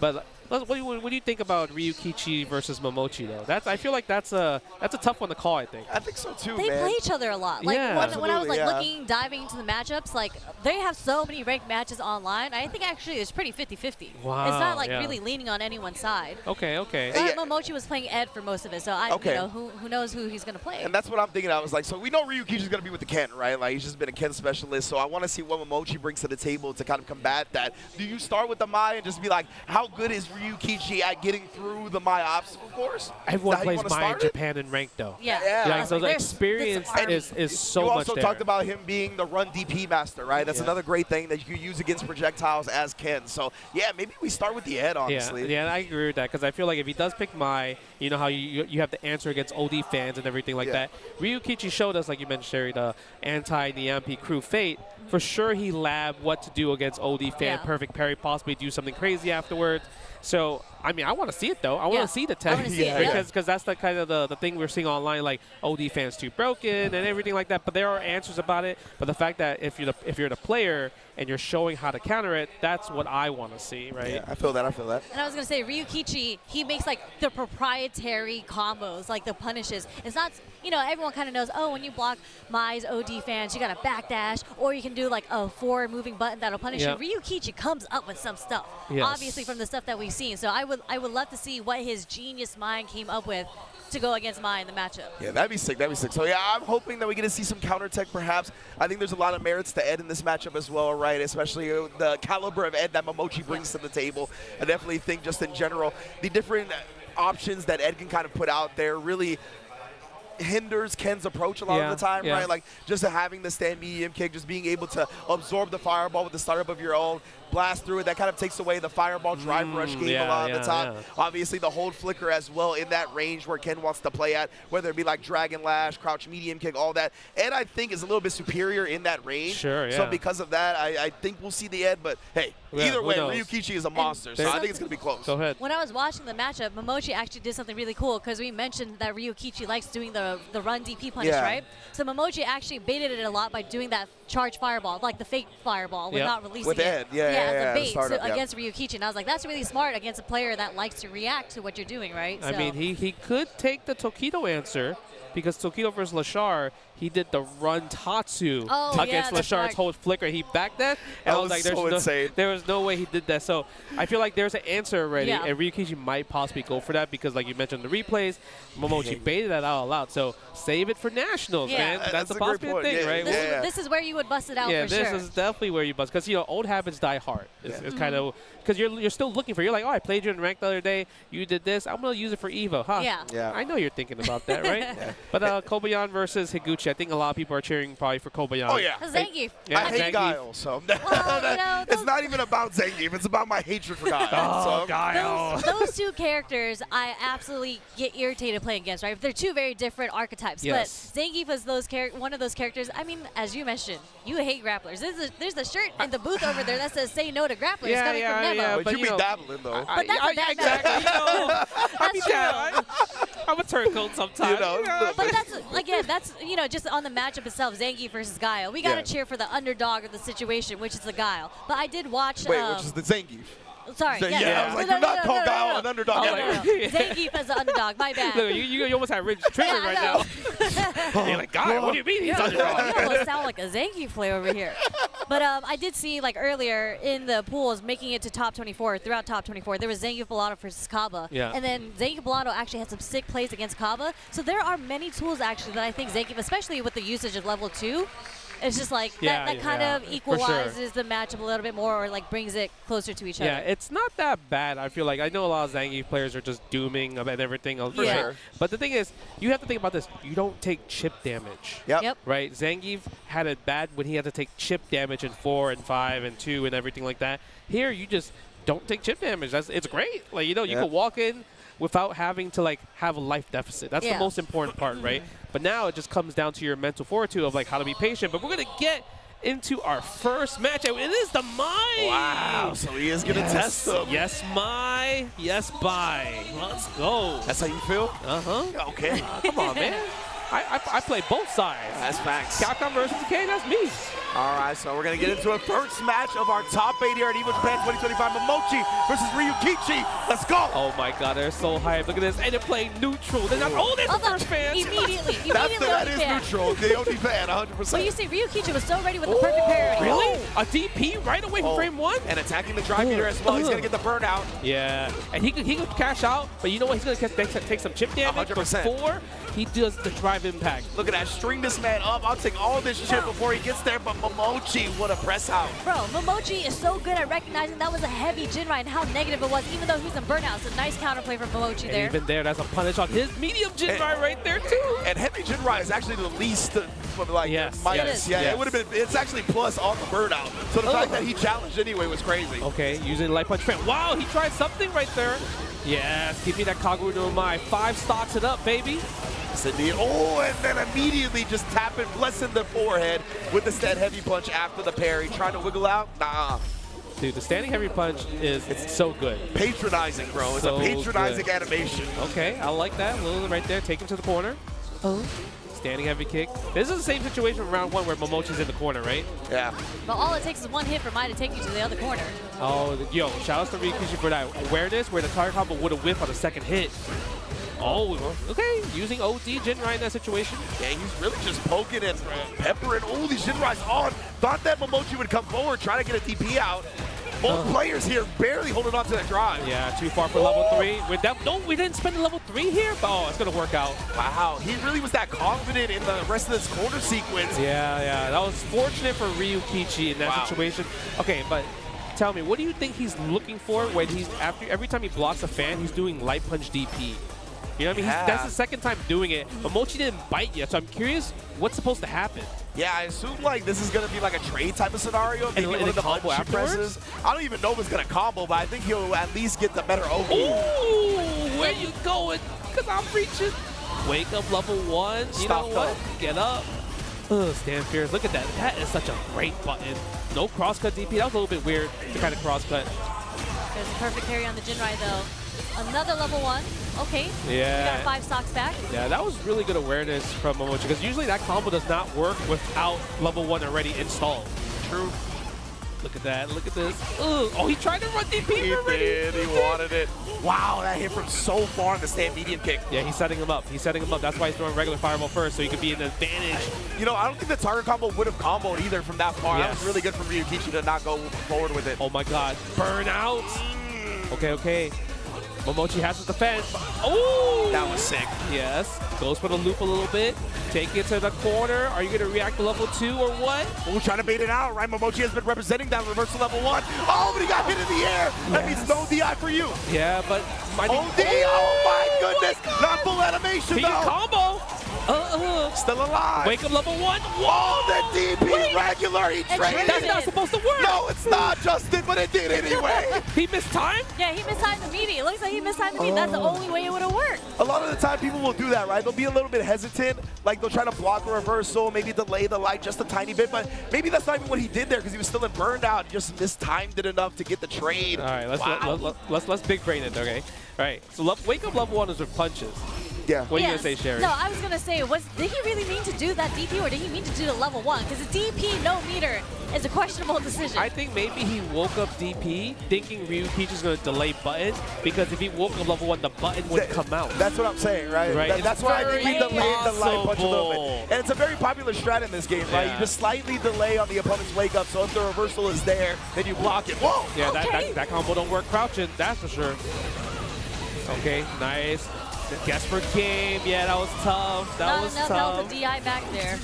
And I love Ryukichi has just definitely been attacking the drive meter, right? To take away that OD fan from Mai. It's a really smart strat. Yeah, it's actually really working out. And you're seeing that Momochi's not really doing a lot of OD fans in the process. Yeah. Because even if you get her low enough, right, then the OD fan, you might burn out if you're below 2 bars. Yeah, it's very clear that Momochi has been waiting to get all his level 1s just to get the stocks. Like, in every single round, he's been able to activate level 1. Yeah. Wow, and then just the reversal. Fierce Ryukichi showing no fear. Expanding the level 3, cash on damage, attack the drive gauge, put in your CA, but doesn't matter. You don't even have CA in the process in there. Are we going to get the burnout? OD Are we going to fireball. go for the meteor here? Yeah, taking the hit, don't matter. That's a tough decision right there. Yeah. Felt like he tried to take the hit to avoid the burnout, but nonetheless, that was just really good from Ryukichi, trying to close that gap and not let Momochi get out even after taking the hit. Super smart, smothering style. So far, 4 rounds straight, right? Momochi wins 2 rounds, Ryukichi wins 2 rounds. If you notice, Momochi's always in the corner first. Yeah. Yep. Every time. Yeah, so there's something that Ryukichi's doing well, where forcing Momochi walking back. And we might switch Ed, because I feel like Momochi, because of that, maybe he knows, like, hey, you know what? Why am I getting walked back like that? I'm supposed to be the neutral footsie god. Yeah. Right? So let me pick a character that can control some of that madness of yours. That's what we're going to see, right? Switching it up now. And again, both of these players definitely start the round a little bit timid, right? Nobody wants to overcommit. Nobody wants to give their opponent a big opening to start the round. Ooh, look at that. Ugh, I love that flicker. That's a bad boy. That's a bad boy special. Right Yeah, there. it is. Misses the parry. Yep, tries to attempt for it. Momochi doesn't give it to him. But nice challenge. Yeah, that was a good challenge right there. And you see Ryukichi just ever optimal, right? Buffering the Jinrai behind him, always peppering in any damage he can get. Yeah, and you know what I really love about him doing that Jinrai? Like, he just give just in case. Yeah. But most people would do jab drive rush. He didn't want to put himself in that situation where it didn't work and put him in a possible burnout situation, but it doesn't matter because Momochi taking the first round of this game. Yeah, you can tell Ryukichi's extremely conscious of his own drive meter and his opponents. He really values those resources, as he should. Forward fierce right there. And as you mentioned, Justin, you can see how the neutral has changed right now, because Momochi's been handling the neutral pretty well, actually. He's been controlling it, not pushing himself into the corner. Oh yeah, this is Momochi's character. Like, if you think about like how his archetype of a player he plays, this is him. Yeah, Maya's just broken. This is what we talked about at the beginning, right? Momochi in this matchup with Ed definitely has really strong tools at that range where Ken likes to play at, so makes it a bit more difficult for Ryukichi, and he is just pressing that heavy kick. Yeah, he got him in the corner, so it's definitely harder to make a whiff. But do we have the dream? I believe Momochi has a dream. No, yes, a little bit. No, he had to change it up a little bit, but still gets it though. Wow, the adjustment. That's crazy. What? I can't believe that. Yeah, I can't believe he fixed that. This dude Momochi, bro, he's a master of the character for a reason. 2-1 lead here in top 8. You saw how it was kind of like, it was kind of wonky a little bit. I've never seen that adjustment. I've never seen that. And he had the meaty setup for it right after, too. The empty jump low, the empty jab light. That was Chef's kiss right there. Okay, how is Ryukichi going to answer? But speaking of that, get him using the damage option. Didn't want to use the Tatsu. And it looked like Momochi trying to walk forward throw right there. Like he tried to call out Ryukichi was going to block after the driver's cancel. What? That was sick. Was it because it was meaty? Yeah, it was meaty there. Wow, that was actually sick link right there. Okay, go for the parries. Blocking, has to force to take the throw because Ryukichi went for a lot of shimmies right there. Nice! Big parry. Yeah, but it doesn't. I guess Momochi's cool with it. He's back into the mid screen. He's back to where he's comfortable at, walking Ryukichi down. And he's building that level 2. Not going to have a chance to use it this round, though. We've seen some clips from Ryukichi at this tournament as well. Spamming that crouch medium punch. Yeah, absolutely. Yeah. Crouch medium punch for Ken is one of his best counter poke normals. That is a great disjointed hitbox, 6 frames as well. And then you see him just switch it up with the crouch medium kick to throw off Momochi at the end right there, too. It's so hard to just try to whip punish that one. I think it was against Zangief, where he just did 4 times in a row, right? And the 4th one hit. Yeah, he tried to do stand medium punch, Geef, and just got destroyed. Okay, another one. This time he gets it. Look at that. Ugh. Beautiful. Look at the damage. That's 50%. Yeah, go for the fuzzy with the standing heavy kick too. Get the +4. Wow, he whipped. Damn, that did a lot. Ooh, stand fierce again. Go attacking the drive gauge. And I love the fact that he knew he was going to tap parry in that situation. Jump back as well. Defense. My goodness, bro. Momochi is just keeping him jailed in this corner. He tried to walk up on him and throw. Even with a wake-up throw right there, Momochi getting a little frisky. No bite on the shimmy there either. Yeah. Look at that. Momochi playing so well defensively right now. Ooh, with punish. Where are you trying to press that sweep for? How dare you? And Momochi had been walking up in his personal space, right? That's why he tried the sweep. He was like, bro, I don't want you to keep walking at me like that. Great adjustment from Momochi to whip punish it instead. This time we get the low forward though. Ryukichi's offense is hitting. Somehow he gets quite a meaty neutral jump roundhouse right there. I wonder what he was going for. Yeah, I wonder what the mind game is there. Like, did he think he was going to like fake the safe jump type joint? I don't know. Yeah. Because usually Ken will just come down with fierce instead of roundhouse. And again, the roundhouse hit again. Wow. I wonder if that's something new against Ed. Yeah. Look at that. I felt like Momochi was cooking that game, but somehow Ryukichi came back to tie it up 2-2. I mean, it really took all that low four Tatsu into the corner, and then, you know, Momochi, unfortunately, maybe it's because Ed's anti-airs aren't the best. That's why he's getting counter hit. He's maybe reacting a little too late to the neutral jumps. Yeah, that's the hard part. You have to react a bit earlier than usual. Yeah, he just did it again, right? Like, I don't know what the anti-air choice is. Maybe it's like the stand media or the crouch medium kick type joint, and that just beats it. Definitely interested in seeing this going forward. Oh, okay. Final game. Let's see who's going to go on to the winners finals of this right here. Again, a stand jab from the drive rush. Trades on the buttons. Nice. First DI counter against the Jinrai there. And yeah, way to save it for the last game. That's what you want to. How he ended up parrying again. Yeah, that was actually pretty smart. The fact that he's like, you know what, I need to let go. I don't want to drain myself, and then tap it again. Yeah. Go for the DP combo, 5-piece. How dare you press the button, double drive rush combo. You're going to spend level 1 here? That's right. Yeah, I think with all that drive meter, maybe Ryukichi was like, you know, Momochi will expect a DP here. Like, I got all this meter, I'll still be good even after I DP. But nah, the media was there to shut it down. Yeah, I feel like we haven't seen too many bust out ever since Momochi's first EXDP with mine the first game. That was like about it. Yeah. That's like a 3-for-3 neutral jump fierce from Ryukichi too, as an not as an anti-air, but as a shimmy bait. Yeah. I guess Momochi is working out really well for him. Oh, the spacing on that one. Yeah, these two play each other a lot, you can tell. Again, try it again. There's the cross cut. How dare you using the light punch DP. There's the bust out. Definitely wanted the drive rush back throw into the corner right there. Momochi did not let him have it. Nice anti right there. Go for the meaty. Again, the meaties. I would say the little delay stand light punch is definitely cooking him. Ooh, but the whip button from Ryukichi. He's going to spin the meter. Most definitely can't afford to be greedy here. And we are going to a final round. That's a crazy whip punish too, because that is so hard to whip punish against I love that. That was hard, and I felt bad for Ryukichi there just because I'm like, he's probably thinking, can I level 2 instead of level 3? But he's like, you know what? I don't want to risk it. I don't want to risk it. Definitely had to spend all his bar there. And I truly don't think the level 2 would have killed, so. Oh, nice meaty on that one. Wow, stand jab, low jab, saw the hit, and confirmed to the target combo, and put him in a situation. Look at this, taking all the damage. Momochi has 3 bars, though, but Ryukichi has him in the corner. What a throw tech right there from Momochi. Oh, but again, Ryukichi just patient with punishing the fierce attempt, and then catching him as well. The meaty jab. Should be it. That's it. Level 1 to end in Ryukichi in winners finals at Evo Japan. I told you, man. Home turf Ryukichi. This man cooks, bro. He always cooks at home turf. Yeah, man. And, you know, it's just really a testament to these two and how they played each other because, like, Momochi got the dub with Mai quick, right? And then he lost one. And you could tell, like, he wanted to start with the Mai because Ryukichi has specific Ed tech. Yes. We saw it on display. Yes. So he was like, this is going to be dangerous if I have to go to Ed. But that's just how good Ryukichi is, bro. Whether it's against Mai, whether it gets Ed, like you said, man, on home turf, he's different. He is different. I want to see if he's going to use the neutral jump roundhouse against the next match. Yeah. Because then that'll tell us, yeah, that's an Ed-specific thing, yes, right? Absolutely. Yes. Yeah. I'm so curious because usually most Kens will always use jump heavy punch as the neutral jump, right? He did use it for shimmies, but when it comes to like, oh, when your Ed is standing, yes, it was come down heavy kick for sure.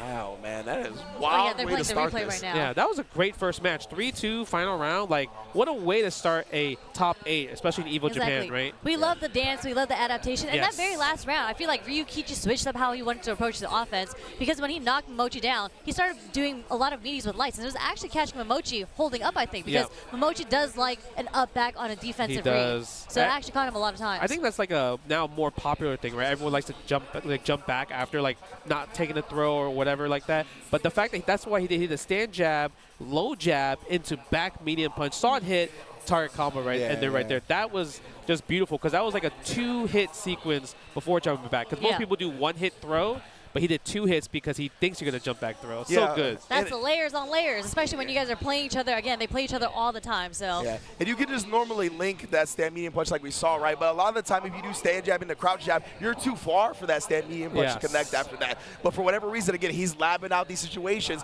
where he knows, like, I can get away with doing 2 jabs first and still connect with a stand medium punch. Dude is just a mastermind. That was good. That was good.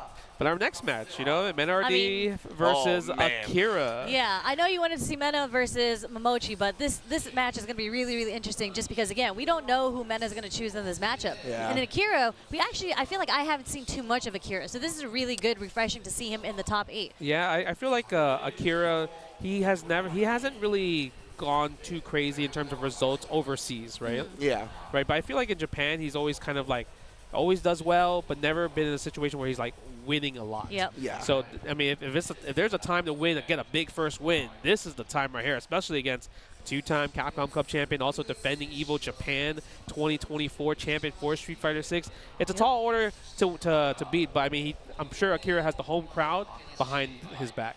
Yeah, this honestly might be the perfect storm to kind of break through that glass ceiling that he's been hitting, right? Getting those top 8s, but never maybe getting into that top 3 or getting that W himself. So if he's able to use this, ride the momentum, ride the home court advantage, take down the reigning defending champion, that, I mean, I think will propel his confidence forever. Yeah, I mean, that's a tall order, though, because something everyone I feel like knows about Mena is that he does not get deterred. I mean, he won Evo Japan last year when I don't want to say he had the crowd against him, but, this is home advantage, home turf for Akira, and it doesn't really bother Mena. He's been here before. He's done this so many times, especially in this particular matchup. I think he won, like, free. Like, it was dominant. Yeah, he was very dominant last year. It wasn't, like, close at all. He destroyed the competition last year. And I feel like when Mena is in the zone, when he's in there, he's pretty much unstoppable. Like, you'll watch this game and you'll be like, does that other guy play Street Fighter? Like, right? No, I mean, you're definitely not wrong. But I would say if Akira did his research, I mean, one thing, Mena is definitely an up-back monster as well, too. Yeah. And Cammy's definitely really good at just stopping up-back with her crouching heavy punch, meaty, right? And gets a full combo from there. But the thing is, I think Menardi just kind of just plays heads or tails. It's either I up-back or perfect parry. Yeah. Yep. Right? So obviously, if you're going for a meaty, think I'm going to up-back, it makes it easier for me to perfect parry. Puts the back throw. Guess what? Tables are turned now. So it's a very dangerous combination. But sometimes, if Menardi is willing to play dangerous, you have to not be scared to play dangerous back. And from Akira's gameplay, definitely not hesitant to kind of play that way as well. Yeah, and with those 2 choices that you highlighted, Justin, I wonder if we'll see Akira try to maybe put the brakes on a little bit on Wake Up just to try to counter both of those strategies. But if that happens, does Mena start waking up with buttons? Does he start waking up crouching medium kick? Exactly. He's so good at adjusting so quickly that even if you catch on to his strat, he won't just stick to it. He's not stubborn in that way if it's not working. Woo! Okay, let's see. I'm so curious to see what's going to be the new. Do we have any new Lightning Beast setups? What's the Blanca challenge going to be doing? Here's the Pokken, just feeling each other out. Here's no dive kicks yet. It just feels so right to see Blanca on Mena to me, or Mena on Blanca, excuse me. Look at that. Yeah, again, right away, the offense has started. We're going to set it out. Yeah, that's right. Put a trap out. Yeah, meaty, plus frames. And look at this. Menardi is controlling the pace. Yeah, and perfectly set himself up on that roundhouse as well. I think it was supposed to be a counter poke setup, but then he gets the whip punish anyway. Oh, using spiral arrow, but it didn't really work out. Somehow got the punish counter throw. I guess that was still a punish situation there. Yeah. No space out in there. And look at this control. Stand jab, stand light kicks. They haven't used crouching medium punch yet. Yeah, that's true. We talked about that potent button, but that one as well, the crouch jab, counter poke, and the drive rush cancel behind it to seal the first round. That was super surprising. I don't really see a lot of blockers using crouching jab. Yeah, right? For real. Oh, nice. That crowd strong, but has a whip punish there. Yeah, no, that was definitely a whip punish. Standing heavy kick. Like the fact that he put himself back into the corner, I think it caused Akira to have like a moment of hesitation. Like what's happening here? Yeah, pressing buttons right there, using the low forward. You have to attack the drive gauge, and that is what he is doing. Put that drive gauge down to life support while Akira gets back in the green. It's gonna be a good look. Just needs one more. What's Mena gonna bet on? You know, if I'm gonna burn out, I'll burn out on my own turn. Yep. Uh-oh. Now, does Mena have the reaction to wake up level 1, wake up level 3? He jumps out, backs out in the corner. You gotta attack the legs. Using a low medium punch. Doesn't want to do the third. Oh my God. You got to be kidding me, Mena Roundhouse as Arthi. an anti-air? That was the first dive kick of the game. Oh my Lord. You know what they say? When you're in burnout, your reactions have been heightened. Yeah. To the maximum. That's true. You But know what I mean? you're heightened, but usually you're locked in on one option. Yeah. And But it's I think he was locked in on that option, locked in on though. the dive kick. Yeah, absolutely. Yeah, like, yeah, 100%. The dive kick is such a great tool to use when the opponent's in burnout, right? It's like plus frame no matter where it hits pretty much. Yes. So a lot of time players are going to be trying to abuse that Mena, scouting it perfectly. But look at this adaptation from Akira. Like, we just saw 3 dive kicks in a row. In the last game, we only saw 2, like Yeah. one OD and then 1 regular, right? Yeah, so nice. now Akira is going in. Yeah, the delay buttons right there, catching Mena and jumping back, but doesn't get a full combo, goes for the throw here. Is Mena gonna wake up right here? Ooh, I thought he would wake up after that if he saw green. Nice jump back, medium punch. It got the soft knockdown too. Scratch him up. He tried to hop over. He did, yeah. He wanted to be out the OS, the DPOS. He was going to try to hop through it. Yeah. That was so lucky for Akira because if he did not get that sequence right there and Mena RD was able to defend, it would have been a world of hurt. Man, that was really good from Akira, honestly. Take now it to we're the going to corner. get to the corner. Yeah, everyone's favorite place. Oh, what? Yeah, I think he tried to hold up there. Most likely, right? You highlighted how often he was going for dive kick. That probably was what he was doing again, honestly. Ooh, almost. I love the side switch. Yo, he is playing fast right now. You see how fast he's playing? Yeah, boy. Yeah, he's going in. I thought he was going to bust out the super. Yeah, kind of hard to cross-cut in that situation, right? Lightning Beast, attack the drive gauge. I love the fact that he didn't spend it, right? Just in case. I definitely think he was betting on Akira trying to do something with the remaining drive meter, right? So he was looking to bait it out. Yeah, that's why he's jumping back. He's trying to buffer a special move right there. But drops the combo. Oh, maybe that's a setup possibly. I really like the parry right there, right? So he didn't have to guess which side that ball was going to come down on. Yeah.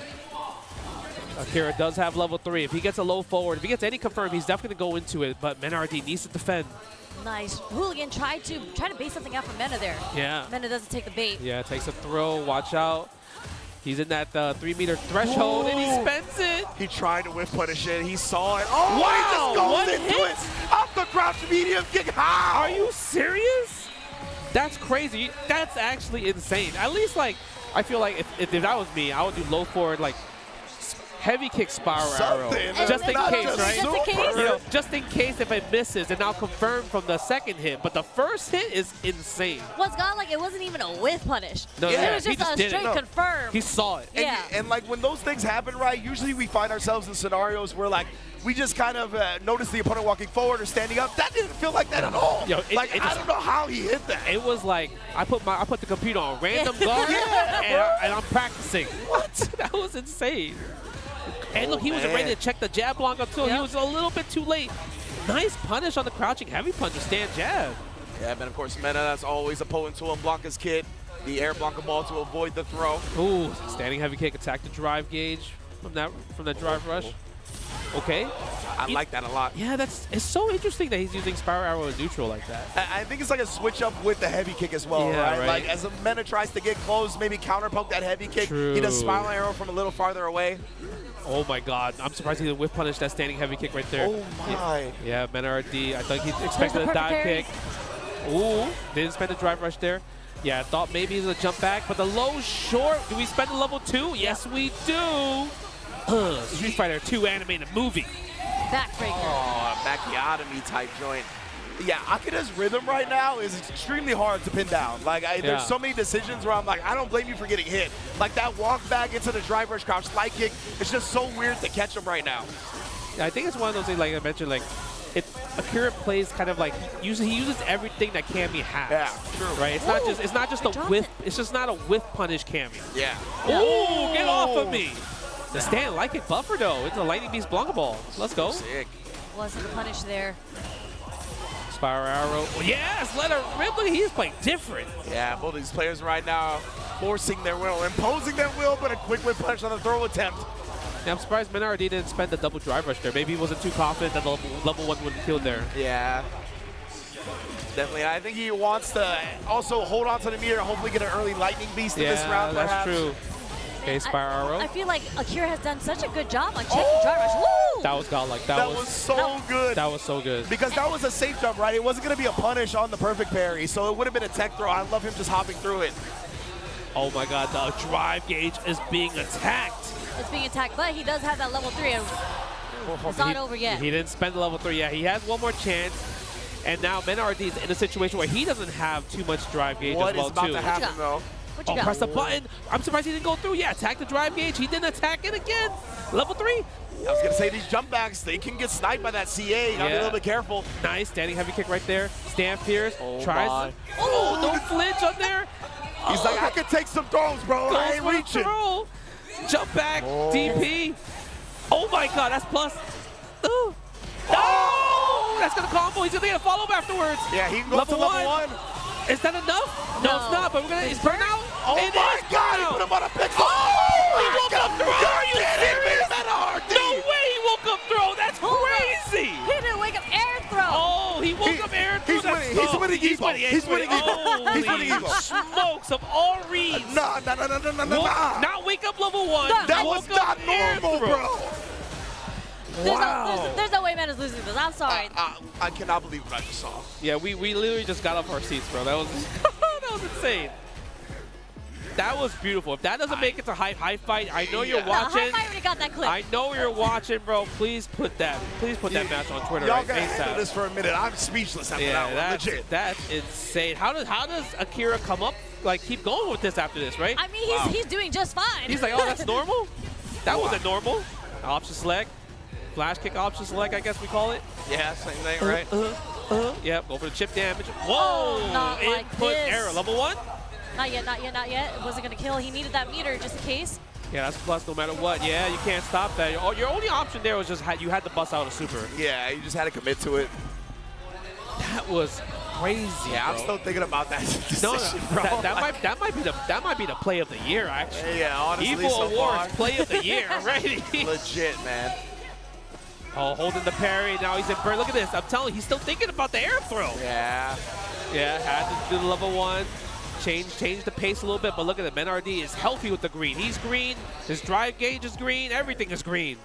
Ooh, just with the walk-up throw. Yeah. Walk up throw the situation. About to Attacking get during the his meter burnout. back. Yeah, playing like no a little bit. DPOS, get off of me. Yeah, we'll see if Menardi goes back to the hop like he showed earlier off that. Oh, burnout again. DI. Do we side switch? Yes, we do. Meaning, do we set up the Blanca-chan?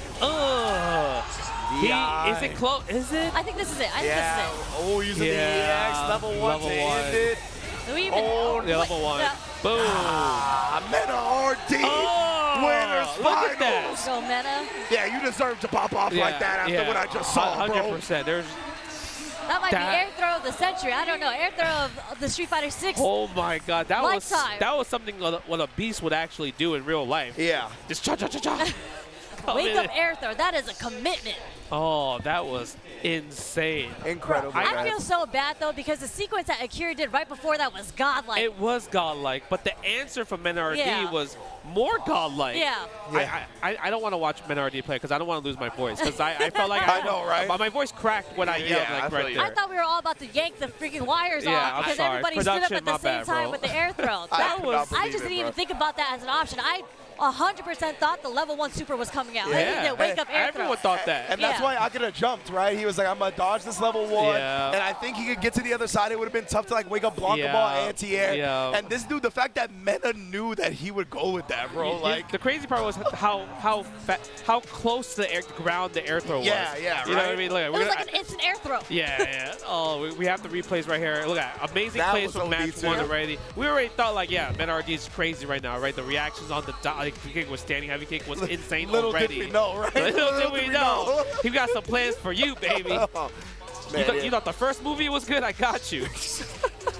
So this is my Godfather too, bro. Even that one was an Yeah, amazing that looker. hiccup. Yeah, I don't know how he pulled that one off. Both of these players have just shown off That was the phenomenally. third strike right there. Low forward super. No, that's harder than third strike.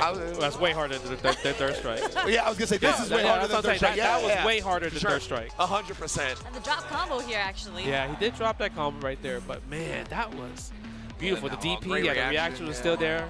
Buffering the stand light kick right there, and that was really good as well too. You can tell he's had so much experience in this matchup with that, right? Getting hit by the DP off the Blanca ball, he still knew the light kick buffer would work. Yes, look at that. Oh, this is what we're talking about right now, I believe. Yeah, I think this is the one right here. Spencer yeah. level 2. Yeah. Right. Boom. Look at that. Optimal combo too, right? Yeah, the Spencer level 1. 1. Oh my. Look at this, look at this, look at this. This is so sick. Oh! That was so ridiculous, bro. Yo, Instant. So ridiculous. that was great. Like, caught her on the way up. Yeah. Like, Oh my God, that was a beautiful play. No matter what, I still can't believe that he did that. yeah, 100%, Nah, man. he knew. I mean, of course, at that point, he definitely knew. Wow, Mena just, and you mentioned it, Sherry, right at the beginning. When Mena's on and his reads are there, like, he looks unstoppable. He looks like the best player in the world, and that's what he just displayed here today to get into winners finals, where he'll be fighting up against Ryu Kichi in a little while.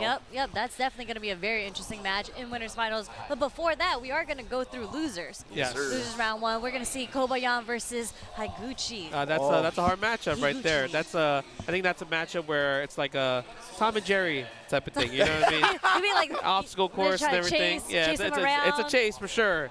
That's for sure. It's a chase down. But I mean, Zangief can't do it. I think Zangief in this game is definitely much better than the average Zangief from previous games, for sure. Yeah. Just because no chip damage and drive rush is a factor. Also, headbutt's a pretty nasty frame trap as well. I So mean, he has really good buttons. he has. That's what I great want to bring buttons. up, Like yeah. the stand medium kick, the stand strong, Yep. even the stand short, even on whiff, on hit, whatever it may be, into the green rush. Yep. Like that's very optimal for Zangief. But we have Akira. We see that he just lost his match. He is waiting for the winner between Kobayan and Higuchi. And we have Momochi, who fell from winners down into losers to play the winner between NL and Lashar. Ooh, that's a banger. Either way, like all these are gonna be banger matches as well too, right? Yeah. Kobayan, man. Yeah, I love that you bring that up, Sherry, because the ground game of Zangief is potent in this game. Like, he doesn't get as much of a reward as people with crouch, medium kick, drive rush cancel off his normal game, on his footsie game, but it's so hard to get into that range and feel comfortable against him. Yeah. And then you still eat like that 20% on the target combo. Yes. And then there's just a lot, honestly, on getting in Zangief in the first place. You can't talk too much because all the Zangief down Oh, yeah. players are gonna be upset. I'm probably You know getting what I mean? DM'd by Don't- Dr. Danny yeah, fan right now. Like, yo, why are you hyping up Zangief like that? Don't spread the Zangief propaganda according to I Twitter. mean, you know what I As mean? a Ken player, I don't like that matchup. I don't like that matchup. Oh man! But of course, we already know this tournament would not be possible without our lovely partner in PlayStation. PlayStation tournaments combo the competition and will combo the rewards, win cash, plus exclusive items when you enter the PlayStation tournaments, and you can do it directly in-game and on the PS5. One of the coolest things, one of the coolest evolutions about PlayStation tournaments is doing that, and of course, all of these Evos wouldn't be possible without PlayStation. Yep. Yeah, it's actually so cool. You know, Amakashi, he won a PlayStation tournament Oh, recently. yeah? He showed me pictures like he got the reward and everything. That's tight. I mean, they're daily tournaments. Yes. And you just sign up from the home screen. Yep. Like, it's super easy. Yeah, so, super, again, shout out to super Sony easy. PlayStation bringing us here. Yeah, bring us everyone Supplying here. there's about 8,000 competitors here this weekend. They supplied all of that. Ridiculous. That is a lot. But like, okay, we're always gonna get Kobayan versus Higuchi. Yeah. Zangief versus Guile. What do you think? How do you think Zangief's gonna get in? That's what I figured. That's what you were gonna ask right now, and I'm trying to think. Like, we talked about how once Zangief's in that range, he's pretty potent, but Guile doesn't have to engage with him, right? He just sits there and throws Sonic Boom. So how are you gonna get past that? I don't know, man. Like, when Higuchi's as good as he is, it's gonna be tough. Obviously, the gambits are there, whether it be jump, drive rush. Maybe he has like a drive rush DI gambit, something like that. I don't know, but it's gonna be a tough answer for sure. I feel like Stand Fierce is a very potent tool in That's that a good- matchup. yeah, true, because true. it actually, like, it's not a full answer, but it does well because of its armor, right? Yeah. So, Yep. you know, Guile, they like doing the Sonic Boom. Sometimes they'll do the upside down kick. Stand Fierce is actually a pretty good tool against that, and it's a knockdown if you get hit no matter what, whether it's like fully charged, depending on how you hit it. But that's how Zangief will get it on you. All he needs is that one hit, and maybe even sweep. Like throwing, Zangief has I feel one of the best sweeps out there. I agree with you. And then once you clip him, you just drive rush in and his headbutt 50-50. Let's go. Especially if it's a punish counter sweep too, Yep. right? Yeah, I agree with that. I think like also what Zangief's can do is like using like, because Guile's going to poke with crouching medium kick, right? Yeah. Snowball kicks. Maybe using stand light kick against the crouching medium kick into drive rush, right? Going into lariat, get closer, put him in the corner. And obviously all the Zangief players, they want to use EX lariat to kind of get the more better optimal Oki situation. But that's the hard part. Do you spend 5 bars of drive gauge from a standing light kick to do OD lariat or what? Nah, that's why they always reset into the headbutt. Yeah, that's true. Because people they just like holding up back against Zangief in general, so they get that headbutt damage, and even if you get blocked, you're so plus on that. Look at that. Look. You see Higuchi, he's smiling. He knows that he won the matchup. He's like, oh, I got to fight Zangief. Oh, I'm smiling. I'll take this picture with teeth shown. It's the H-box gif where he's crying mid-set because he knows he's going to win.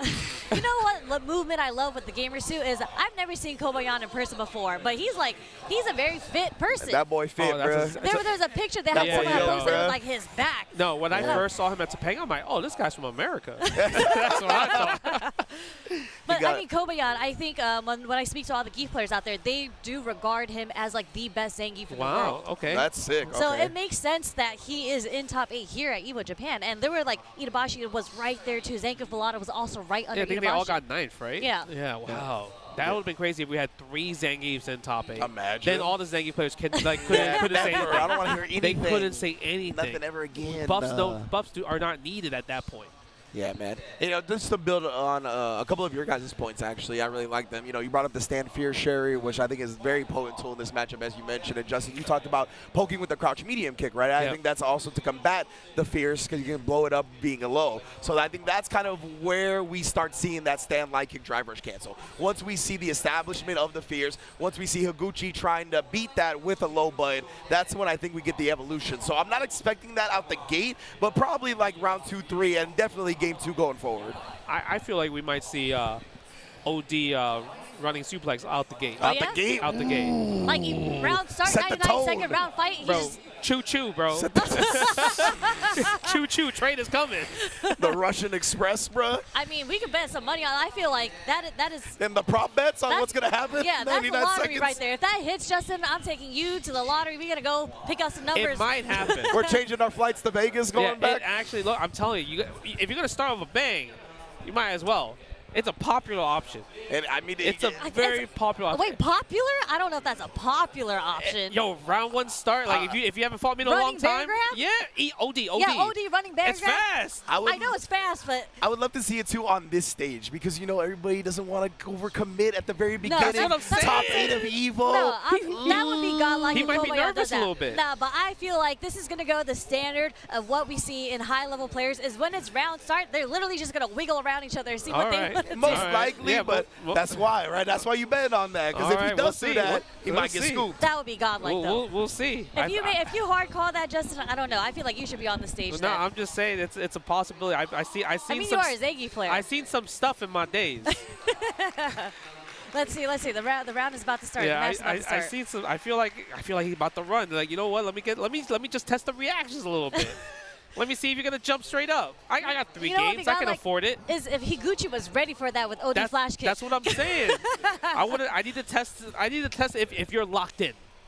You know, because that's the most important part. Because Higuchi, he's definitely one of those players that's like really hard to kind of like get in on. Yeah. Absolutely. When he's on it, but if he's not on it, maybe Kobayan might run away with it. That's true. You got to throw him off his guard. And if you started off with like that and it hits, you're in his head. Yeah. They're like, no way he started the round. Come on, let's see. Okay. All right, here. I'm curious. I'm so curious. I'm making the read. Yep, losers round 1. We have Kobayan versus Higuchi.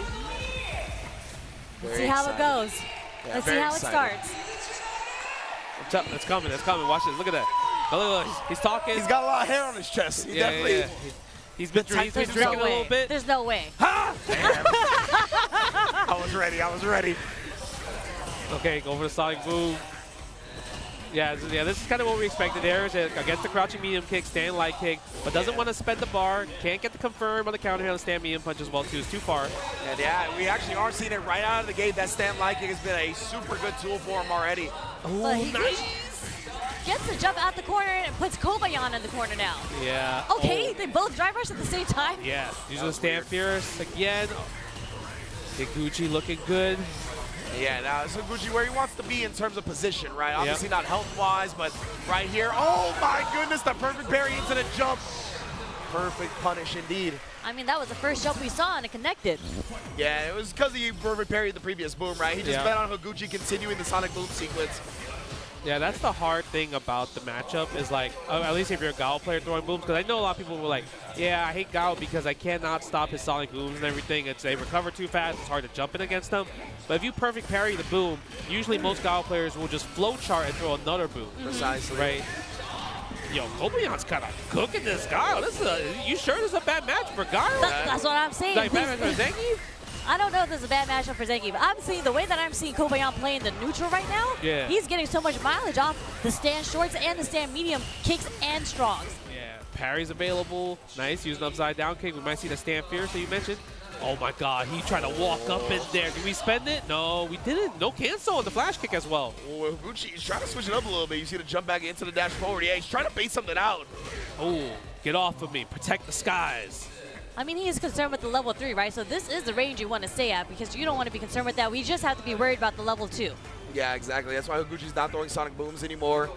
Doesn't want to get cycloned on in. Yeah. There we go. We can throw the booms at this range right here, but we can't flowchart. Nice little dash forward, back dash. And he's so scared of Higuchi's OD flash kicks. Yeah, both of them are showing a lot of respect. You know what? I think Kobayan was waiting for the up back. Okay. I don't know if that's going to be enough. It's close. Hell stop to level 1? No. Yo, headbutt to level 1. Ugh. All right, but now he's in burnout. He does have the corner. Higuchi gets the anti-air, sending all the level 2s at him. Got hit. That was tough. That jump was needed. That jump was literally his lifeline right there. Oh my god, speaking of that, now he gets the optimal setup right here. Again, the respect on Higuchi. He's like really wanting like him to bust out. But I feel like so many times if he hasn't bust out yet, you should go for the offense, right? Yeah. But man, I feel like now he's going to bust out in the next one. Sorry, sure, go ahead. No, what an SPD. The grab. I just feel like at this point, especially at Zengi, you got to be okay with the bust out because you got to establish that offense between the meaty and the SPD, whatever it may be. 1000%. You have to live the fact that people might just wake up DP on your offense. It's part of life. But look at this, Higuchi, nice block at the overhead, perfect parry.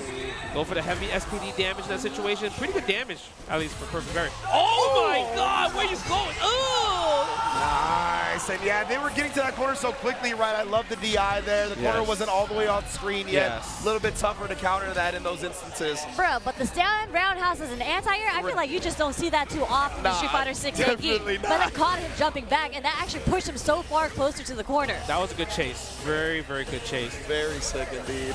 Yeah, parrying the Sonic booms. The driver stand liking is actually hitting Kobayan a lot on counter hit. I wonder if it's like because the timing is like not as fast as a 4-framer, and that's probably why it's catching him off guard. Yeah, you're right. Yep, using the soul ball kick in their situation right there. Higuchi looking way better in this game. Okay. There we go. All right, I thought we were going to have a flip for a second. Oh, indeed, we are having some type of issue. He's not even holding the stick, and Zengi's just moving forward. Oh, my man. Zengi was like, I know where my bread's buttered. It's the close quarters combat. Close quarter combat. Yeah.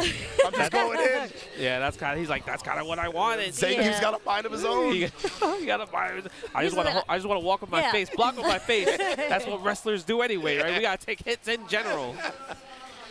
But man, I felt like Kobayan in general, like he has been cooking in terms of neutral, like you mentioned. The standing, heavy kick, drive rush, anti-air was so good because obviously Higuchi was so scared of the SPD, right? He was jumping back. But I feel like in that situation, because he jumped back, that was a big read of like, oh, you're kind of scared of neutral jumping instead. Because usually you want to neutral jump against the SPD to get a punish. Oh, true. But the problem is like if I neutral jump and you don't SPD, then I anti-air with the lariat. So it's like, oh, it's just tough, right? So he chose the safer route. Yeah, and if you're Higuchi, I think since you're a Guile player, that's okay, right? You're like, I'd rather just take the space, let me get my Sonic Boom game going rather than play this mix-up game from the neutral jump. But that just goes to the recognition of Kobeon. He's like, nah, bro, I know how you guys think. I'm going to be prepared to chase it down with the drive rush roundhouse. That was ridiculous. I'm surprised that I don't think he's done Stand Fierce once. So clearly, I'm misunderstanding this match. I thought you had a good point. No, he did it once, but he didn't charge it. Yeah. He just used it as a whiff punish, but it wasn't meant for armor yet. But we might see it later in the set when, obviously, when the two players are adapting to each other. Because obviously you can't play the same way and win 3 straight if you're at this level, right? At a top 8, you have to kind of make adjustments. So like the thing is with the Stand Fierce is it's one of the like most whiff punishable buttons. So I feel like it's a harder commitment for Zangief to do. Sure. Whereas Kobayan, he's found already mileage against the buttons that you would use Stand Fierce against. Yeah. You know, like the upside down kick. He's been stuffing it out with the stand medium punch a lot, like the startup frames of it. So he's finding the mileage there, and he's able to do the Zangief flowchart after that. Yeah, it's really impressive that he's just been able to kind of contain the Sonic Boom game, right? Yeah. Like, because usually that's what you use the Fierce at that range for, to absorb the Sonic Boom and then punish Guile. And he's just either been beating him to the punch, getting too close to Guile to where he doesn't have to worry about that. He can use the stand medium punch, like you said, or the stand light kick. It's just been really impressive, man. And the times that he does get pushed out, we see the perfect parry jump in to thwart the flowchart fireballs. He's just been on point. Man, what you guys are saying, that sounds like a bad match for Guile. That's what I'm saying. Guile's got to be like, oh, man, how do I play the neutral against Zangief? I can't even throw Sonic Booms. He's just parrying and jumping over it. What am I supposed to do? He's not taking chip damage, man. He's not taking chip damage. What am I supposed to do? It's just like, oh, I just got to risk it on the OD flash kick then? On the wake up? He hasn't done it yet, though. He hasn't. He hasn't because I think Higuchi noticed that he's like, yeah, he's just letting me wake up because he's trying to bait my OD flash kick. So I'm not gonna do. I'm not gonna do OD flash kicks until I get grabbed. Yep. Yeah. Oh, true, right? Like, I'm gonna make you prove to me that you're gonna grab me. Yeah. Exactly. Like outside of like the SPDs, we've only seen really one as a counter hit, right? That was kind of like a whiff punish kind of status. And then one that was an actual punish to the perfect parry. We haven't seen one actual like raw 50-50 into the SPD. I also think that's part of why Kobeon is so successful though, right? Because as grappler players in general, you kind of tunnel vision on the SPD sometimes. And he's not forcing it. He's like, bro, I know Zangief's tools are strong, like we talked about earlier. I don't need to rely on getting this big damage SPD. I can actually grind it out in the neutral. And I mean, I feel like that's why a lot of Zangiefs do consider him the best in the world. Man, that's tough. I think those are like the two different Zangief players, is the grab friendly ones versus the I'm gonna use my normals and cook you, because his normals are busted. I think like crouching jab, stand light kick, stand medium punch, medium kick and crouch medium kick, headbutt. You know, they're all sweep. All 6 buttons are super useful. Yeah. They just don't combo into things. So then that's what Zangief player plays. I don't get combos. Yeah, exactly, right. Well, you shouldn't get combos. You grab me. It's like, dog, if you get combos off these normals, then you're just the best character in the game. Like, I don't know what to tell you. Like, which, of course, they're like, all right, cool. But all right, cool. But no, sorry. Let me become the best character in the game. No, not going to happen. Give me my +1 drive rush knee back. Come on, man. I mean, when I was talking to Stupendous, he was talking about how Zangief needs green hand back to get around. He needs projectiles, some DPs. I was like, what are you talking about? That was like, you like stopped your eye roll mid-eye roll. That was impressive. You're like... No, my favorite part was I had a conversation with Zangief player, right? Okay. And I was like, wow, you guys got a lot of buffs. You know, the last season, I was like, forward medium kick, you know what I mean? You know, all these normals are doing lots of drive gauge damage. I'm like, you guys got a lot of buffs. And you know his answer was, he's like, yeah, but my lariat still doesn't hit from behind. I was like, wait. Well, okay, I do feel bad for them. I don't. It's one button on the pad, bro. It is one button. They just do this. They're not doing no motions. They're just doing this. Look at this. It's true. Using the index. My anti-air. So I'm gone, like, baby. So hard to anti-air. Oh, my anti-air is so slow. I mean, I'm not going to lie. I do feel bad, though, because when you see the character jump out the corner and, like, the lariat clearly is supposed to hit, but you see the fist, like, spin around their body, I'm just like... Animation-wise, sure, it feels bad. Animation-wise. For sure. I'm just like, come on. That was a little weird. I don't know, man. I can't. You just pressing L2, bro.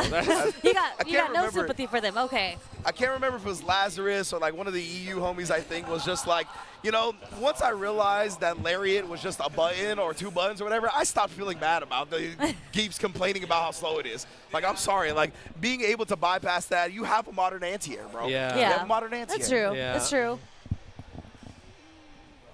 Oh, we're getting an update from Mother Base right now. It looks like we're going to have a 1-round loss for Kobayan going into this next match. And we're going to try to also mirror the meter that we saw in that previous match where the technical difficulty occurred. So I believe the count is 1-0 right now, right? Yeah, in terms of Kobayan games, won the first game, yeah. So it's going to be 1-0 in the next game, which is game 2 for Higuchi. Yes. Okay, that's what we're looking at right now. So Higuchi's going to take this win for the first round. Oh, okay. Oh, yeah, I never even seen that. Bro, the flex? I mean, we don't really see time overs like that. That's true. I feel like he should gain meter for doing that. That was cool. Imagine. Yeah, look at back to the obstacle course. 3 booms right here. Sonic boom, Sonic boom. Well, we're seeing way more Sonic booms now. I mean, he's not jumping. You gotta get the. Let me see a jump. I mean, his jump medium kick is really good against those, especially if you like kind of like guess when a Sonic boom is coming. Yeah, he tried there. And Higuchi didn't throw the fireball autopilot, right? He made sure. Oh, that's gonna combo. See, Zangief got combos. They gave him that. That's a new combo that he got. Nice block. Ooh, upside down kick. Maybe the standing heavy punch will start working out right there.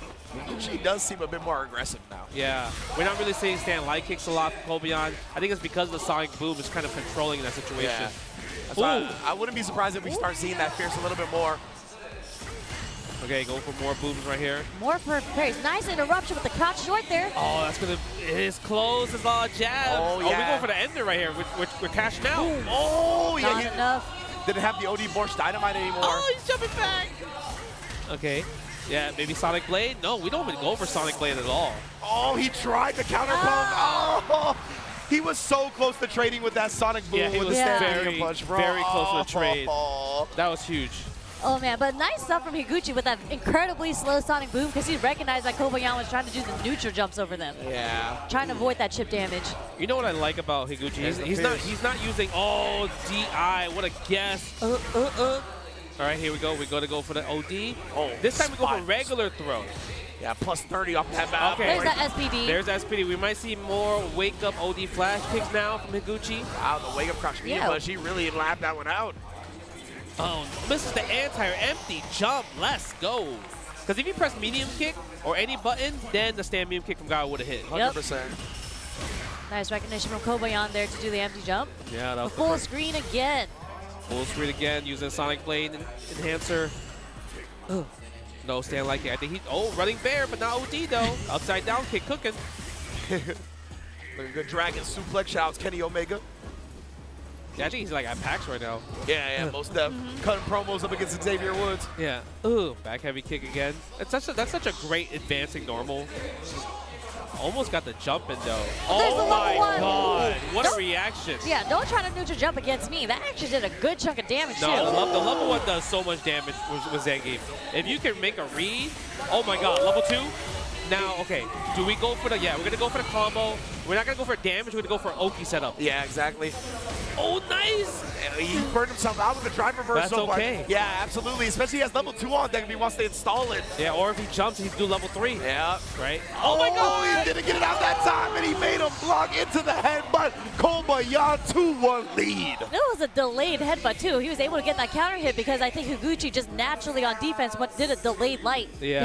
Because there was a slight pause after the jump. Yeah, I think it was delay light, or maybe he delayed button because he was like, what if Higuchi did level 1 and level 3 in that situation, right? Because once you lose your charge, you can't do the super. You can't mash out the super. Yeah. The guy doesn't have the privilege of mashing out supers in burnouts, right? You have to kind of time your supers. Yeah, absolutely.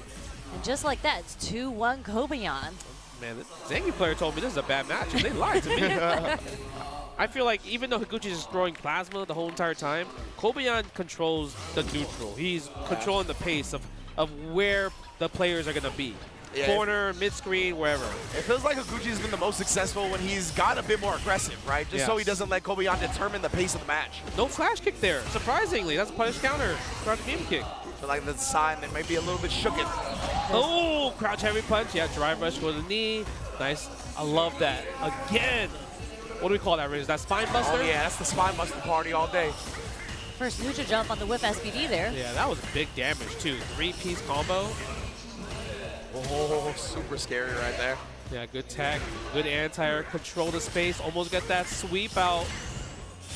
Nice. The level 1 anti-air this time, and the OD flash kick to follow.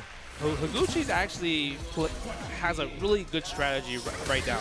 If he sees that you're gonna perfect parry the boom, his focus is reacting to what you're doing automatically. Yeah. So your best option now, if I was Kobayan, is like don't perfect parry the boom, just jump, because he's flow charting regular parries into boom. That's facts. That's a good point. Oh, and even then, I love that switch up, right? It just a dash up into the crouch medium punch instead of just going into the Sonic Boom game. And again, the heavy kick, he's starting to stay aggressive like we talked about, and it's gone so much better for him. And ooh, we saw that all kinds throughout this tournament so far, right? A lot of people now, instead of just tapping parry, they'll hold parry, and then they'll try to drive rush out to avoid the punish counter throw. But because of that, players are just adjusting and hitting normals to stop the drive rush. So good. Yeah. That's so dangerous now, man. Yeah. So dangerous. Ooh, with punish, no flash kick again. I wonder if it's like maybe too far in that situation. And Higuchi. Not for the sweep. Yeah, the sweep punish counter combo. Blocks on the overheads. Ugh, get off of me. Really feels like Higuchi has found his groove now, man. There it is, yep. There. That was a really interesting answer because I feel like it almost missed at that point, right? 100% it did. Oh, what happened? I mean, now, this is starting to look like a bad matchup for Zangief. That's what I'm saying. What? See, now he's trying to use more stand heavy punches and everything. He jumped. That's a neutral jump again, but a little bit too far. Nice back dash punish on that. Level 1. That was an optimal punish. Yes, that was so good. Most people would just do sweep in a situation. Exactly. Right? Match point for Higuchi. Just like that. That was so quick. Oh man, and you talked about that, right? Stuffing the upside down kick with the light kick. That was so good because it was counter hit. He saw those counter hit using crouch medium punch as the combo. Yeah. Nice confirm off the stand medium punch to the target combo, keeping Higuchi in the corner. Nope, no jumping out. Cancel? Yep. The OD Force Dynamite. Man, it's crazy we haven't seen one wake-up OD flash kick from Higuchi. Man, Not is he saving one. it? Is he saving it for this final Yeah, round? we're going to see it now. Yo, what if Kobayan blocks it, though? I know, bro. Oh, my goodness. Because he's jumping a lot instead. Oh, my God. DDT. No stand light kick right there. Yeah, that's going to combo. Enough for the low forward to combo, yep. Yeah. A little close. Too far for that one, but he is one level 3 away from winning. He might just do it right here. Yeah! Kobayan finds the jump in, somehow, some way surviving the guile and going on into losers. For the loyal fans right there, baby. For the loyal fans.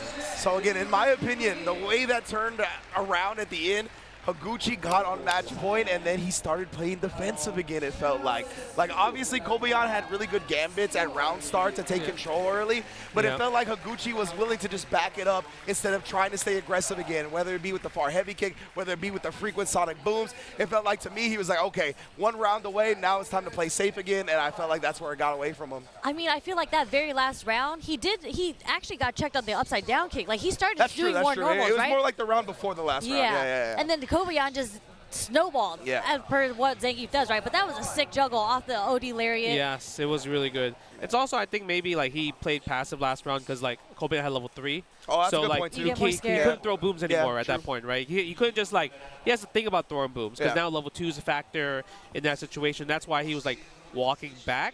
But then that's also why Kobayan's walking forward. Because that's what Zangief players like to do, just walk you to the corner, and then now you're a sitting duck in that situation, right? Yeah. Wow, that was a really good match.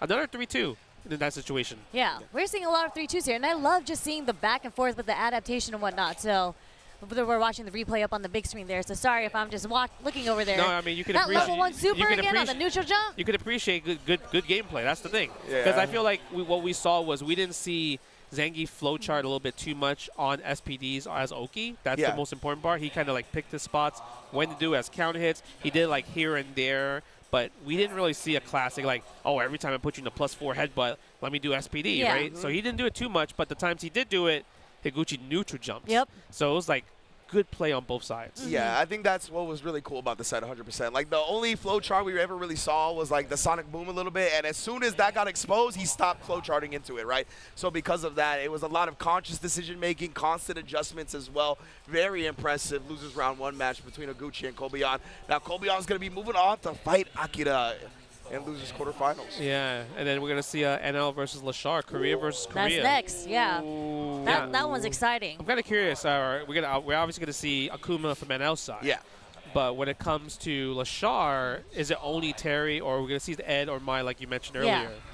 Maybe we'll see the Terry first and see how that Terry does. And once Terry, if he's not doing well with Terry, that's when I think we're going to see the Ed or the Mai come out from Lashar. Terry kind of hits hard, though. You know He what I mean? does. Against Akuma, too. He hits kind of hard. The Buster Wolf and then the follow-up, if he has all 3 bars and some drive meter. He hits kind of hard. The juggles are insane, right? And also probably the best burnout probably the best burnout sequence in this game now. With crack shoot, yeah. Like crack shoot and everything, right? 100%. So it's gonna be interesting, especially like Akuma, who loves to throw fireballs as like his ground game. But the thing is with Terry, I just do OD Power Wave.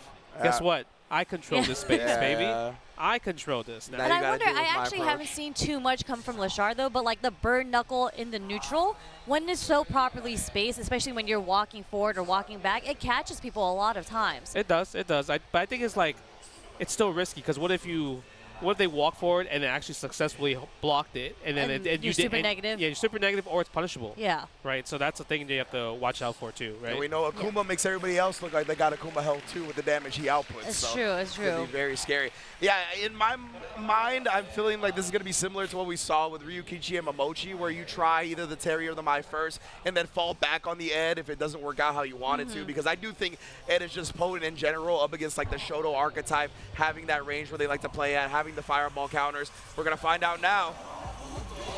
We get the Mai. Oh boy. All right, we're gonna see how the Mai is gonna do against Mr. Goki himself. And we got the white version. Okay. I mean, that's a nice costume. Yeah, that's a classic CVS2 outfit. Oh, word. Immediate perfect parry coming from Lashar. Yo, he is aggressive. You know, compared to Momochi, he's definitely way more aggressive. Yeah, no, he already used 2 drive rushes to get in. Yeah, he's still healthy. Look at that. Yeah, already has NL in the corner. Yeah, comboing with the Shinobi Bachi. Almost got the counter hit confirmed there. Smothering, suffocating pressure right now. The jabs trying to just make NL constantly think about something. The confirm off the stand jab over there? Yeah, look at that. Jab, jab, jab, and the stand fears. All right, he might not need to bring out another character with the way that round went. Because I feel like if you're NL, right, you're probably like, oh, this is my first like top 8, Evo top 8. He might not. Maybe he's a little bit nervous. Who knows, right? Yeah. I think he takes a while to get heat up. Absolutely. Straight into level 1 just to get those charges. Spending one of them here. Look at that. Stand fair, attack the drive gauge. Nice. Use the forward normal, but guess what? The Sharp predicted it. Yeah, I'm surprised he committed to the target combo off that, honestly. Look at the damage on that. You have to wake up. Yep, you had to wake up. It's either throw or get burned out. You choose. You're poison. And we got stocks. Wow. I love that. He's even using the counter poke and hand spin from Lashar to try to get him at the max range. Nice block. Oh, standing heavy kick. Yeah, such a great normal. Throwing the Kachol Sen again. Love this from Lashar as well. He had the stocks, and he didn't just rely on that, right? Like you saw sprinkling in the roundhouses. Because a lot of the time, I see people get stocks, and then they're just throwing the fans. Wasting all of it. Yeah, legitimately, right? So I love the fact that Lashar was switching up the game, made him think about other things, and then went back to the fan to close it out. Super good. Nice, the charge fan. No. Almost got the combo afterwards. If he got that juggle, okay, yep. That would have been insane. Okay. Force the restand. Frame kill into throw. Dash throw again. Dash throw 2 more times, maybe? No, we're going to go for low this time. Almost got a counter hit from the OD fan again. Yeah. Okay, back throw. Of course. Let's go. Akuma, maybe. NL, your turn. Oh, that's not real. If you see that, you could drive impact there. He didn't charge it. Yeah. He didn't charge it. Like you said, right? When you see that, you get the eye, immediately put it in NL's head, and he's like, now I'm not going to charge it, brother. That was crazy. He did the first one, and he's like, oh, you think I'm going to do the second one? Yeah. Psych, got you. He heard you, Justin. He's like, this guy thinks he can DI me? Nah, I'm not going to do the charge one. Lashar, very, very smart, man. And then again, NL thinking he wanted that back throw to play Lashar back into the corner again. He's not going to let him have it. Couple of frame kills with the jabs, and we still rolling. Lashar has so much momentum on his side right now. It's just I don't know how NL, like, just like that, we're already 2-0 with Lashar. Like, NL's going to have to find a way to find his footing in the neutral. He's always in the quarter. He's really getting, like, he's losing the neutral, and he's also getting put in the corner way too much. Yeah. Way too much. And Lashar, like just the way he's cycling through, whether it be fireball, walk up, crouch, medium kick, like this range has been plaguing NL. He cannot find anything. Every time he tries to walk forward with the Akuma and press something, he gets counter hit by that crouch medium kick or runs into a fan. Yeah, it's that or it's just the OD fan because like anytime Akuma throws fireball, even though it's Akuma's fireball super fast in this game, if she sees that you throw a fireball, she responds with OD fireball. Yeah. It's going to break the fireball, hit you, she gets a free drive rush, she gets a full combo for it. Yep. So she wins the neutral game by exposing you but to big damage. Yeah, and when projectiles clash in this game, they slow it down a little bit, so she's going to get even better advantage because it's going to be right behind the fireball. Yeah. Oh, nice. Good hit confirm with a standing medium punch target combo. Good stuff from NL. This is the first time he has Lashar in the corner, but Lashar with the delayed crouch jab actually gets a counter hit and another counter hit off the low forward. Yeah, we side switching with that Shinobi Bachi, bro. Never mind. Oh man, Lashar, he was feeling it right there, right? He was kind of just letting the flow state take over, thinking every single answer was going to be correct. Good job, NL, cutting that off in the pass. Okay, let's see if NL can keep the momentum right there. I mean, NL's still playing pretty slow in general. He's just finding that button right there. Nice stuff. Yeah, the forward heavy punch. Again, the low, but this time the low forward has been blocked though, right? Yeah, felt like the first time, honestly. No, that's the wrong. Oh, it's okay. Never mind. Yeah. I always forget that the bachi right there, it can be used as like a kind of like a meaty setup. Yeah. So you drop the combo and it become meaty in that situation. It feels like Lashar is whipping the spin on purpose as well to get NL to try to whip punish it, and it's so far that he's just able to whip punish his whip punish attempt. Good. Yep. Go for the ODDP right there. The Ryujin. Burns himself out, and low forward is enough. He's going to get chipped out, maybe? No, doesn't matter. Look at that. We're throwing the fans, baby. Up DP. Like, that is checkmate. The crouch medium kick success rate, I mean, it has to be above 90%. Like, I remember one being blocked. Yeah, I only saw one being blocked as well, too. The low, okay, this time we're going to fireball. Yeah, that's going to combo, counter hit, spend the level 1, activate, put the stocks up. Again, the DP, and there's a punish counter, too. Yeah, he did press something in the air. Okay, gets a combo, spend level 1, gets the extra damage, plus the restock. Oh boy, it's looking long for Mans right now. Of course, drive rush out of the corner into back throw. Hold on, he also has demon available now. Oh, that's gonna hurt. We're not gonna cash out on the super yet, right? We don't need to at this point. Yeah, he's gonna hold on to a little. Oh, never mind. He actually is gonna use the CA. Yeah, I guess maybe because he was already low on drive gauge, right? Yeah. We might do the level 1 here. You think so? Yeah. I mean, you do meaty fireball, I would say. Yeah. Okay, yes. Yeah. So That's smart stuff from NL. Yeah. No DP? What? Yo, DP would have went through the fan and anti-air. He was still scared. just He was scared. Yeah, the fan. Oh, the dive bomb. It's a super Lashar. That's safe? What is wrong with you, bro? Bro, that's safe? Yeah. The dive bomb looks like it'd be super negative, and it almost never is. No. Like, I'll double check. I'll double check. Is it because he had a stock? Maybe it's because it's powered up. It's only like -2, -3. I'll do some double checking right now. That, I'll do some double checking right now. Because I got hit. I was like, oh, that's punishable. Man. I was like, that's punishable, baby. And Lashar, he knows, that's punishable, right? Like, he was like, yeah, you think it's punishable. Oh man, that was cheeky. That was a knowledge check. I got knowledge check there. Yeah. Man, that was a really good level 1 there. Yeah. And I feel like Lashar usage, I know a lot of times Mize are like, yeah, you got to keep using level 1s, and a lot of Mize don't really do level 1s. They just go for throws and everything, or only use level 1s where they're close to the corner because it combos. But Lashar did like 4 level 1s in like 1 game. Yeah. That's like crazy. It's beautiful. Well, we actually saw, I feel like we saw that in Momochi too. Yeah. Like he actually, every single round, he was able to activate a level 1. Yeah, One round he activated 2 level 1s. So it's just, but you can see the clear difference between how Lashar and Momochi plays. Like Lashar just, I feel like he really used Mai's buttons and her the way that her mental stack is against you to his advantage. I think it's because he's also like a previous Chun-Li player. Yeah. So when he plays Chun-Li, I feel like Mai and Chun-Li have like these interesting similarities that they're like hit and run, damaging characters. So it's like he's comfortable playing that style. Where Momochi doesn't really play Chun-Li too often. He's kind of more of like a Ken player, right? And it's not really like that type of style as well too. So I think Lashar, when it comes to it, it fits them a lot more. Yeah, he was pressing some buttons. That was like counter hit, counter hit, counter hit, and he was getting so much mileage off the low forward too. Yeah, and from what I can tell, when he does have a stock, the dive kick is at worst -5.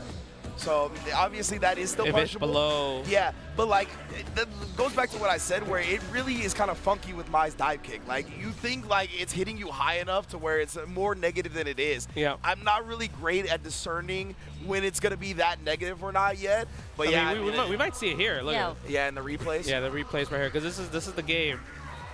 No, this is it's the next round after. Yeah, yeah. the round after where we see it. But most definitely, it's something we can go over. And obviously, again, Mai, one of the newer characters, but a lot of people are prepared for her at Evo Japan. You had to be if you expected to win this tournament. Look at to be that, honest. checkmate. Here we go. We're about to see it right here. Yeah, because he was like, oh, I'm scared for my life right here, right? He could have ODDP there, and then would have won that set. Oh, and it was with his last stock too. Yeah, look at that. Right, and he wasn't even burnt out in that situation too. So that's why, like, and then it was like, oh, it's my turn. Yeah, it's my turn, right? I mean, on paper, it's his turn. It's my just not turn. punishable. Oh man, that was a really good display right there, because I think everyone would have pressed the button right there. Oh, 100%. Yeah, no doubt about it. Yeah, that no was doubt about it. Expert play from Lashar. Unfortunately, I know gets eliminated, but hey, his first top 8, and hopefully many more after, right? And like it feels like a lot of time we're all used to minus frames into invincible move as fighting game players, right? But again, that's the freshness of Mai, and still a very unorthodox situation to have that happen to you off of a dive kick. So I really like him taking advantage of that situation. Even when we know about it as fighting game players, that still hasn't come up enough in Street Fighter 6 specifically with Mai to get got like that. Yeah, I actually think that was the first dive kick we saw Lashar do, right? I didn't really see too many dive kicks outside of that. Yeah, I didn't see too many dives. Yeah, in general. Might have been 1 or 2 before that. It might be. Maybe no, none at all. I would say that's the first neutral one, because he did a lot for combos. Oh yeah, sure, yeah. But we don't count combos. No, right? no. That's not part of that thing. Yeah. But yeah, I think in that situation where usually you see the bust out with like ODDP, but because it's burnt out, you're like, oh yeah, he can't do anything. Yeah. But you see the bracket right here, winners finals Ryukichi versus Maradi. We're not going to see that just yet. We're going to go to losers round 2. Akira versus Kobian. You mentioned, Sherry, that Akira did have to beat a Zangief to make it into this top 8, so he's definitely familiar, but it is Kobian, best Zangief that a lot of people have said. And on the other side, Momochi versus Lashar. This is a crazy one. I feel like this can go as a coin flip. Anyway. It's like who's going to play what character? Yeah. Because they have two, they would both play either Ed or Mai, or maybe Lashar is going to bust out Terry. Yeah, Who knows? we can definitely see that. I don't know, man. I feel a little bit bad for the Ed players, though, because those are like the Ed gods, and I don't think we're going to see them play Ed at least to start. But maybe by the end of the set we will. But, of course, we are going to get to Kobian versus Akira first, right? The Zangief versus the Cammy. Always, I feel like a volatile matchup when it comes to the discourse of the Street Fighter over the course of the different games. Everybody feels like either Cammy, a lot of people think Cammy wins, but then Zangief wins as well. So I feel like this has always been one that has the community split when it comes to who has the advantage in the matchup.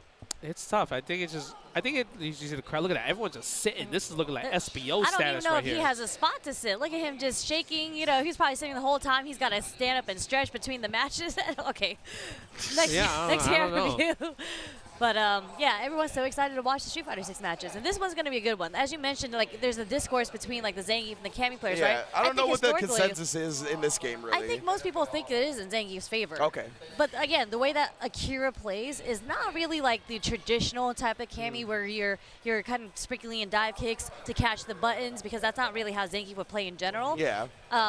But the way, again, when Akira was playing against Itabashi, it was the bag of tricks that kind of got in Itabashi's head. It is a bag of tricks, yeah. Usually you have to kind of see if you can stop hooligans and everything, or the spin knuckles in the corner. So that's going to be something if Kobian can react to it. Yeah. But I would say that one thing that Zangief players have advantage over Cammy is that he doesn't have a wake-up ODDP. So that means if he baits it out, it's going to hurt a lot, right? So it's at least 40 to 50% of a punish counter combo, especially coming from Zangief, right? Crouching heavy punch into drive rush knee, hell stab into whatever you want. I was going to say, am I going to see the wheel kick to get the juggle? Oh, there you could be the forward heavy kick version, right? Yeah. So there's a lot of different options where Zangief gets a big punish, while if Cammy gets a big punish, it's okay. Yeah. Zangief can afford it, but I don't know if Cammy can afford it. For sure, I definitely get that perspective, and obviously I think a lot of the time people think Zangief has the advantage in this matchup because Cammy has to go forward, right? Yeah. Has to come to Zangief, and that's exactly what Zangief wants out of everybody, for you to get close to him.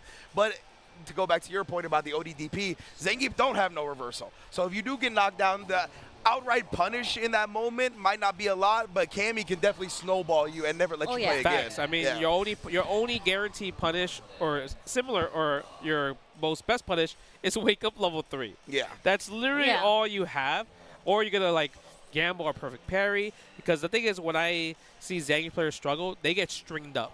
Yeah. And eventually you're gonna try to hold up, and you know your mental stack eventually breaks. You're like, oh man, I'm getting just mauled, right? So I need to do something. But then the strings are just too much at that point, right? Yeah. All these jabs and everything, and all leads to knockdown. Guess what? Puts you back in the same scenario. So it really comes down to what kind of reads will Kobeon have on defense with perfect parry, just wake up drive reversal. We'll see. Yeah, and when we were watching Akira play against Mena earlier, we saw that he was not afraid to blow his meter. Like, when he got the 6 bars back, he did button, dry rush, even though none of them hit, and he only had a sliver left of his dry rush. So I feel like he's willing to, it's kind of like Noah. Like, he's willing to spend the meter and burn himself out as long as he stays on the offense. I just feel like it just might be tough. Kobeon, it doesn't seem like he'll crack that easily. I mean, he just beat a Guile. Yeah. I'm sure he'd rather fight a Cammy any day. Yeah, 100%, right? That is like the opposite end of the spectrum where we're talking about, where Guile has all the tools to never approach you. Cammy has to. So very interested in seeing that. But to be fair, that's when we saw Higuchi have success against Kobeon, when he got aggressive, when he got the approach going. So we'll see if Kobeon can maybe get overwhelmed here or if he'll be ready as well for what Cammy's going to bring to the table. Obviously, his mindset is definitely going to switch to more of that, be prepared for a Cammy to rush you down. So I want to see how quick his reactions will be, like the dive kick, right? Is he going to be able to lariat the dive kick consistently or not? A bunch of different answers that we're going to be able to see. Totally. The dive kick is like the X factor. Yeah. They're not lariating the... Especially OD dive kick. Yeah. That's the X factor right there, right? 100%. Especially if he's trying to like buffer like stand light kick or crouch medium kick. Yeah. But standing medium punch is very good against dive kick. If you just press it beats from the range. The range it beats dive kick in general. That's a great point. It's actually just a good button to use overall. Yeah, that's like one of the big things I think.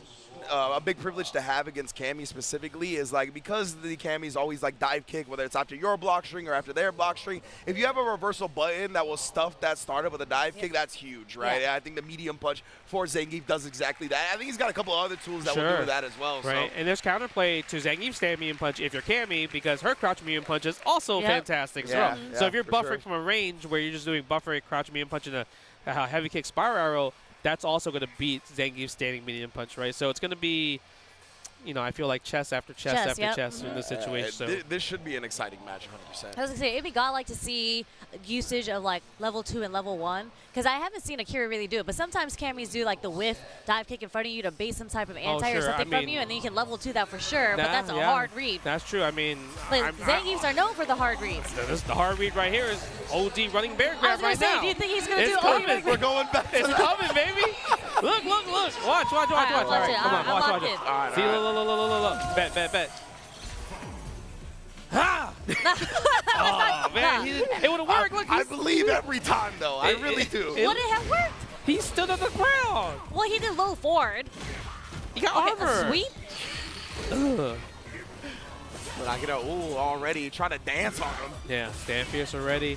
I really love this. Oh, wow, the bust out without taking no headbutts. Wow, stopping the drives with sweep of all buttons. Yo, he is staying active with the buttons right now, and even calling that out, knowing it's not a real safe jump. Wow. As you mentioned, Justin, once Zangief starts getting smothered because he has no reversal, it's difficult for him. And you see Akira's like pressing sweep in neutral, low forward in neutral, and it's checked Kobeon's, like, I don't want to say random drive rushes, but it's hit him in the neutral many times so far. No, it really is. The strings, nice drive rush cancel right there. Maybe that's the answer. Fierce. You just got to press some buttons. You need neutral jump roundhouse. No, you do have to press some buttons. I wonder what Kobeon tried right there when he got hit by the neutral jump. He was trying to like make him block something on landing or got a late anti-air. Level 1 with Yo, he's not taking no headbutts, bro. Nope. Meaty crouch fierce. He's like, I'm never going to let Zangief play. Ooh, he actually got back to the other side. That was so visually deceptive. Yeah, we're spending level 1 again. Guess for game. You're not going to wake up level 2. No, he's not. Just stumps everything again. Yeah, he might have held up again. That was a speed run. Yeah. Yeah, that was it. He got hit by the 2 standing jabs. He was trying to get out of the corner. No stand light kick, drive rush cancel. I think he's kind of scared. Like, oh, there it is. I'm talking about. Yeah. There's that wheel kick punish. God, look at the damage, baby. He did it again. You got to, right? This is the name of his game right now. He knows the aggression is where he's going to win, even if it's going to cost him time to time. Oh my God, minus yo, 3. Ringe, Thought it was your turn. Ringe, he heard you, bro. Yeah, yeah, he heard legit. you. He heard you. The stand roundhouse to punish the stand. I mean, the jump roundhouse to punish the stand freeze from Kobayan. Oh my Lord! You thought you were gonna grip me? Wow. Bruh. The tricks, like you mentioned, Sherry, the tricks. And man, and what a call out, a ballsy call out from Kobayan, waking up with the OD SPD, man. Like he tried to get him. Bro, Yeah, there's that dive kick that beat the lariat. Yeah. Nope, you're not gonna lariat against me. I feel like I'm watching online ranked, like, Yeah, I don't know what's happening by block buttons into You're ODDP. watching Danny Fan play. That's what. Oh, look at this. Man. Oh, yeah. I wonder what the back heavy kick's about neutral. Like, what are you smacking with the back heavy kick? Yeah, I don't know. Ooh, string him up. String him up. That's how you beat Zangief. Look at that. Yeah, Anti-air. escaping. Anti-air again. Cross cut. And I love going with the back medium punch first to get the corner back right. Good stuff from Kobayan, still holding up forward, but nonetheless, whip punish not far that's enough. unfortunate. Oh, yep. This time doesn't bash on it.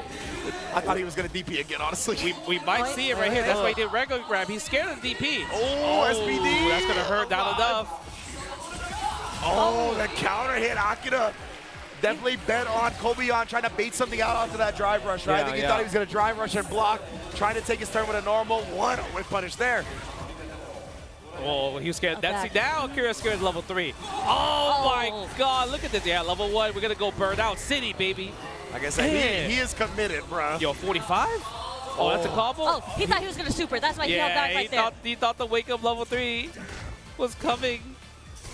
Oh, nice. Is this enough? Nah, there's no way. Oh, we're going to jump juggle here. Okay. But now he gets his meter back, right? So we have to worry about the wake up again. But, oh, he didn't believe again. He was ready. DI. What a display from Kobayan. Nice way to bounce back after game 1. That's an interesting DI from Akira. I wonder if he was going, like, if he was hard reading maybe a stand fierce in that situation. Stand fierce, maybe medium punch as well, too. Yeah, I assume something that would, like, counter poke the roundhouse. He was trying to, like, play that mind game and DI instead. I think at that point, it's like he had no choice because he was already in such a losing situation. Yeah.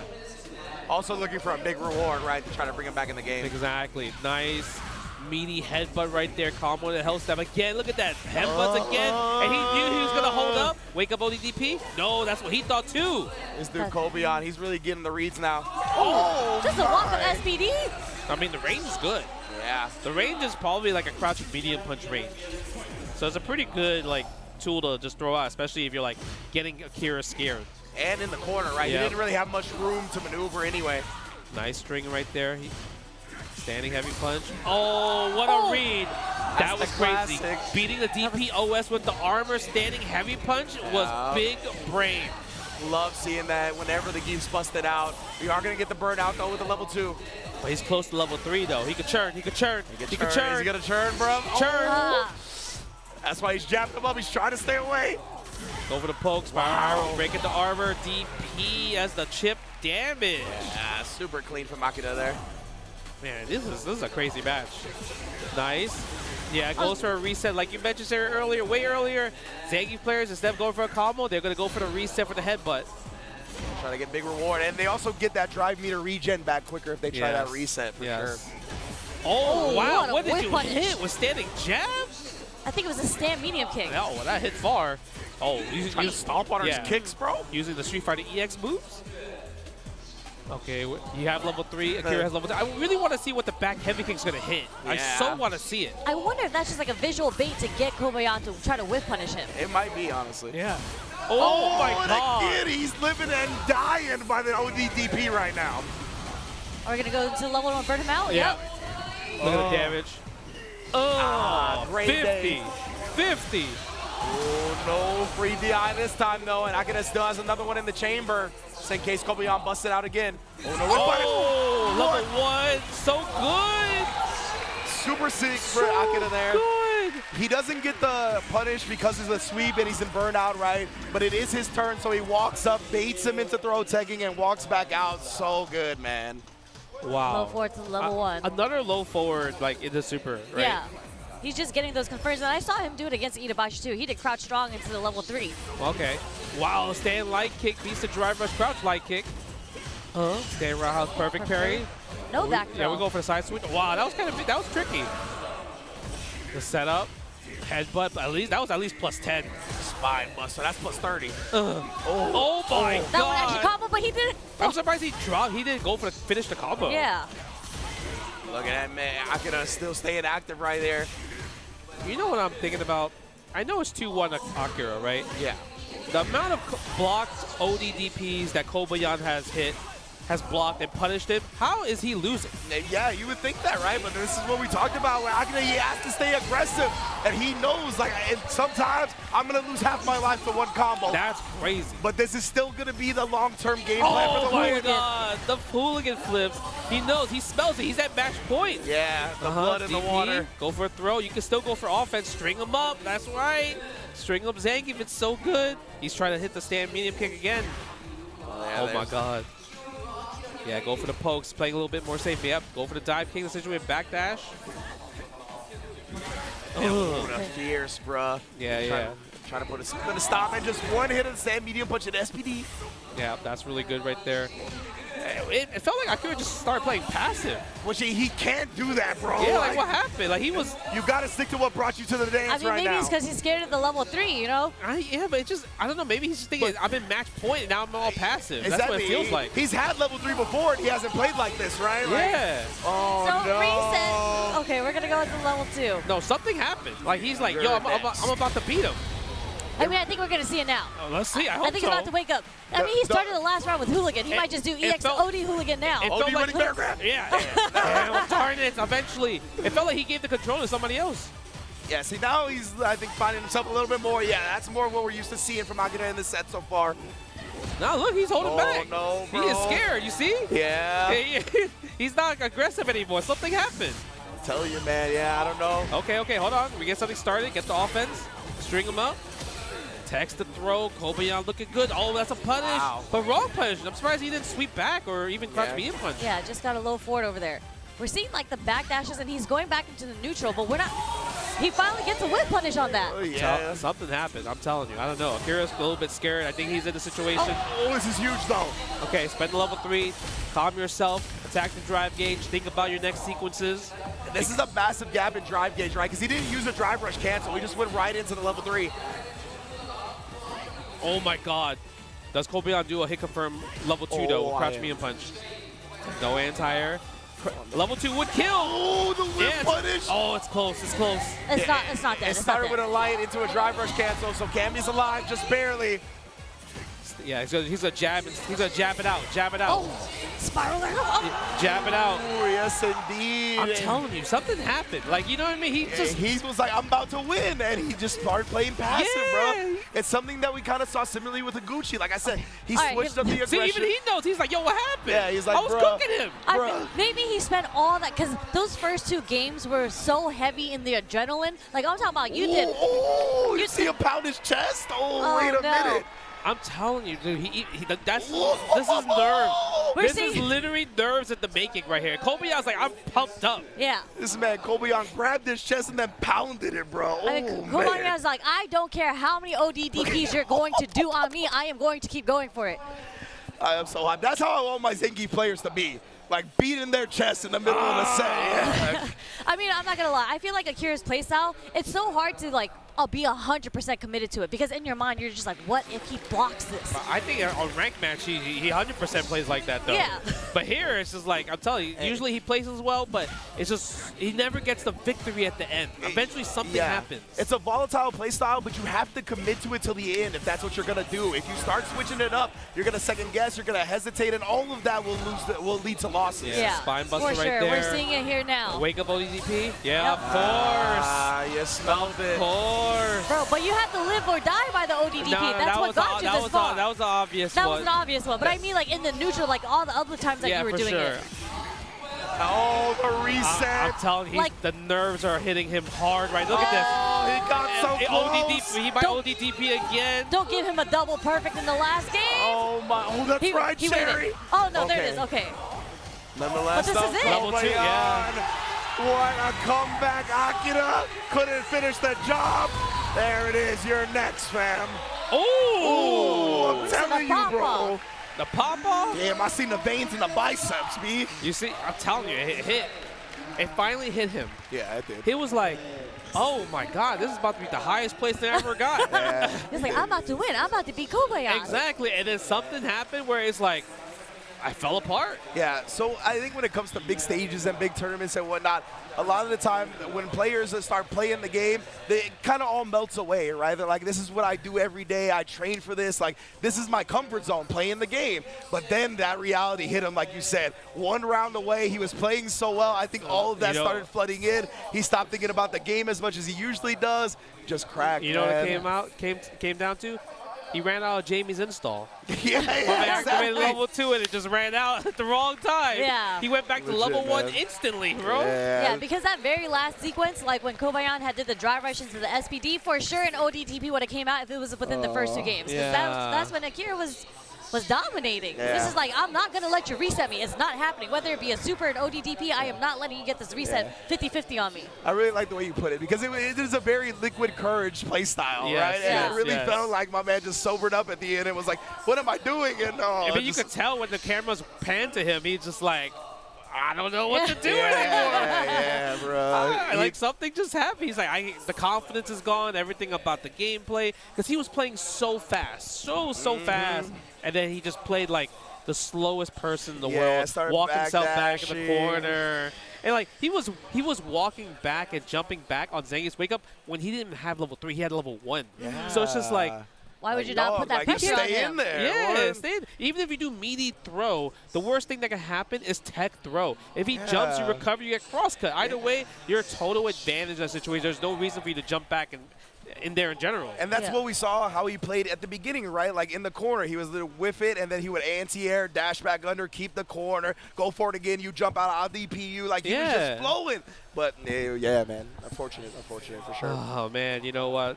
I know the nerves are hitting, but you know what? I'm not nervous because I'm on the couch because shout out to Zennies for letting me seeing the screen right now. I got my Zennies right now right here. So you can, if you want your own Zennies, you can save 10% off site-wide. Visit Zenny.com and use the code Evo Japan at checkout. Look at this. I got these blue frames. These are also prescriptions as well too, so I'm not blind as a bat. But big shout out to Zenny for, you know, prescribing the glasses, and shout outs, you know, making the coolest designs in the business, I would say. I believe Majin Obama said if you want to see the frames, you got to get the frames. Indeed. Oh, that's a godlike line. That's a godlike line. I mean, you're living it. You're seeing the frames right now with this glasses on. Yeah, that's a godlike line. Yeah, big ups to Majin Obama. And big ups to Zenny, always coming through for pretty much every major fighting game event. They were just at Level Up Expo, too. Yeah, they reach out to a lot of the personalities in the scene as well, looking to work with them, trying to help out with the prescriptions, everything. So, yeah, I love Zenny. Big ups to y'all for supporting the community. Oh, my goodness, bro. It's about to happen. Boy. This is a treat. This is like a pay-per-view match right here. Oh, 100%. So people will pay money to watch this. Yeah, this is a really, really good match. I feel like if you want to watch like Street Fighter, like this might be the match to watch Street Fighter. Yeah, honestly, when it comes to how high both of these two are held in regards by everybody, I mean, these are two of the best players, period, right now, when it comes to anybody's opinion on high-quality Street Fighter. Yeah, like these two players, Momochi and Lashar, I think are held to a very, very, maybe even the highest regard for being technical players. Yeah. And like Lashar is like 100% on anti-airs. Like people call him the robot. And that was maybe a little to his detriment because you could maybe bait out his anti-air, but regardless, he is so technical with every single character that we played, and we've seen it earlier when they were playing, right? And same thing from Momochi. Like, Momochi, I feel like, doesn't get talked about enough. Like, he's a legend to us, right? But he actually doesn't travel as much. No, I mean, he's kind of like a mentor for a lot of the young players, always like kind of helping everybody in the scene and everything. So that's probably why he doesn't come out too much. But, I mean, his accolades is so good. He won he's a multi-fighting game player as well, too, winning, you know, dominated like so many Street Fighter games, 3, 4, 5, 6. And you know, you talked about him being a mentor to the younger Japanese scene, but even beyond that, like he's paved the road for esports in general in Japan, right? For these players to not only come up and be good at the game, but to get paid for doing it. So yeah, I mean, Momochi, the amount of work he's done for Japan alone is just immaculate, and we're gonna see his head going up against Lashar's Mai, losers quarterfinals. Let's get it. You know, I feel like the crazy part is because they both play the same characters, they know like what's the pros and cons on both sides, right? Oh, the crouching medium, but I mean 6 frames, man, that's a great button. Yeah, immediate interruption too. Yeah. Oh, how dare you reach? Momochi teaches. My goodness, Brian Momochi keeping the safe side as well. Not even being greedy about putting Lashar in the corner. Yeah. Yeah, go for the fireball, right? The cycle shoot. Yeah, he's just slowly chipping away at Lashar's drive gauge. Oh, the drive rush does beat into the button. Yeah, he couldn't check delayed drive it. rush. Yeah, he couldn't check it. I think he was kind of scared, like, I need a drive rush right now, right? So I got to press crouching jab. Yeah. Low forward. We might see more of those. We might see more of those low forwards. I think that was just like one of those instances that worked out, but it really feels like Lashar baits with punishes out with the spin move from Mai. Yeah. Oh. Perfect parry into the fireball. So smart. Wow. Was that was just single perfect parry or double? I don't even know. No, I didn't even see the second one. I think it was a single one. Okay. Either way, very impressive from Lashar already. See, playing around that flicker range very well as well. Always parrying it once he sees that he's in range to block it. Yeah, standing heavy kick right there. Almost got the punish. Man, he trying to blow up his fuzzy defense with that drive rush cancel too. Yeah, he did. Using the stand me and punch there in the situation. No, oh punish, my God, the perfect parry again. We're gonna get the Kagu no Mai stocks. Oh, nice DI, so smart. Yeah. Seeing that. Yeah, goes for the throw in the situation. Does Momochi wake up a DP here? Not yet. I see the little strings on the jabs. No confirm. Is it level two? We have a dream. Yes, we do, maybe. Yes, we do. No, we don't. Oh, wow. Rare drop from Momochi. Not sure what happened, but, you know. Oh, no, he actually got hit by the jab, made him 2+ and made the throw whiff. Yeah, a couple of scrambles. Did not go Momochi's way at the end. Lashar going to be able to clutch out that first game because of it. Yeah, I feel like Lashar, the way he's using his standing light punches is just amazing. Stand light punch, crouch light punch, like they're all like doing so well and blowing up that fake frame trap right there. Yeah. Using the DI. Shinobi botched to the corner, overhead. And the overhead doesn't even look like overhead sometimes. No. It doesn't. It looks like a mid. Yeah, most people think it's a mid. Oh, and now cutting her off at the pass, though. Momochi had to spend a lot of drive rush, though, to get in the situation. So Lashar's just going to go ODDP on him. Yeah, get off of me.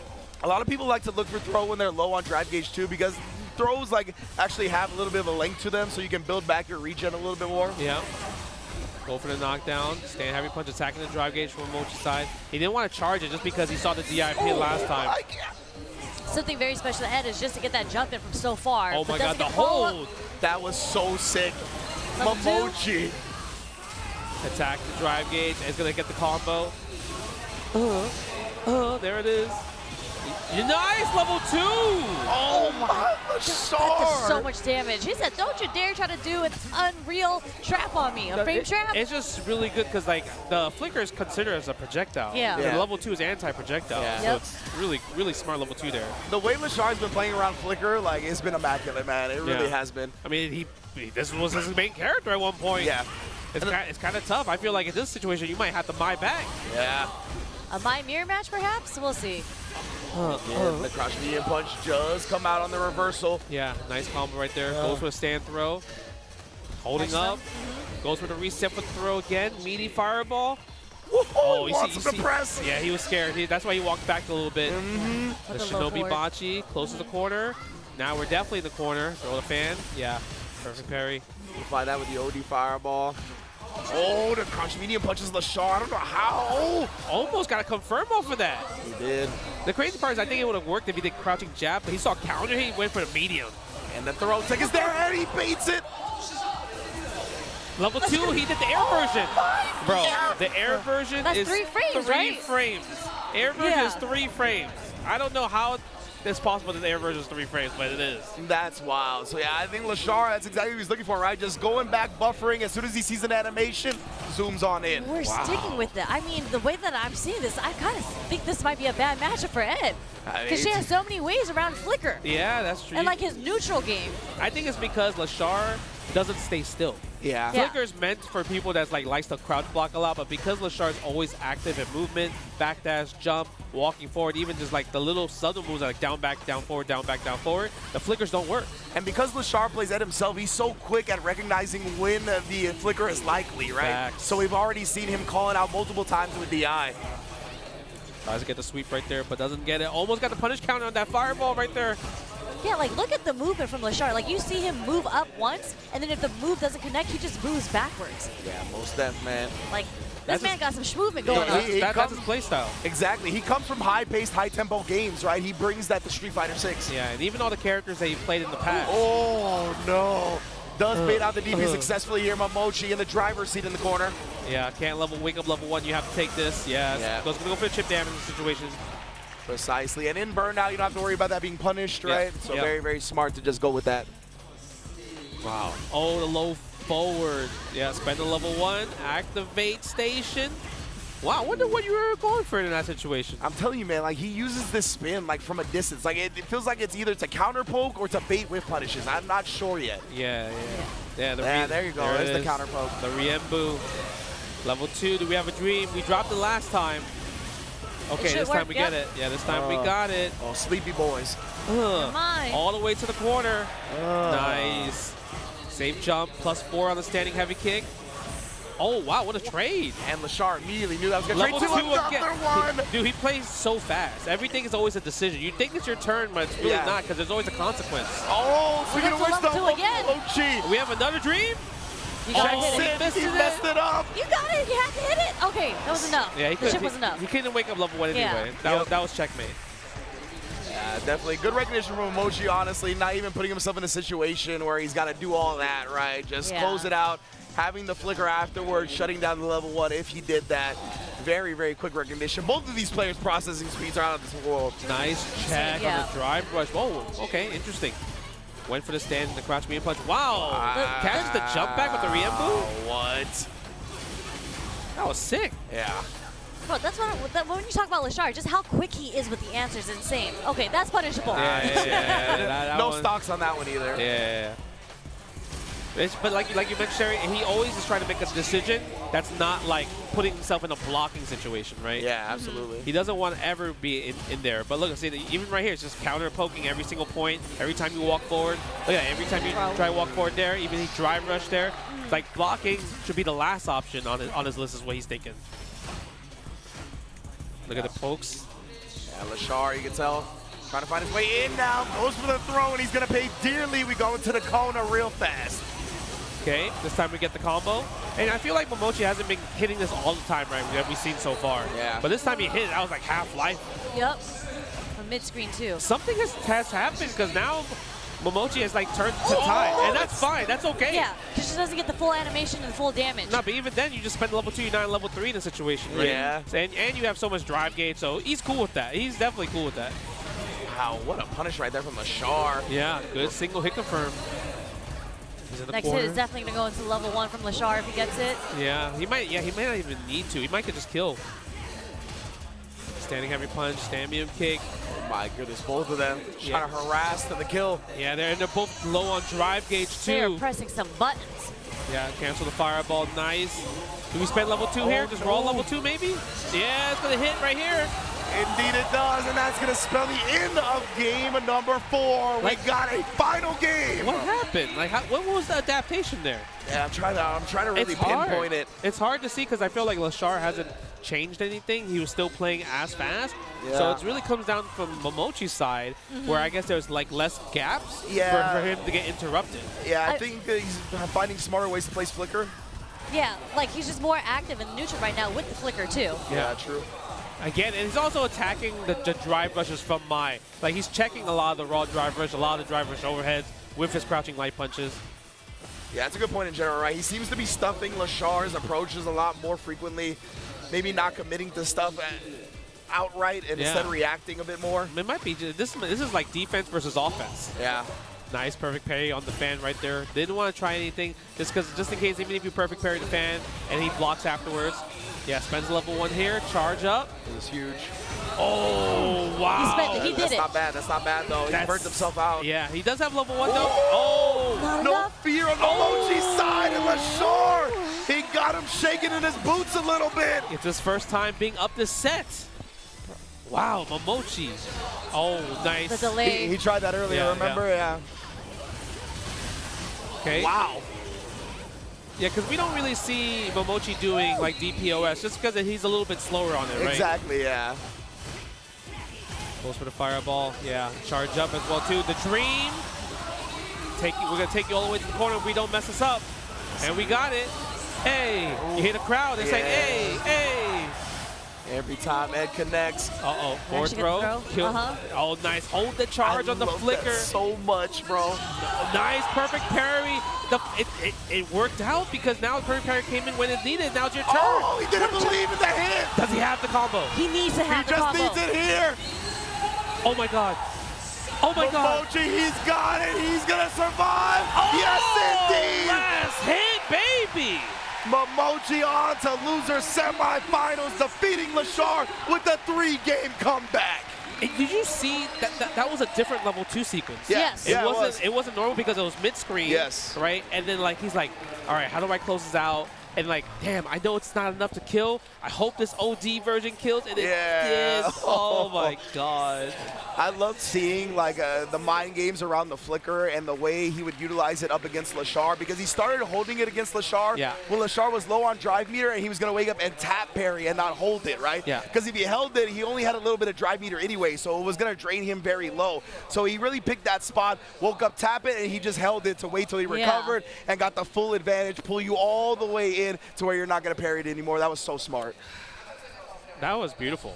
Like the adaptation, and as you mentioned, it's hard to pinpoint what exactly it was, but I just felt like in the neutral, Momochi started being more active, and it didn't really let Lashar, because Lashar was so fast, especially in the first game, and when we see here, even the level 2s, he was just so quick with his options every single time, but this is kind of where the tides turn. Yeah. When Lashar was up 2-0. I mean, Momochi had no choice but to turn it up, right? Yeah. At the point, obviously, he landed a lot of level 2 combos, and there was a lot of situations where sometimes he dropped them, right, or did the wrong variation. But the thing is, like you mentioned, something changed, and it feels like Momochi was a bit active, and also his strings were more tight. Yeah. And also checking the drivers. His defense against Lashar's offense in the neutral against the green, definitely he cooked it. He stopped it every single time after like game 3. Yeah, and there was a point, I think it might be in the next round here, where, like, as you mentioned, the defense kind of changed on Momochi's end. He started checking more. And there was one point where he had parried one of the fans and then stopped Lashar's approach and got the counter hit and the win in that round. Yeah, usually when you perfect parry the fan, like, you get the mind scared not to press a button afterwards, right? So then that's kind of like, it goes back to a reset, and then I think if you're the other player, you're completely fine with that, because you never want Mai to kind of like get that plus frames on with the OD fan. Man, oh man, yeah, literally on the very last hit. And Momochi, you can see, he just felt like the reaction afterwards too was just handling business. Wasn't even like caught up in the moment or anything. He knows the job is not done. Incredible composure from the veteran, from the legend. The legend. I mean, when he won, when it was match point for him, they showed the camera on him, and you saw his eyes like go back and forth on screen, like he was locked in. I mean, you have in this game, you have to be locked in, for right? sure. But now we're gonna get a really good special treat about eventually loser semis, Momochi versus Kobayan. But I think we're gonna see that after winners finals, I believe, right? Yeah. So, oh man, and winners all the matches, Ryukichi versus Mena. It's just everyone is playing so on point. Like obviously they had to make top 8 here, right? But like these matches coming up. All right, I believe last year Mena might have cooked Ryukichi like straight 3-0. Yeah. So no, it was cooking. It was free. It was free. Okay, it was okay. like round 1 type of style, type of match, right? Damn, so right. this is like kind of Ryukichi's like revenge. Yeah. Obviously, he's in a winner's final situation, and it's super important because, you know, there's Capcom Cup on the line, right? And the hard part is like, how do we stop Mena? He's the one that's kind of like answering every single. I mean, he definitely got iced a little bit because he has to wait for this so long in the situation, right? And Ryukichi probably has the home court advantage. Everyone's here in the seats, just gonna cheer for him and everything. Yeah. So I'm curious to see what's kind of Ryukichi's game plan, because this is a revenge match for him, and even if he takes one game, he's automatically doing better than last year. Yeah. That's right. Well, the way that I kind of imagine that set going is because they're actually both very hyper-aggressive players, and a lot of them rely on a reaction on stuff. I feel a little bit more so on Ryukichi's side than Mena's, and I think a lot of like those dry rush hops that Mena likes using to bait out stuff is we're going to see that come into action. Yeah, so that's my prediction, and I mean I feel like that's kind of how it went last year too. Yeah, I mean, definitely. I think it's a different Blanca. Crouch me and punch was kind of crazy, right? It was crazy. Right, it was kind It was of, even crazy, driver bro. standing heavy kick Yeah. was a bit crazy. True. A lot of people didn't know too much of Lightning Beast, but you know, people like Nemo started stepping up and like, you know what, I'm gonna learn Blanca and just kind of like pioneer the Blanca in Japan. Yep. So there's definitely more Blanca knowledge as of now. Yeah. And I think Ryukichi probably has some sick answers because he's a Ken player that has sick responses, right? We saw him fighting against Mochi trying to jab DP something. We still don't know what he was trying to do. Yeah, But against Niampi on day 2, the crouch fierce against Cruel Fate, we might see that against Blanca if, let's say, for example, Menardi wakes up, jump back up, air Blanca ball. Oh, We might see man. something Oh, crazy, man. right? So I'm curious to see what's gonna happen there because Ken is a character that has lots of swag for those He type does. of air counter hit confirms. That's like, I mean, I don't really care for Ken, but that stuff gets me hyped. When they have like that one specific combo that will only work in this one specific situation, and you hit it, especially here on the big stage at Evo Japan, that gets me hyped.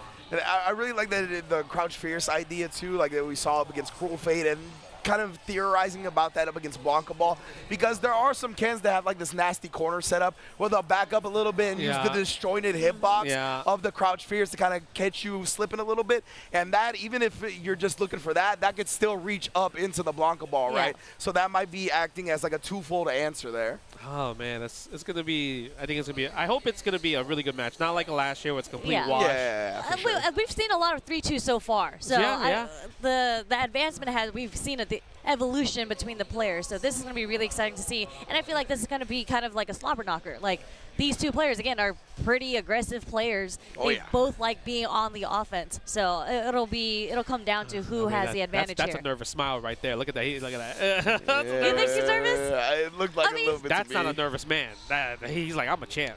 Yeah, he's like, He's just chewing his gum. Look, I got the Red Bull, Weibo Gaming. That boy look locked He's in. He locked looks serious. I'm the Mena is locked in. That's the scariest version of Mena right there. defending champion. Yeah. You know what I mean? Kaba, I can hear Kaba in the background. Facts. You know, DR just chilling in the seats right there for the support group. Like, I can hear DR all the way from here, and I'm in Japan. Yeah, you know what I'm saying? The entire island of DR is going ham right now. Shout out to DR. If you see that Blink Respawn's also part of the CPT this year. Beautiful, man. The atmosphere, the electricity the Dominican Republic brings.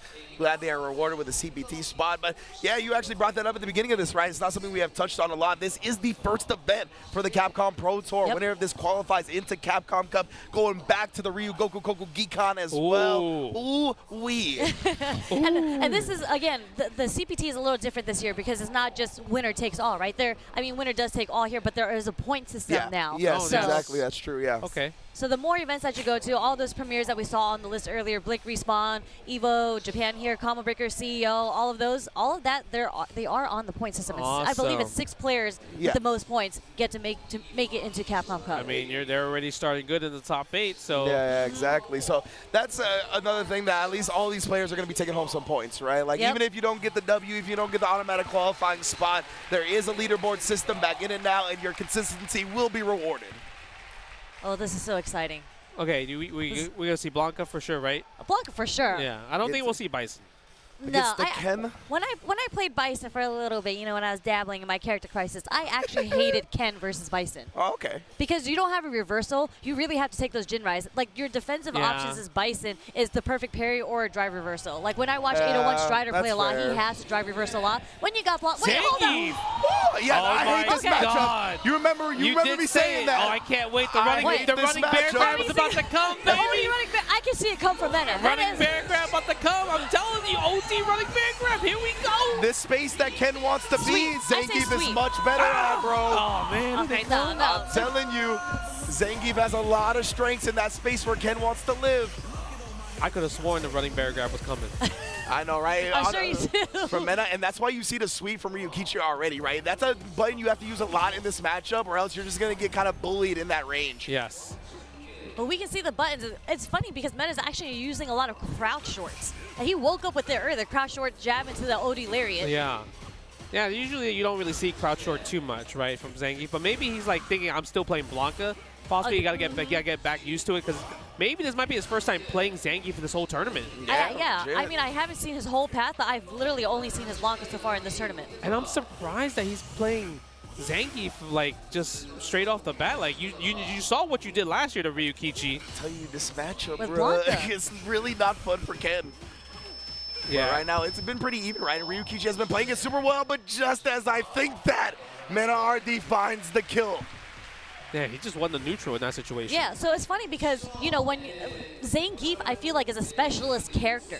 So when you have Zangief kind of in your pocket like that, you don't see a lot of traditional Zangief combos. You might see a bit more basic, but Mena, again, when you have a player like that, have this character, yes. you see them win in the neutral with their tools. Oh, yeah. Counter hit confirmed. That was sick. Level 2 quarter carry. Good stuff from Ryukichi. Yeah, you see a lot of backdashes off of these sequences, right? He's trying to bait these longer range options out of Zangief. Yeah. He's going to get the burnout here as well. Oh, armor. Yo, Mena RD fighting back. You gotta be careful. Yeah. Oh my God, that's gonna hurt. He's close to death. Yeah, I think he's gonna be on a pixel. I think he's gonna be on a pixel. I'm gonna say he's dead. He's dead? I'm gonna say he's dead. He's not dead. He's not Talk to dead. my He's not people. dead. Oh my Lord. All it takes is one. All it takes is one CA, and we get the level 3. Oh man. He was ready with that CA. That was a grip, bro. Yeah, so like level 3 regular, it probably would have been like pixel-ish, but CA, yeah, dead. Deader than dead. Oh my Bro, God. I legit thought he was going to live with like a sliver, and it was going to It go was close. to the 50-50 right after that. It was close. It was close. That boy got put 12 feet under, not even 6. That did a lot, bro. That did a lot. Man. Yeah, He really bro. went for the DI there. It's funny because he showed it once already, right? And you saw Mena get hit by the fierce into the DI. That's why I didn't combo. And then he went for it again. He was already doing something. He was already doing something because it was already like getting hit by a lot of the Jinrais. I think he was trying to churn through the Jinrais with level 3, but eventually it made it easier for him because of the DI. Exactly. It's just like, I mean, it's okay that you get hit by the Jinrai. Why not? All I need is this one level 3 to hit when it comes out in the proper time. Yeah, and that's a very popular strat for Zangief's up against Ken's Jinrai is like, since you're kind of closer and very negative, it's either going to punish or you're going to sit there and block, and it could actually counter hit a lot of your buttons that you try to put out there. So that's probably what he was doing, was churning the SPD at some point. Got hit a couple of times by the low follow-up, but as you said, Sherry, once he had that CA on deck, go ahead and try to pressure me, bro. I'll show you what's real. Oh, man. You got to test the reaction. I mean, it is the first game. Yeah, Sometimes you got to test it. You got to test them. Bro, but sometimes the opponent's just ready. You just rotate that thumb, baby. He is on path. Damn, he's analoging it? You rotate that thumb. I mean, you could rotate the D-pad too. That's true. All you literally have to do is roll your thumb around. Really? I'm definitely not a bad player at all. No, I can't even imagine I would have that. been turning with the stick for sure, 100%. I would have been mashing with my eyes What, you closed. going to use like this? Did you see the Evo Knees video? How he was holding it was like the 3 fingers, like the wine glass? That's what I would have been doing. Oh, man. What an explosive first game. I mean. Yeah. Definitely unexpected. None of us guessed the Zangief was coming out. Hey, I said Zangief might come. Did you? All right, in the beginning of the stream. Okay. I mean, against Ryukichi, though? Yes. Okay. Not against Ryukichi, but I'm saying like we might see Zangief, From Mena, yes, you did mention that for sure, but I was 100% locked in on Blanca. Me too. No, for this match, I was like Blanca, for sure. But I mean.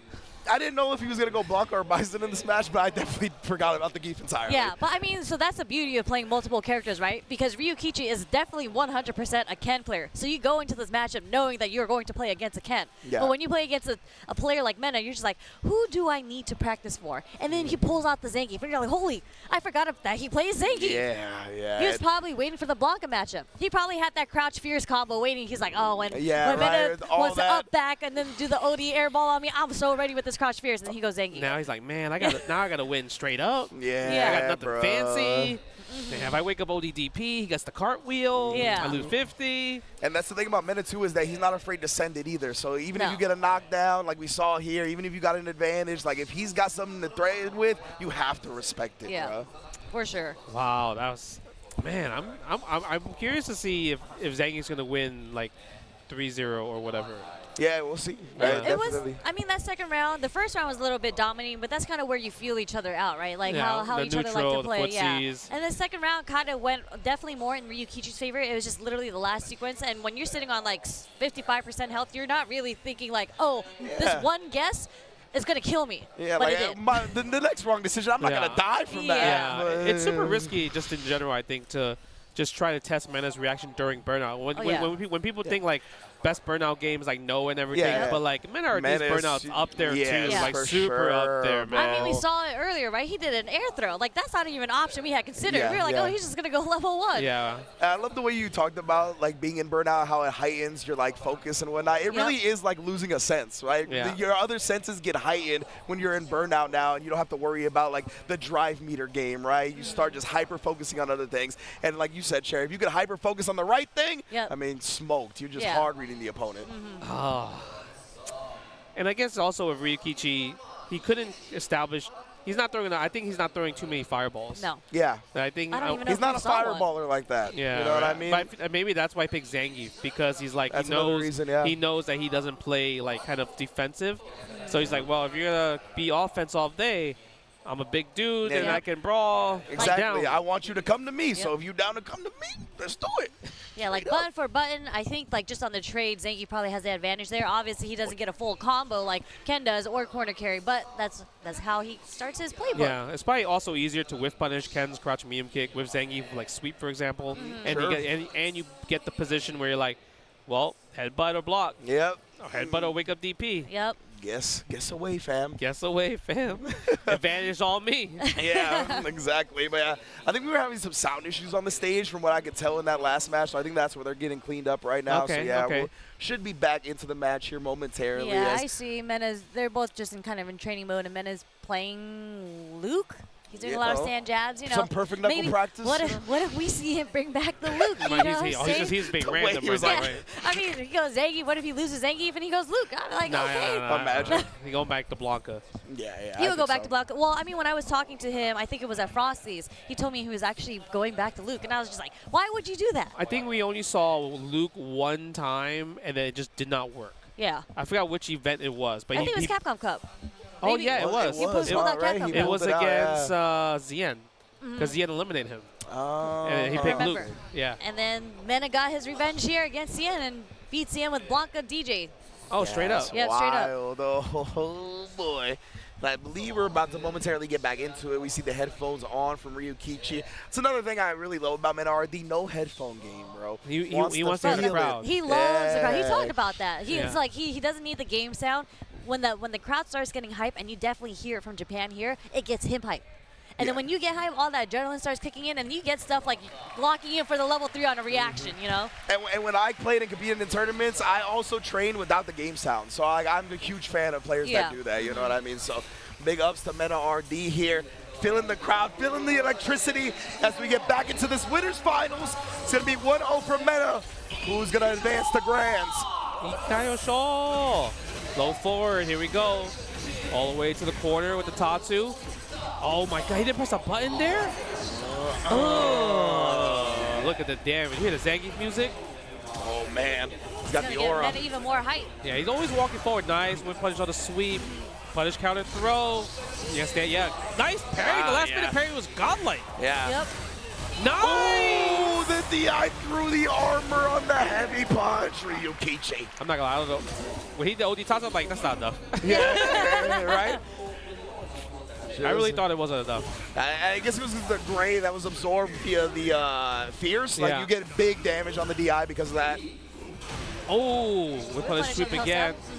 Again? Yo, I wonder what's up with the wake up SPD or reversal SPDs. And he's spending level 2 here, gets the corner carry. I'm not mad at the reversal SPDs, honestly. Yeah. Like, you talked about the range on them. It catches a lot of people slipping. Like, a lot of the time, like, if you're outside of the range of your light, it'll just grab the light itself, right? Yeah. So I think that's what Mena is kind of scheming on. Ryukichi looking really good here, but he can't close out in the next combo just because he already spent the level 2.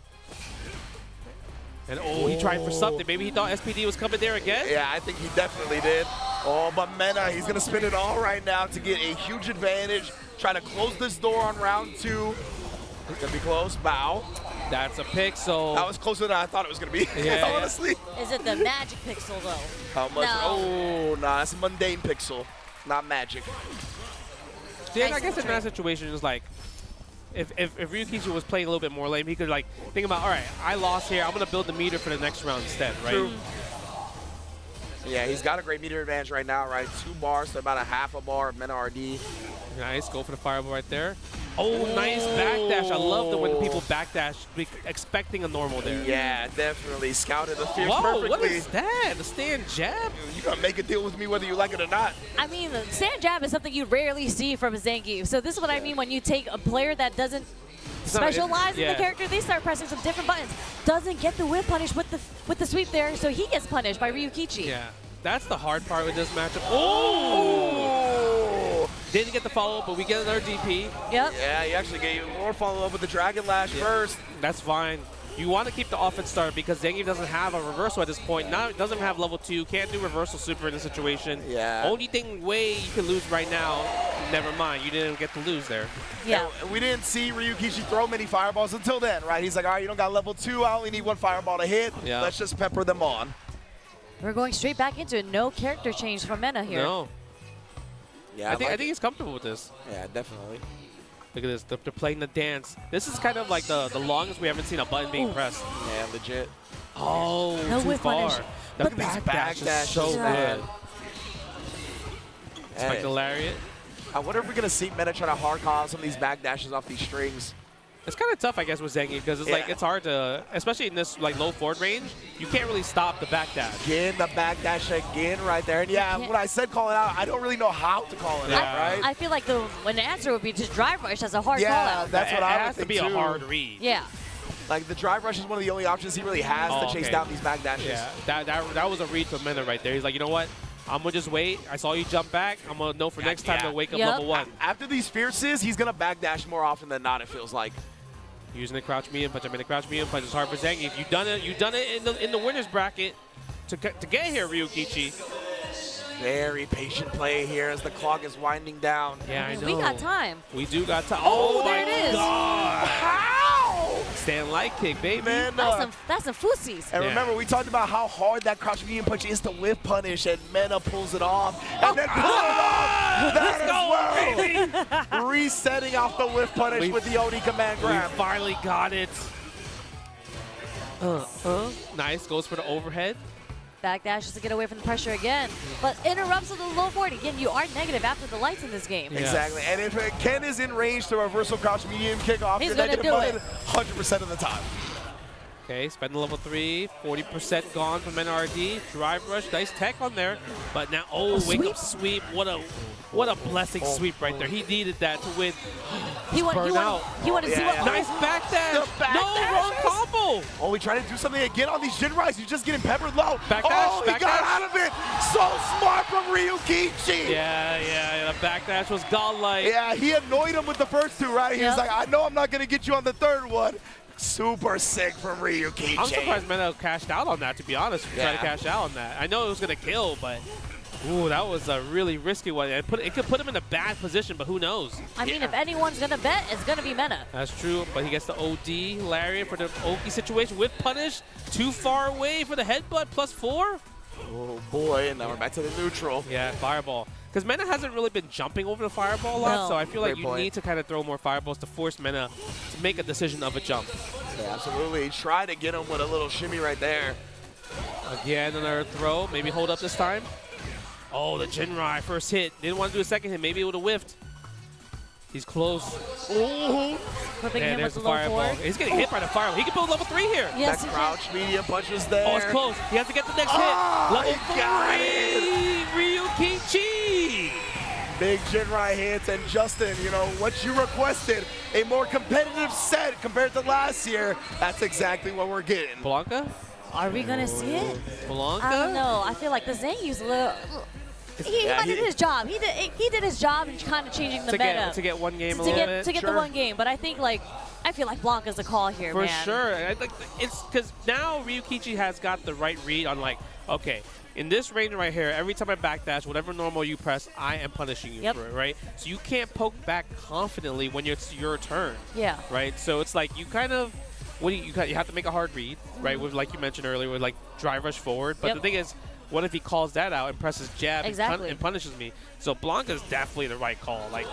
I would definitely pick Blanca. All you hear is Oh, I see the Blanca. I took a peek back there. Okay. We got the Blanca out. Let's go. Oh my God, the crouching heavy punch, special punish might be coming. I'm a little spooked, man. feel like it's gonna be a little bit hard for like Mena to find these clean whip punishes as well, like up that crouch medium punch. Like because he's moving in and out so much, like Blanca's not gonna really have the charge to make something happen off that. Oh, he's trying to hold up already. Jinrai, nice standing jab Blanca ball right there, attacking the Jinrai. Second hit follow up. That was sick. There's a whiff punish on the low four with the crouch strong coming from Mena. Okay, Ryukichi does not want to take the pressure. Yeah, he's Bust like, out. He's like, get off of me here. Yeah, We're pretty even right now. It is pretty it's even. actually exactly even. Oh, the punish counter throw, try to tap parry. Wow, that was so meaty. I don't even think that could be plus though. It No, felt like it's probably 0, right? Yeah. No low forward yet. Yeah, that was meaty. Meaty air Blanca ball, getting hit by the crouch light kick. What a perfect carry. Side switch. Do we? Okay, I was like maybe he spends level 2 to get the corner carry. Oh my goodness, the patience from NRD. Very nice. The walk forward jab counters the fireball. Yep, all he needed was a light to close it out, so good stuff from Mena. Scratch the toes. Look, he's scratching the toes. Yep, flash kick OS. Always. Nice. The backdash again. Ryukichi is doing such a great job on the backdash. Yeah. It's really sick. They're trading some buttons right now. Oh, perfect parry, okay. On the step kick raw, whoa. Cheeky reset, works out on Mena's favor, spends the level 2, lightning beast, gets the party started. We're attacking the drive gauge now. And we that did a huge successfully done it. Ryukichi, is your reactions heightened? We're gonna see, is he gonna throw in with a super? Is it coming anytime soon? He's just holding on the pressure right now. Oh my god! Oh my god, he caught that? The reset into the overhead, into the level 3. Okay, this is gonna build enough time for him to get his meter back too. Sit down and shut up. Ryukichi calling out the fact that Mena was gonna bait something. Yeah. What a way to take advantage of it. Yeah, he stopped his flash kick OS by confirming the block string from Drive Rush. Yeah, that's a good point too. Yeah. Oh my god! Oh my lord! Ryukichi! Drive Rush OD Fireball! And it's not over yet! Final round! What an option! Final round for Ryukichi possibly to go match point. He is on winner's finals point right now. Oh, man, nice. That was such a sick way to stuff the Drive Rush check attempt. It really, really was. No, oh, that was too far. No whiff punch that he didn't confirm. He didn't believe in the Drive Rush. Stand light kick, goes for the back throw. What a good start. Nice jump, he knew. Indeed. Oh, speaking of Nolan, Meta RD takes to the sky. Lightning Beast after he's trying to time his setup. Blanca-chan. Blanca-chan's out. Oh no, this. Here we go. 2-2. Let's go to game 5. Wow, wow, wow. What a great way for Ryukichi to win that round, but Mena just shut the momentum down. Yeah. Such a great way to shut it down. We saw 2 level 2s in both rounds, or 1 level 2 each round. Yeah, yeah, yeah. But man, that first round, or the round that Ryukichi won was ridiculous. It really was. Drive Rush OD Fireball, you actually don't see that option very much from Ken. No, absolutely usually if you're not, trying to check, it's like a Drive Rush Dragon Lash. Yeah, but like since he only needed a little bit of life, right, he just wanted to do the safest thing possible. And it's so fast too. Risk, yeah. Nice. Really, really cool. Gets hit by Drive Rush low forward. Mena strikes first blood. We let it rip again. We don't care if I lost that last game because of it, baby. Exactly, man. That's the mind game. Exactly. Nice. Oh, perfect parry. You missed your tap parry. Guess what? I didn't miss mine. Hold on. Not this time, though. The blue stuff is everywhere. Trade combos off that. What a setup. Oh, my. Yeah. Yeah, that was a delayed back medium kick, too. Yeah, he called out the fuzzy timing, like the delayed timing defensive choice. Thwarted it. Just like that, the Blanca, we're match point for Mena. What a check from Ryukichi on Mena's Drive Rush there. He might hold up. No. Oh, perfect parry. Oh, that's not a real punish. Yo, and he got hit by the cross-up afterwards. Oh, yeah, you're right. So this is unscaled from the parry. Nice parry. Hold it the parry. Let's go. Doesn't take punish counter throw. Lets it rip again. I don't know, Ryukichi. You're letting it rip a little bit too much. Oh, nice the whip punish. Will he do it again?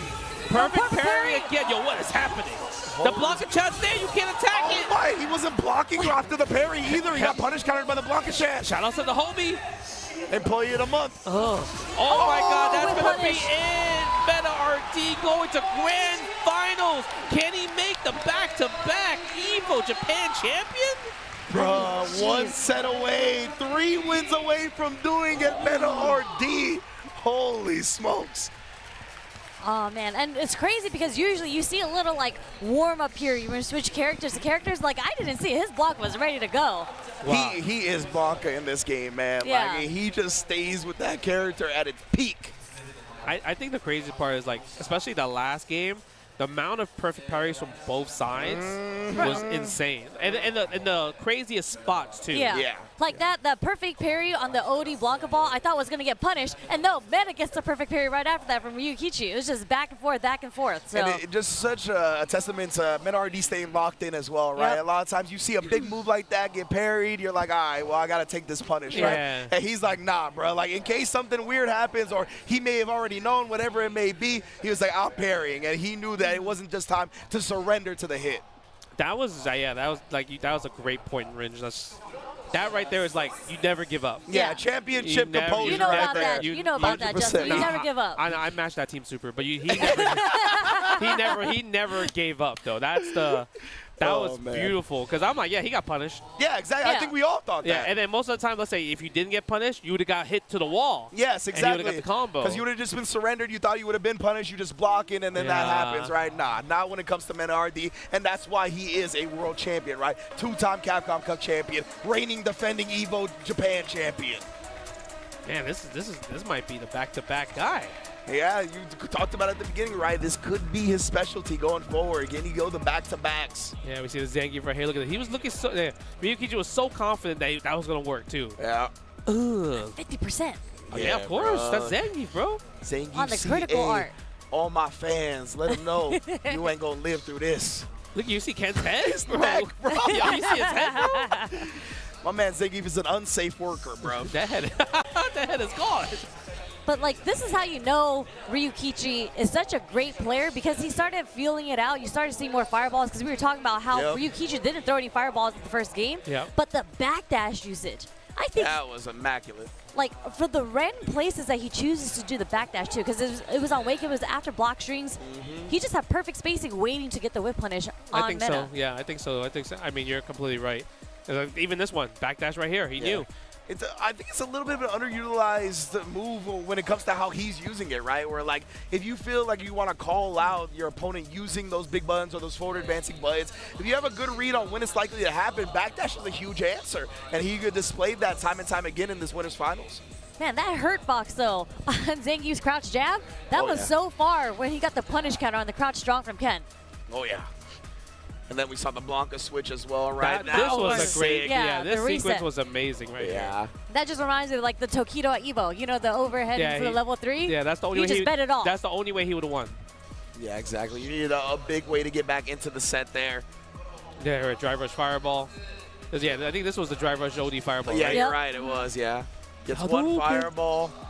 Hadouken. Yeah, I was going to say, we saw the drive rush at the end because Meta tried to check with a light and then just buffer the drive rush cancel behind it. So, yeah. And it was just like the beautiful dance of drive rush, because right before that sequence, too, Meta did the drive rush hop back. Yeah, because they were both trying to see what each other were trying to do to react to the green. And Ryukichi didn't bite. Yeah. Oh, man. But now Ryukichi's in the losers finals. He's waiting for the winner of this match right here, Kobayan versus Momochi. Yeah. Wow. I think this is gonna, I don't know. I'm sure they played each other a lot. I don't know how it's gonna go, but I feel like all the characters do not do well for Geef. Like Ed, Mai, those are just not good matchups for Zangief. I'm assuming starting with the Mai.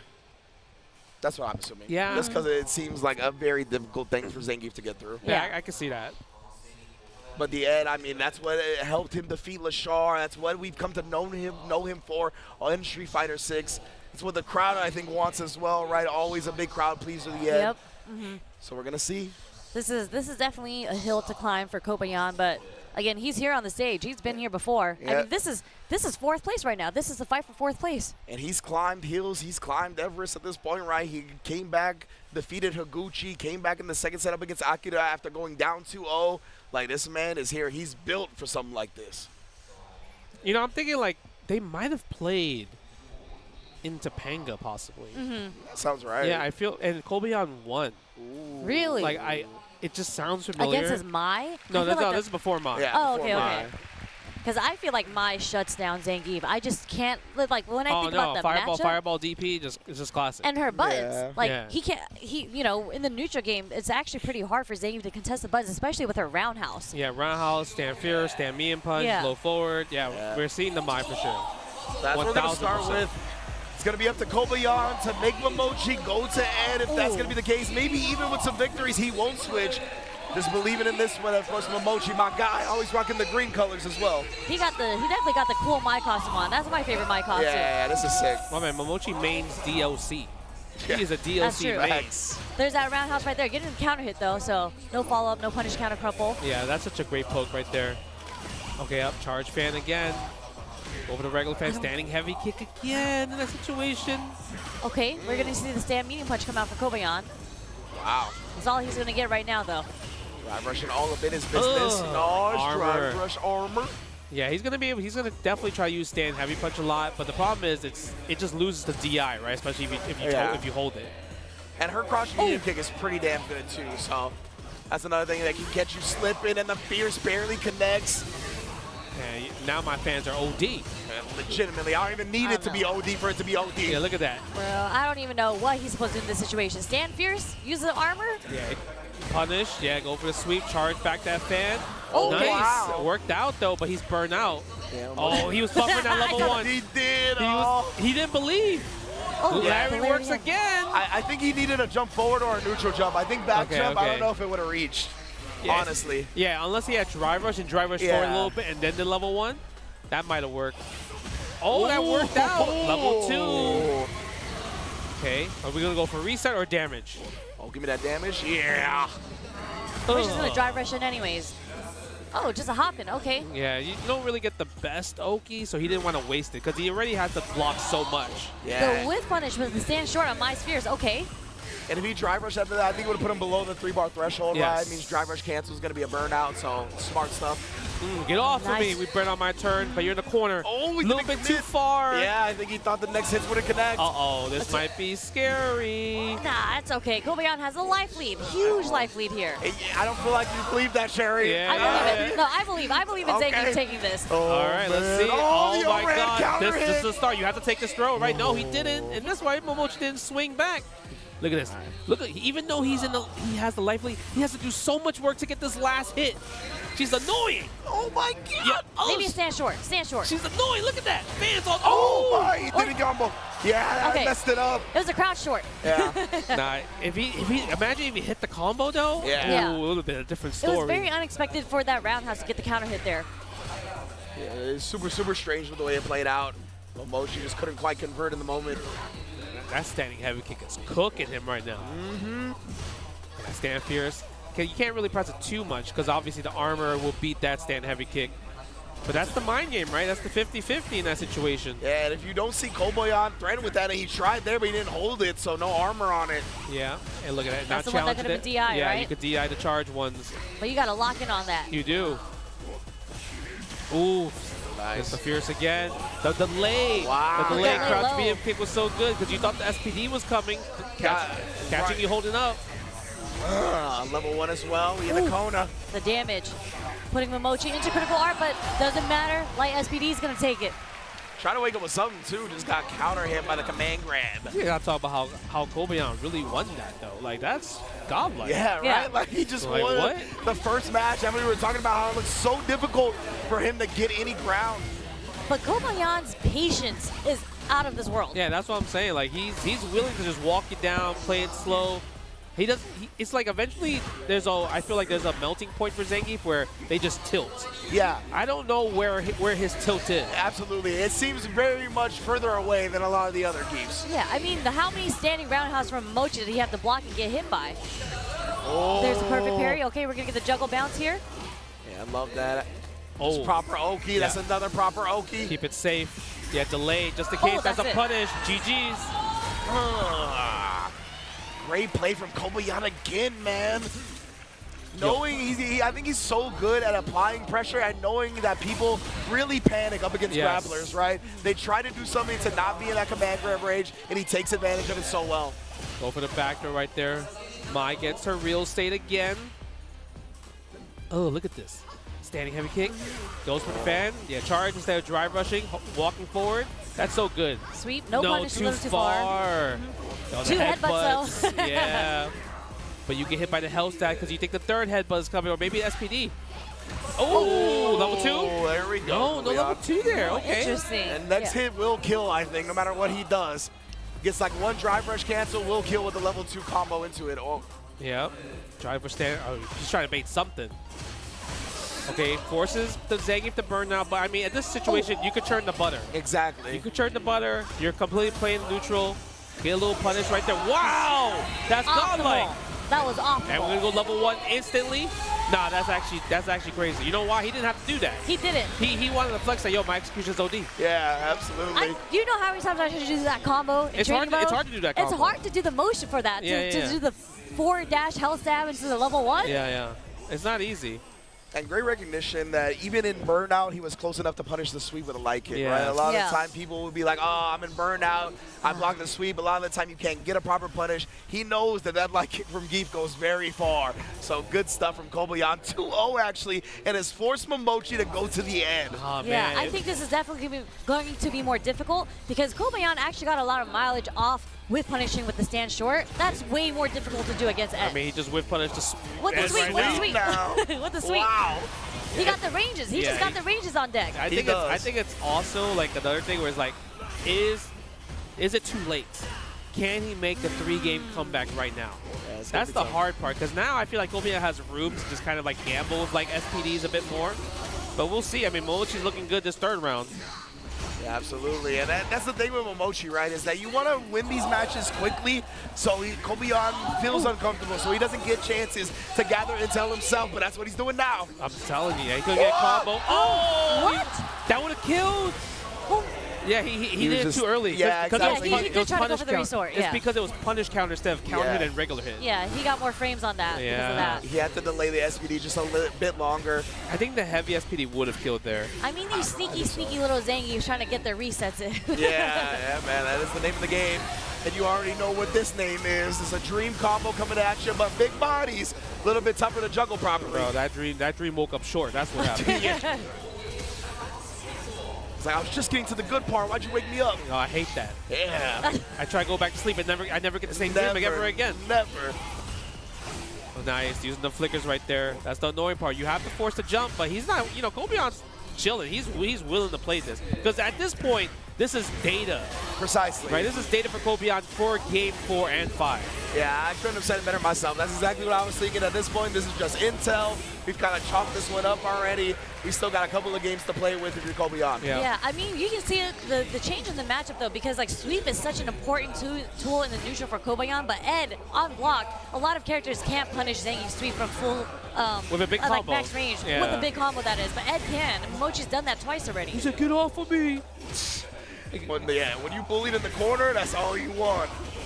Nice. Using the crouching heavy kick right there. Stand jab, checks. Oh my god. Don't hold up on me, he said. Level 1, and he was able to block in time. Oh, you're dead. There's a little too slow. Look at the damage. Look at the damage. Batista bomb. Legitimately, the animal. Match point for Kobayan.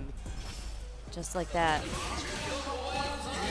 What a check on the startup of that. I'm telling you, Zangief don't got bad matches, bro. I mean, he has been a Gaio, he's been a Mai, and now he's about to beat an Ed. I heard this match has been possible for Zangief. Ooh. Nobody's got a pocket JP here in top 8. Oh yeah, that matchup as well. That might be the only one. RD got a pocket JP from season 1, remember? That's fast. Imagine. Man, that'd be crazy. If they see each other in the finals, perhaps. Yeah, that'd be nuts. Oh, wait a minute, though. That was a sick combo. I feel like Zangief's never do fierce as a combo. No, that was crazy. Yeah, he didn't flinch. Are we going to see it cancel to level 2? He has to do one hit. No, that's going to seal the deal. But you know what? I think Kobayan's fine with that. Because now Momochi doesn't have meter to go into round 3 while he's about to get his level 3. Yup. Meter advantage supremely on Kobayan's side right now. Oh, stand fears right there. All right, we're trading the drive gauge damage. It is cool. No chip damage, but you're forced to take the plus frames in the back throw. Wow. Perfect parry. Okay. And that was cheeky because, right, that wasn't scaled damage at the point. That was just raw damage. Indeed, as we talked about sneaking in those resets. Nice backdash. It wasn't a punish, but Momochi was scared of jab SPD at the backdash range. Yeah, he was trying to hold up. This is guess for game. Level 3 is coming. Spine Buster, guess for game. Are you gonna wake up DP? You fight. Oh, that's it. Level 2 into level 1. Do we do a button before that though? Oh, he did it again. The hell stab. That's enough. Kobayan onto losers finals. The scream. Oh my God. Again, we talked about it, right? How good he is at just making or taking advantage of the opponent being concerned about the SPD, right? At the end, he didn't get greedy. He didn't tunnel vision in on it. He knew that eventually Momochi would have to try to defend against that. Just stayed clean with the gapless string. Beautiful stuff. Bro, I mean, just think about, bro, you just took down Momochi. Yeah. Zangief in apparently terrible matchups against Mai and Ed, but you took down Momochi. You are fighting. You are within top 3 of Evo Japan 2025 right now. He is top 3. He's getting a stick. Yeah. Oh, He's getting one of these sticks. He's getting a stick automatically. Top 3 gets the Nacon sticks and everything. Higuchi Guile vanquished. That's what Akira I'm saying. Kenny vanquished. And the Mai and Ed from Momochi. Come on, I'm saying, bro. Wow. Wow. You know, and his award, a good matchup. Yeah, that's facts. Ryukichi, right? Yeah, Ken? Ryukichi. You know That's what what we would be talked about. insane? Oh The my Ryukichi Lord. Yeah. wins? I know, right? After all this? I'm not gonna put that out there, Well, but you it's know- just like, you know, here's an easier one for you, Kobayan. But Yeah. we'll see how it really goes. The thing is, most people are, I feel like, are best at their bad matchups a lot of times. Yeah, Right. that's the one that they practice the most. Yeah, but it's just like, I gotta stop losing like that. But anyways, going back to this, like, we just saw how Kobayan, he played so patiently. He was able to find his openings with the buttons.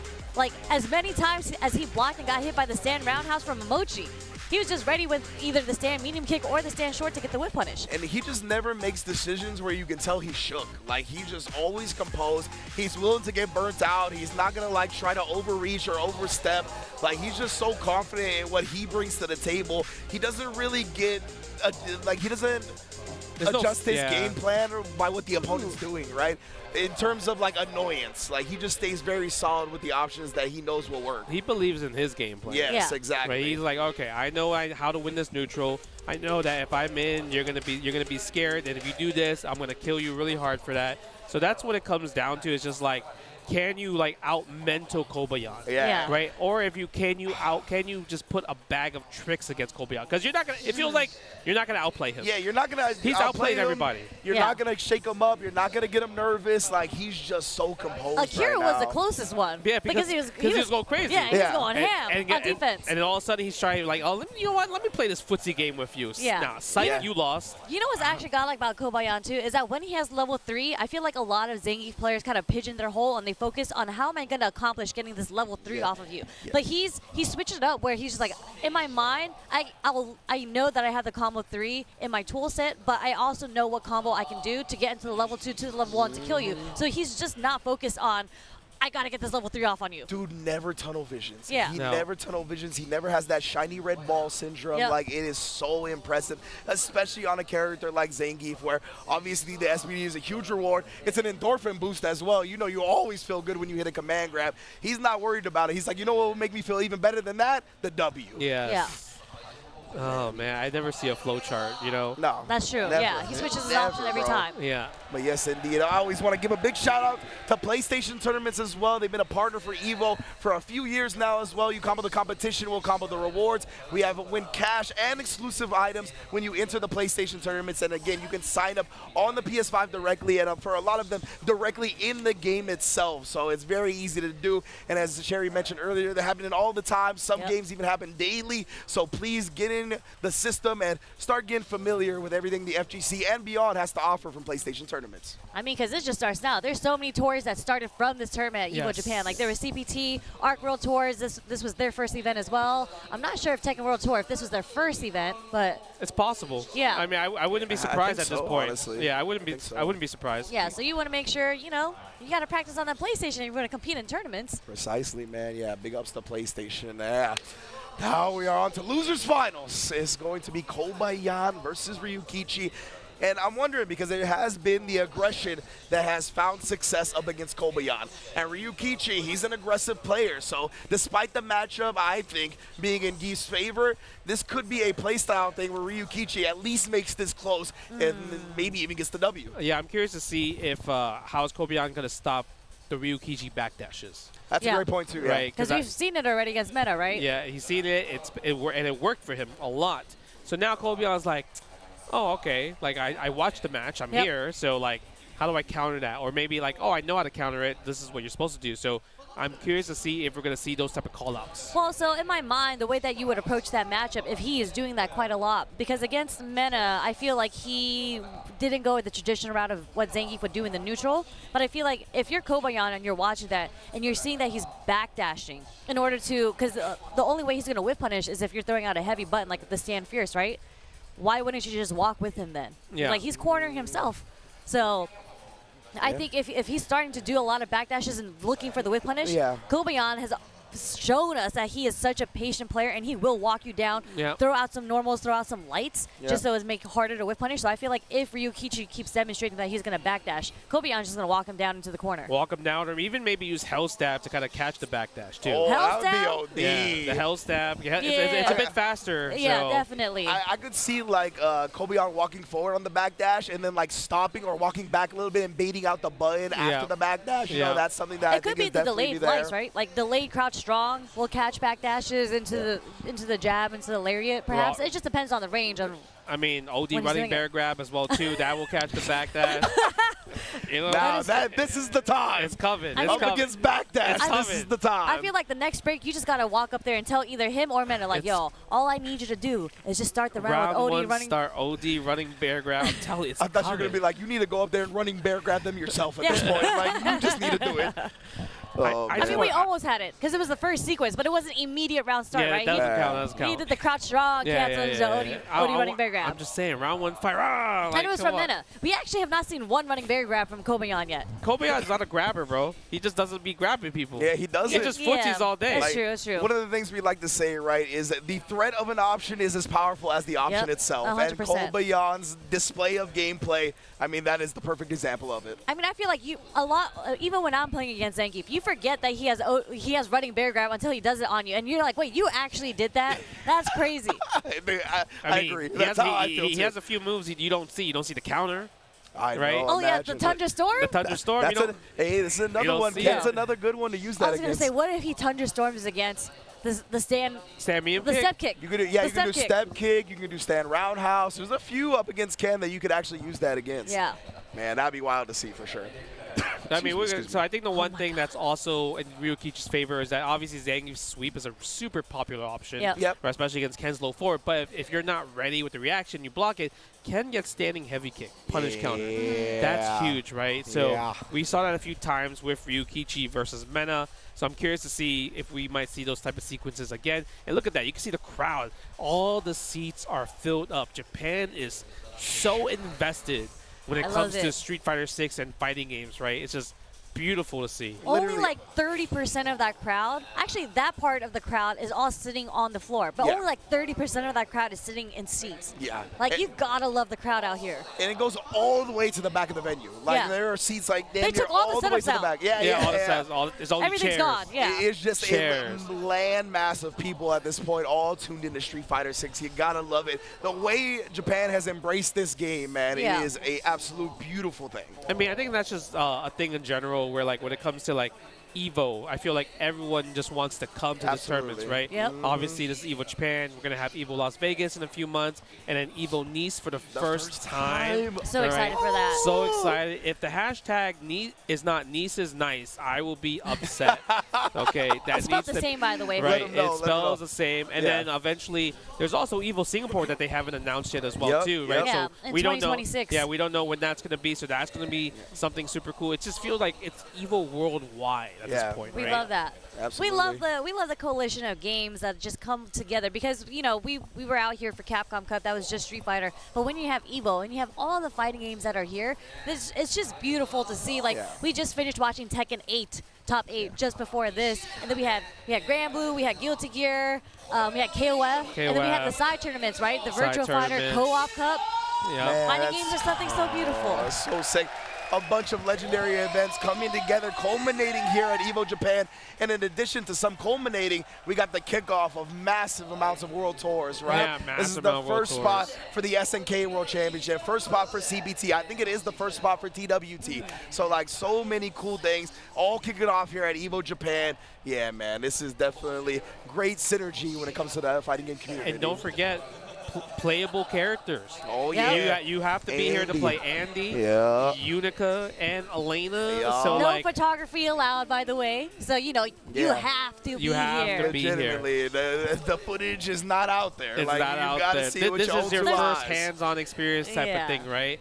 And so it's like, it's a really cool thing to see that the publishers are also on board. Yep. They want to show off like some of their cool stuff, their merch. Because like a lot of times you don't really get to buy merch Yep. in Yeah, general. you don't. Like at I would this. say the Psy Games booth, they also have amazing merch. This is +1 frames. This is the official Evo merch as well, do 10-0 Yes, as well. So sir. you can all get that here. So it's just a cool fighting game experience, especially if you're a fighting game fan and you want to get some cool stuff. Absolutely, yeah. There's so much to do at Evo specifically beyond just the tournament itself, right? Definitely things you'll get exposed to here and nowhere else, straight up. Yeah, and it's really cool because back in my day, same for you guys. I mean, you guys are all, I think we've all been here for a very long time, right? Like, Yeah, it's cool yeah, to see we're the growth seasoned. of how Evo's gone, but even like the Feisty collection. Oh, I mean, yeah. we've talked about it many times throughout the stream, throughout the weekend, right? We have like the arcade stick collection back there. Yeah, it's the Markman's, Markman. yeah, Markman's collection. And like the evolution of arcade sticks, the hitboxes, buttonless, and all that. And all the vendors here, all Yeah. these brand new sticks. There's like 8, 10 different sticks that are out now. And another display that is new, I believe, to Evo Japan this year is the promotional posters that Majin Obama collects. That is Majin Obama's collection of a bunch of different promotional posters from fighting games throughout decades and decades of them, right? So it's super cool. That's one of the great aspects of the FGC. Getting seasoned and getting a little bit older is that we have a history, right? In addition to all of that, we're getting second and third generation fighting game players that are doing the thing too. But let's get into it. Losers Finals is here. Ryukichi on the Ken, going up against Kobayan on the Zangief, all for a shot at Meta RD in Grand Finals. Incredible. We got some character specialists here. I want to see Kobe out fight Meta, to be honest. Yeah. You know what I mean? That's true. I'm a little biased. I want to see it. He's got to get through Ryukichi first, though. Ugh, get off of me, right? Immediate drive reversal from the get-go? Yeah, 3 bars versus my 2. I'll take that all day. Yeah. Yeah, look at that. Flow forward right there. Walk him down. SPD off the love standing. that. Heavy plunger minus, baby. Yeah, exactly. -2. I'll take that all day, but Ryukichi's still pressing. Nice. He didn't bite. Ooh, punish counter SPD there. Yeah, that's the thing. Jinrai is not a good tool up against Zangief, man. Even if you go for that low, if they block it out, you get an SPD guaranteed every time. It's -5, the low, right? Yes. Yeah, and that is the 5-frame command grab. Yeah, 5-frame command throw. Oh my god, he held up. And guess what? I get the Oki. Look at that. I'm +10 at least right there because the meaty headbutt +4. Oh, you have to get off of me. That was already 5 headbutts in this round alone. I mean, he's just saying I'm smarter. That's what he's saying. I'm gonna use my brain. Look at that stand jab usage in that range. Kobayan so good at using all the different normals that Zangief has. There's the backdash. Yeah. Headbutt. You ain't going nowhere. Oh, get off of me. SPD. Bam. Game 1, Kobayan. In the books, that was textbook clinical style. Bro, that was kind of bad. Yeah. Right? That, like you were like bad matchup, right? Yeah, I mean, it made him look like it right there at the very least, right? I mean, this is where Ken shines, right? When he's got you in the corner, this is where he's going to sprinkle with the stand fierces just to take away the drive meter. Man. Delayed drive rush from Kobayan. Oh, Nope. dancing on him a little bit right there. And again, I love the sweep usage. It's something that Ken has to use in this, but DDT. backdash punishing the throw attempt. Oh, wake up stand short from Ryukichi. Gets the counter hit, actually. Yeah, you don't really get the Oki from the back throw from the DDT in that situation, so it makes sense for Ryukichi to try to get out that situation. Oh, nice. Finally worked out. Punish counter, stand me and punch. The way he is walking down this Ken right now. Oh, great good patience. reactions. Yes, an even better reaction. Bro, how old is Ryukichi? How do you do that? Yo, you know why it's the crazy part? Because it was instant. Yeah. It wasn't like exactly, a late one. yeah. He was like, yeah, you're going to DI here. Yeah, that was an impressive scout. Barely the crouching medium kick whiffed against that drive, the startup of the drive rush right there. Oh, he yes. low crushed the medium kick attempt. SPD, that's enough. Oh, Perfect my. K. Oh, yo, these These matches are going fast. They should make this a first to 5 at this point. Yeah, that was ridiculous. Kobayan has made every single correct read in the neutral so far in that past round, but it looks like Ryukichi again is going to get Kobayan into the corner. That's how he got the round the first time. Dragon Lash. Where you reaching? Okay, goes for a stand throw.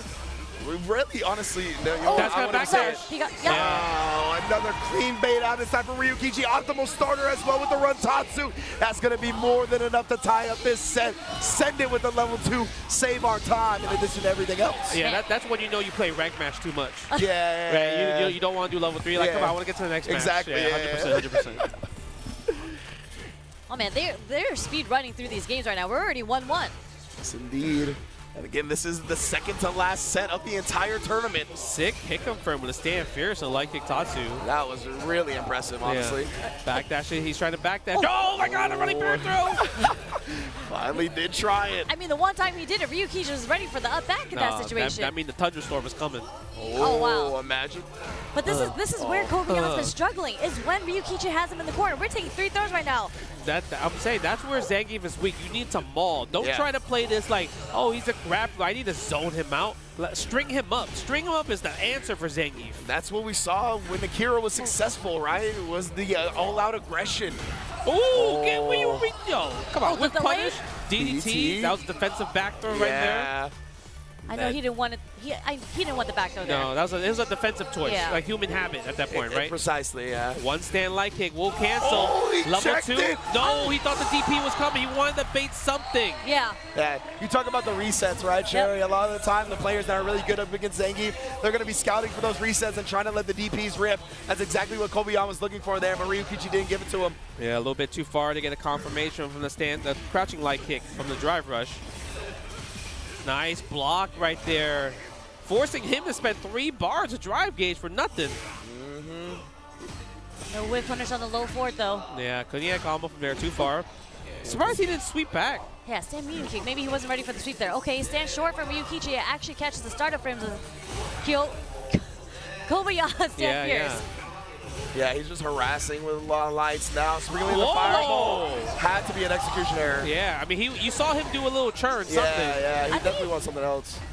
I feel like he wanted the level 2 there, not the level 1. Yeah, something like that. But even then, it's a different motion. Yeah. Level 2 is backwards versus forward. So I don't know what would happen there, but maybe something happened. But Kobayan's not getting bothered by it. But the weird thing that Ryukichi did was he ended the combo with ODDP, which is interesting too. Yeah. A little strange. Oh, he tried to get him with another counter to checking the drive rush. God, but instead he finds the successful parry. Puts him in the dirt. Yeah, I was gonna bring up that like, oh, I'm surprised he didn't drive reversal that, but it worked out for him with the perfect parry. Yep. Backdash again, headbutt, +4. The backdashes from Ryukichi. We talk about how potent they've been. Gets out of the SBD and he goes and attacks with the level 2 as well.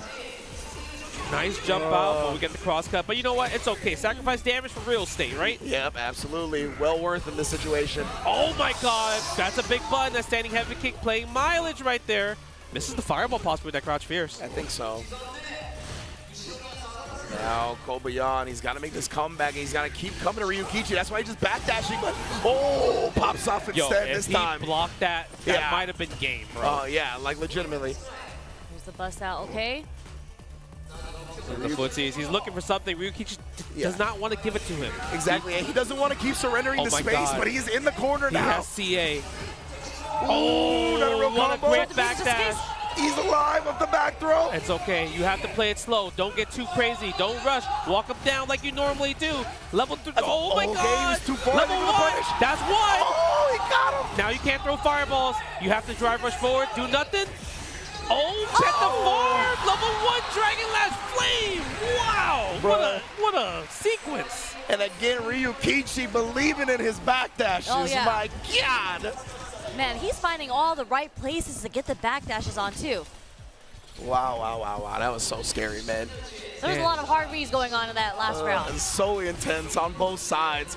It was so tough, honestly, to make a decision in that moment for either one of them. Blows up the fuzzy defense timing again with that delayed crouch medium punch. Okay. Catches the backdash with standing heavy punch as well, too. A confirm into the Tatsu, too. Yeah. Now, speaking of confirms, Hell Stab and OD Lariat. Yeah, caught him trying to hold up, trying to avoid an SBD. Yeah, unfortunately, he didn't go forward because he just realized, oh, I'm low on drive gauge, so I don't want to drive rush forward yet. Yeah. Nice! Oh, he's trying to parry, too. Look at the damage on that bad boy, too. Perfect parry with punish. Whoa, gets hit. I wonder if he thought maybe that was going to be a cross-up right there, right? I'm pretty sure, yeah. There's the backdash from Ryukichi just to build some space. Stand short, is going to connect. What a shimmy.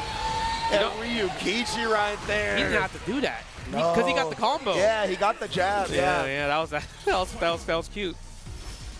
Nonetheless, yeah, I don't know if it was counter hit stand jab, so maybe it would have been tough to get the kill combo off of it, but nonetheless, Ryukichi identified his win condition, blocks the drive reversal as well. Ryukichi's looking good. He is at match point. 1 round away to get that rematch. A little bit too far. Didn't want to use stand light kick there. Catches that. The patience from Ryukichi attacking the drive gauge as well. Yeah, I would just drive impact. Just do it. Yeah, it's not bad. Even if you need the level 2, that's still a big win for you, honestly. Exactly. You don't have to worry about level 3 CA. Oh, the walk down. No DP. Here. DP there. If he did it early, he could have combo level 2. Yeah, now we're going to side switch for sure, right? Yes, we are. You next, Jackhammer. He's going to have to make some hell of a comeback, though. Yeah, meaty low forward. Drive reversal again 3 here. versus 2. Oh my God. Able to burn him out. Oh my God, he went for that? He went for that. Because if he mashed super, that was GG. And Ryukichi, he mashed something. You saw the counter hit notification. I don't know if his super just didn't come out or what. Kobayan with the armor, punish counter. Kobayan making the comeback right now. Nice, good punish. He's fighting for his life. SPD again. Oh, perfect max range. He has level 2. That's going to hit. The jungle. Okay, nice. Wait, we're at the corner. The jump top, this is it. Yeah, level 2. That's going to seal for 2-2. We're going to the last game. That Tatsu was so strange. I don't know why he ended up doing that. It felt like a panicky option. Because I think if he just lands there, he might actually have an attempt at a punish. Yeah, facts. I just think it's the state, the electricity, the atmosphere get into him a little bit. That's usually the case, I feel like Ryukichi. He's like, he plays so well in the beginning, but it gets kind of like finicky towards the end. No bite from Kobayan there. But he's stuck in the corner at this point. Oh, nice whip punish sweep right there. Yeah, and again, set up by that backdash. He was trying to take the hit, but guess what? This is guaranteed DI right here. Look at this, assassinating that drive gauge. This guaranteed stand fierce. Yeah, now we're gonna close it out. We're gonna take the round, double drive rush combo. Doesn't even need to spend any meter. Ryukichi back on match point. Just like that. But this is when the pressure gets the highest, right? You're only 1 round away. Nice job stuffing the heavy. Oh, I like the frame kill. Dash, not a punish counter. Yeah. Still gets a short though. Okay, back. No, forward throw. Spine buster. Spine buster plus 30. Oh my God. The hiccup firm again from the health stab. But still, even the target combo is good damage. Okay, back throw right there. Wow, Kobayan. Stand-me punch again. Not enough, but 1 hit away. This is the hardest for Zangief to close out. Just getting 1 hit. Yeah. I'm going to see the light kick. No, he's actually just trying to reach with the crouch medium. No whip punish on the stand fierce, though. Yo, he is drive rushing. Yeah, he's going in. He's going in with the drive rushes right now. Trying to take those ankles out. Oh my God. What a Yo, fierce. Kobayan is playing impatient at this point, I feel like. He doesn't know. A little bit. Just walk him down a little bit. There you go. Yeah, just walk him down. He was thirsty. Yeah, a little bit thirsty for the kill. But that's it. Last game, last round. Full bar on both sides here. Good punish on stand. We're using the stand medium kick. Because if you do sweep and you're not on it, you get punish counter from Ken back. Yeah. Oh, speaking of standing rounds. He's super far away, so he just takes the target combo as the follow-up. Oh, God. Catches Kobayan. String him up. Yep, string him up. We're going to see the backdash from Kobayan. We've seen it a lot in the corner. He does have level 3, but is he going to use the threat, though? Oh, man, it's so scary. The heavy punch through the fireball. Oh, my God. Oh, he's too far to combo. Okay. You're so close. No, no lariat. Oh, the falling button catches him trying to walk him down. Yeah, doesn't fall for the shimmy from Ryukichi. He just needs 1 confirmed to level 3. 1 stand light kick as well, too. Kobayan doesn't want to give it to him. And he kept that string tight, right? The 3 jabs to push him out of level 3 range. Very smart. Oh my God, Kobayan. You know Ryukichi's not going to give you the level 3 just from a drive rush, so you have to somehow land it from a jump or from a combo. Oh! And Ryukichi catches the whip punish. That light kick meant doom. He's going to get his revenge match against Meta RD in Grand Finals. Oh man, I was gonna say it was literally so scary because it was whoever got the next whiff punish. Like you better hit the right button there, and it was Ryukichi who got the low forward whiff punish on the stand short from Kobayan. Oh man, you don't. That's the worst because you're so close. Yeah. I mean, that's when you know how bad he wants it, 100%. and that's the heart of a champion right there, right? Yes, yes.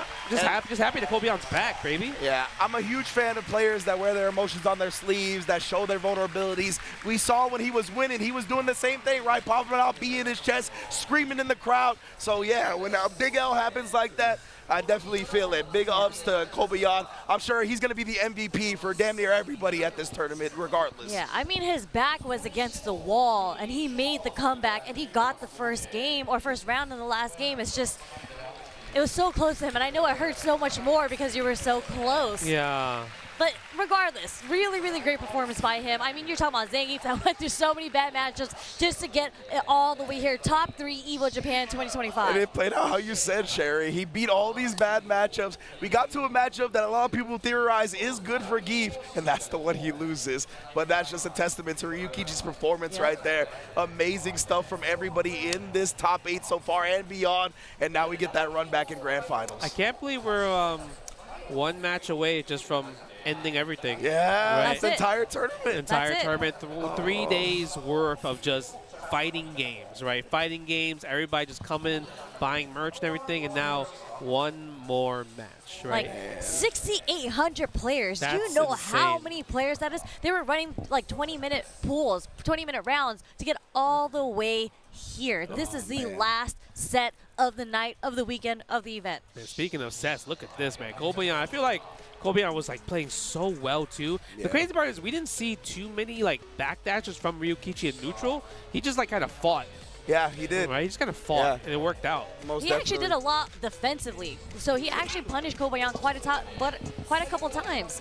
Yeah, it was mainly way more off like block strings rather than like trying to call things out in the neutral. Like when it was neutral, he was willing to sit there, stand fear, stand light kick, stand or crouch medium kick. A lot of these things where he was confident in beating Zangief to the punch. And I tell you what, that takes some cojones, bro. Yeah. Like it is very scary to just play it in the neutral with Zangief as Ken.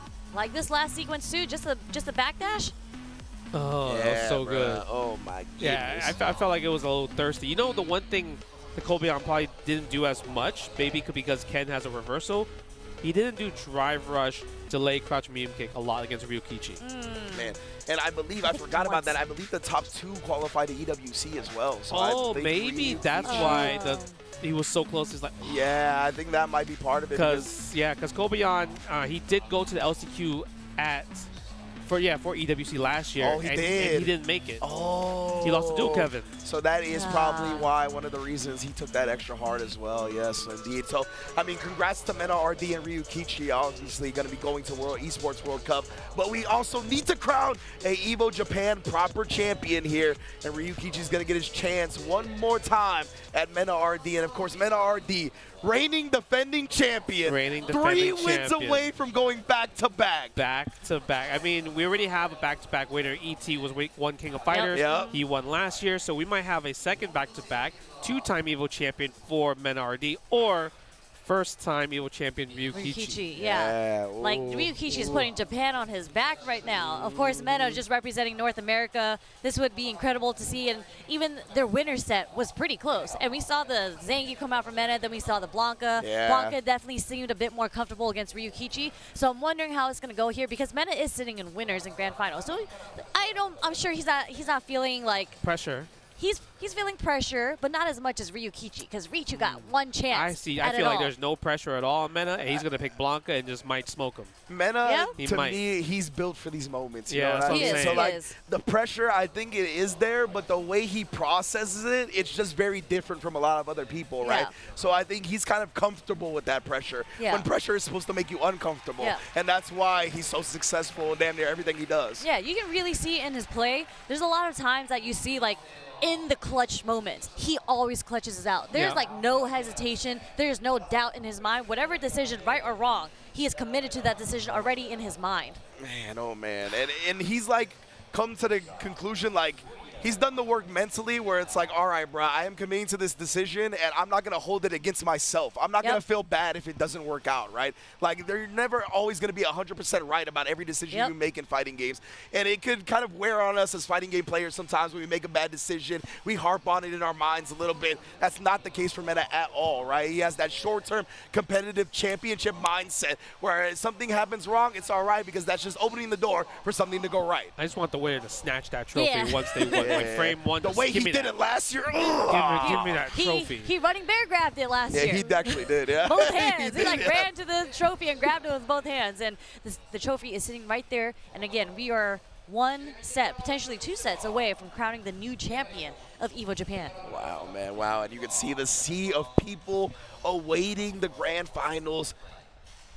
I think it's gonna be a fun match. Like I do think it's gonna be a Blanca pick just because of how it turned out on the winner's side. Yep.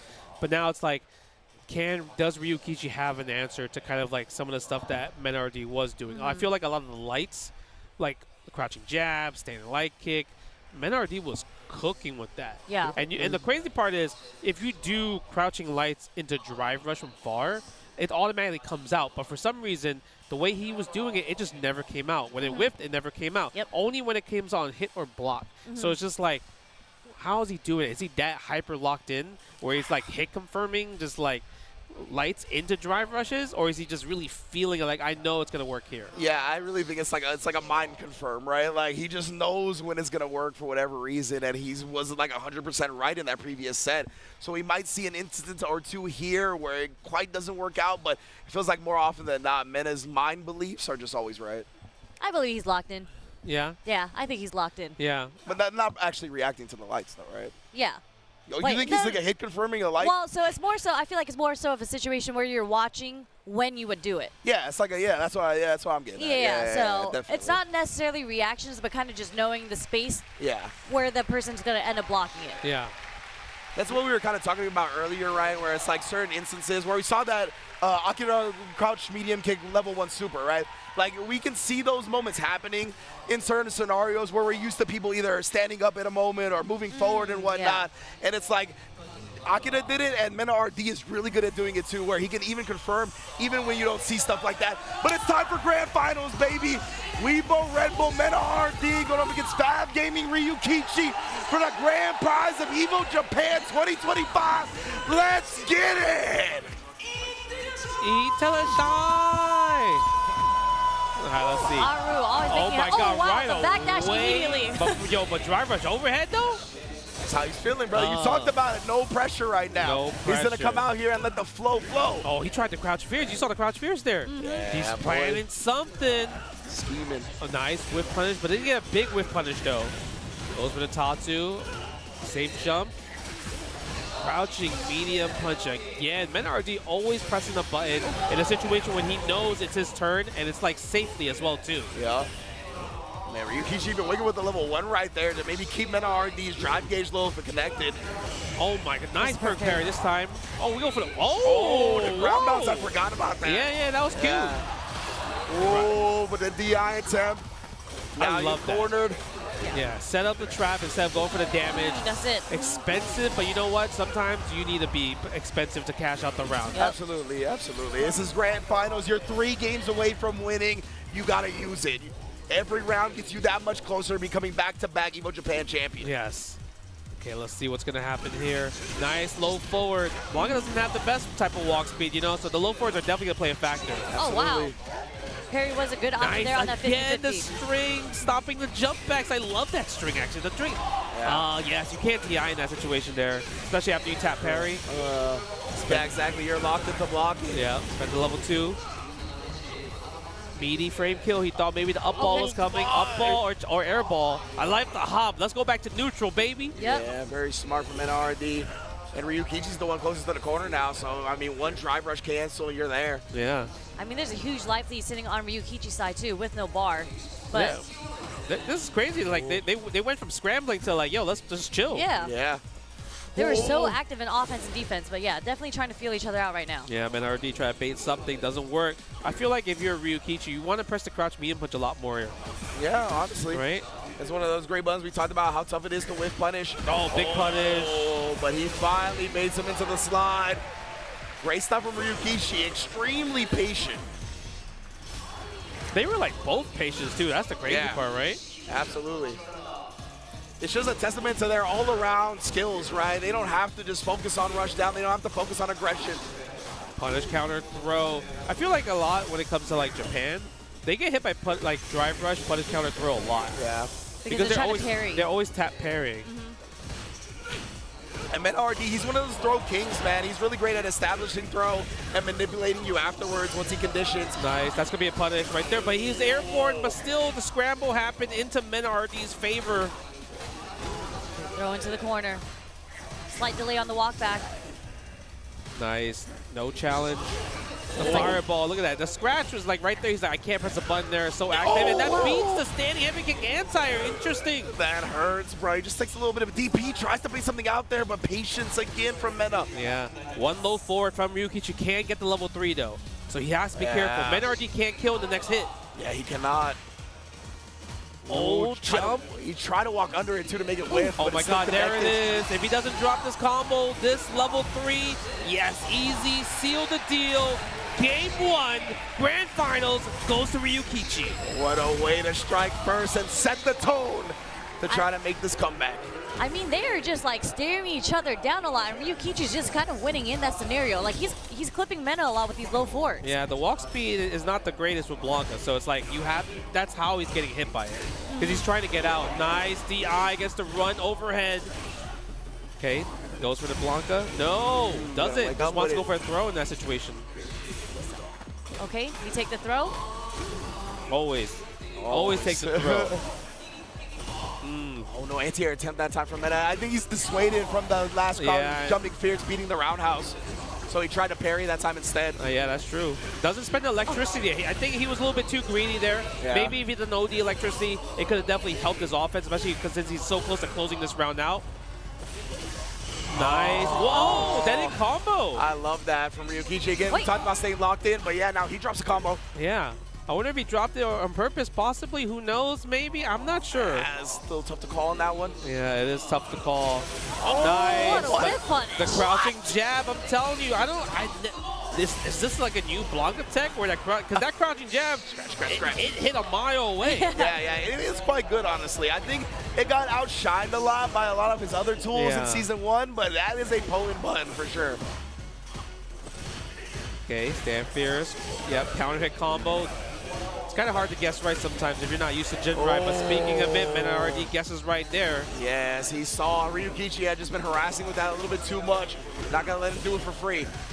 Nice block on the overhead, but still plus. You got to eat the plus frames on the mix, left or right. Gonna hold this.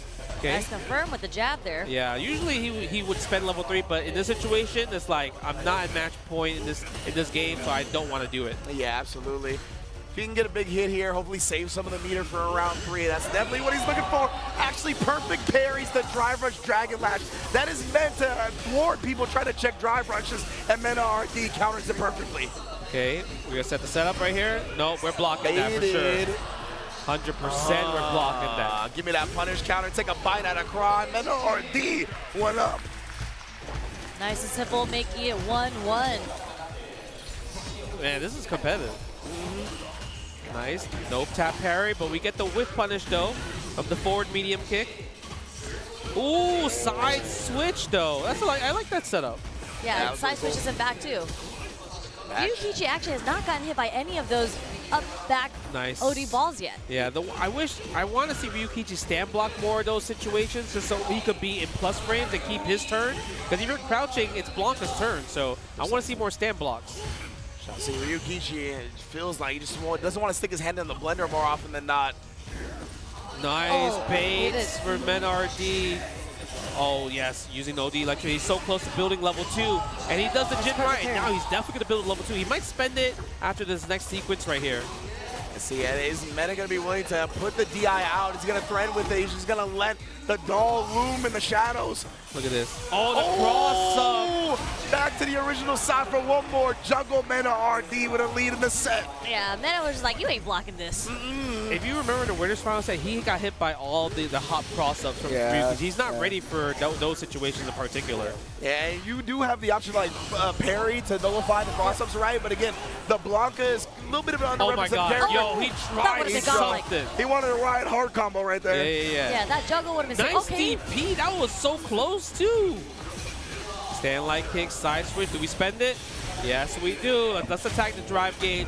Get some time to breathe and think about some of the decisions, what we want to do next. Yeah, put your opponent low, get yourself back in the green. That government bailout. Shout out Slogan Sama. Oh my God. Perfect parry. Oh no, no punish though. No. Nice, goes for the throw right there. Wake up something? No, not yet. Oh my God, no whip punish on the sweep though. We can afford we can afford a drive rush cancel. Oh, he tried. He wanted the DP on the other side, but he didn't find it. We got a parry though. Yes, we're spending all the cash on the drive gauge right here. No meter spent. We're seeing something so similar to what happened in the winners. There's so many perfect parries that are happening right now, even in the neutral. They're tapping. These fellows are locked in, man. Like him trying to like walk under and get that DP on the other side of the rainbow ball was very impressive. He didn't get it, but I saw him. Okay, level 2 right here. Activate Blanca-chan, let her rip. I mean, that's a gamble for sure, but it worked out because now that level 2 is not a factor anymore. Oh my God, yeah, too far. Oh yeah. Again, gets the drive rush throw. Text throw this time around. No whip punish again. A punish counter sweep would have done amazing things there. Yeah. Stand jab, getting the punish counter there. And Meta was so low on drive, he didn't want to just buffer the driver's cancel behind it, right? It would have put him on like a pixel of drive left. Oh my God, the crouching jab. If he believed in it, it would have killed. The scratching, Look at that, scratch. He's tapping on the door. Maybe that's the answer to this matchup. You just got to scratch his foot. Bro, look at that, man. Nails, bro. I'm trying to make those holes in the shoes. Again, bro. Yeah, they're never ready for that. The thing is, I'm surprised because Ryukichi, he has a DP character, so DPOS will blow that up every single time, right? Absolutely. I mean, Blanca does have the hop through, but you got to make him show you that, right? You can't just keep getting bullied by this. Nice. Gets the punish counter a little bit too close for comfort. Yeah, now Ryukichi is going to have an opportunity. He's got the stage position. Oh, no, the empty jump. He was too late on the DP. Yeah, super late. Drive rush again. These throws are catching on. Perfect parry, though. Goes for a side switch. There we go. What's the forward? Drive rush. Up ball, though. Spending 2 bars, a bit expensive. Nice. Oh, the cross spears. Oh, that's what I'm talking about. That's what I'm talking about. Yes, we saw Ryukichi. that. But he's spending a lot right here. A little bit too close. Again, the light, checking the pressure, but the reverse so fierce. That's another popular Ken option. Ryukichi. No, Mena's like, yeah, okay, that was cool. Yeah, all right. I mean, that was really sick. I'm still match game, you not. Oh my God. Okay, drive rush. No, a little bit too far for the second crouching medium kick there. Yeah. Activate level 2 lightning beast. We're taking you to the corner. My little toy's about to come play. Yeah, getting lightning beast this early is great for Mena because that means he might be able to build some meter back to if he doesn't kill him too quickly. Nice. Dragon Laugh flame right there. And that was actually really, really smart from Mena because he realized that you kept waking ODDP in the same scenario. Wow, we are just playing some Street Fighter 6. They are both ready to swing right now. This is slugfest. Yeah. Standing heavy kick again. Should the counter Pokemon in. Oh, walk-up perfect parry? Walk-up perfect parry on that. I'm surprised That's he did the ridiculous. step kick instead of corner carry. Oh, nice. He jumps out, but he gets the anti-air anyway and catches him trying to reach Meta RD on championship point. Oh my God, is Meta RD gonna be your back-to-back Evo Japan 2025 Street Fighter 6 champion? There it is, DPOS. Finally, the first one in the set. Called for it, Justin. Needed to represent it. Yes. Oh, but man, now will Mena do the hop next time he does it? We might see the hop next time. And I love these light confirms. The light confirms are really stopping Ryukichi a lot. And there's a crouch strong confirm there into the drive rush. Yeah. Big buffer. And Mena's building his next level 2 right now. We're going to get a next situation. This is a guess for game, everybody. You in this scenario, right. this install, he has to survive this level 2 install. If he doesn't, it is game over for Ryukichi. Legitimately here. And again, he's trying to bait something out. He's not even using the Lightning Beast follow-up. Oh, he got hit in the air. Takes the hit. We didn't spend the bar yet. Yeah, tries to bait something, but Mena RD doesn't need to. He can afford to take a throw there. Showing so much respect, the fireball. He's trying to scratch. Ryukichi needs to somehow land this CA right here, though. I love that fireball, too, because it was as Mena's meter was running out. But Mena now one hit away. Oh, and there it is. Jab! Mena RD, back-to-back Evo Japan Street Fighter 6 champion.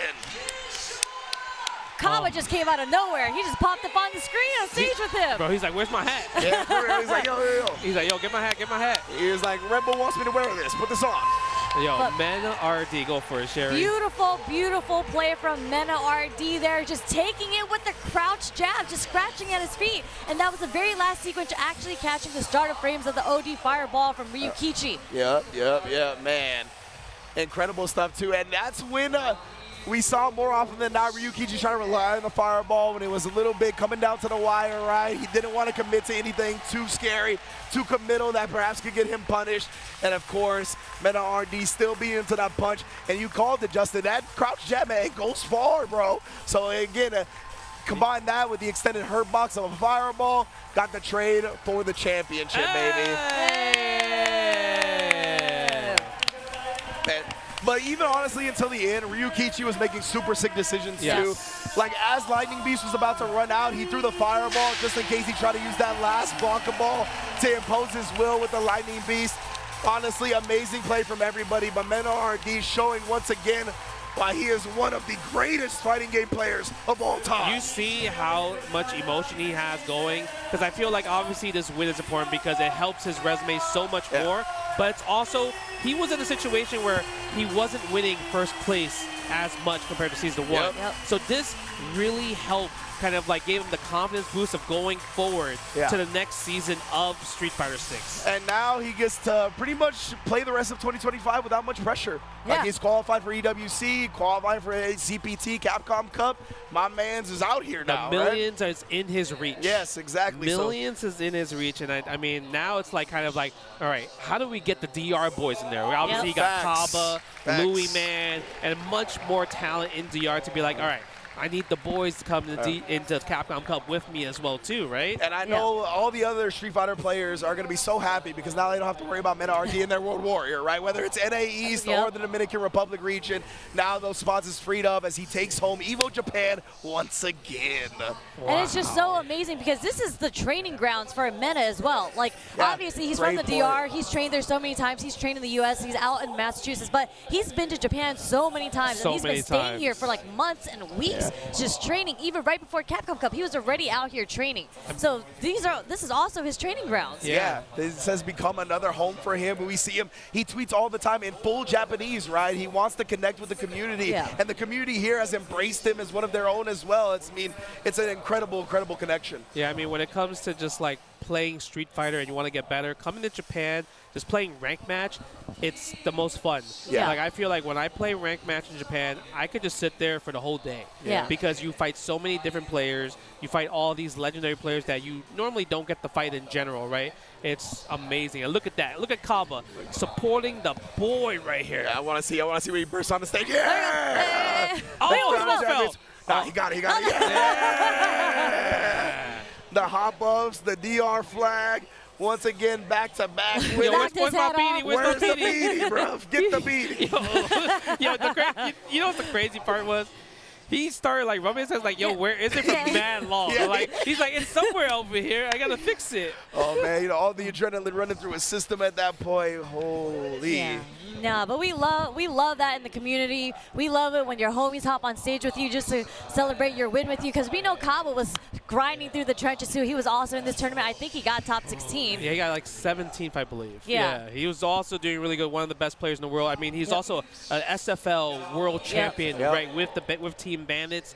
So I'm just curious to see what Mena's going to do next. Yeah. Like, I mean, we know Bandits, I mean, not Bandits, we have Blink Respawn coming up, so that is a tournament DR. I'm sure he's going to focus on that, but I feel like at this point, Mena can be like, I'm just going to stay in Japan for like 3 more months to train. Why not? I was going to say he's going to continue his tour of the Major League Baseball parks, bro. That's on his mind now. That's true. You don't even got to worry about qualifying for major events. I mean, if he wanted to, he can just kind of just go to other premieres and ruin other people's days. Absolutely.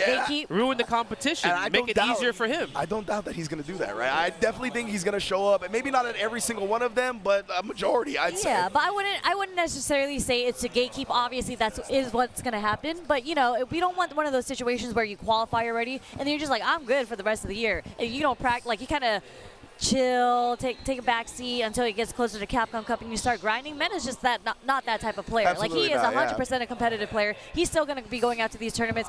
You want to make sure you stay warm, especially with the Season 3 update coming out with Elena. I'm pretty sure he's switching to Elena. That is one of his favorite characters of all time. That was his main in 4. Yeah, I guess that's where his head is at, right? Whatever Season 3 is going to bring, he's going to try to master that as quickly as possible and stay in pristine shape for the World Championships coming up. Yeah, because usually it's going to be a shake-up when it comes to a new season. Yeah. Right? Obviously, characters will get these changes. We don't know how strong they are. It might be massive changes.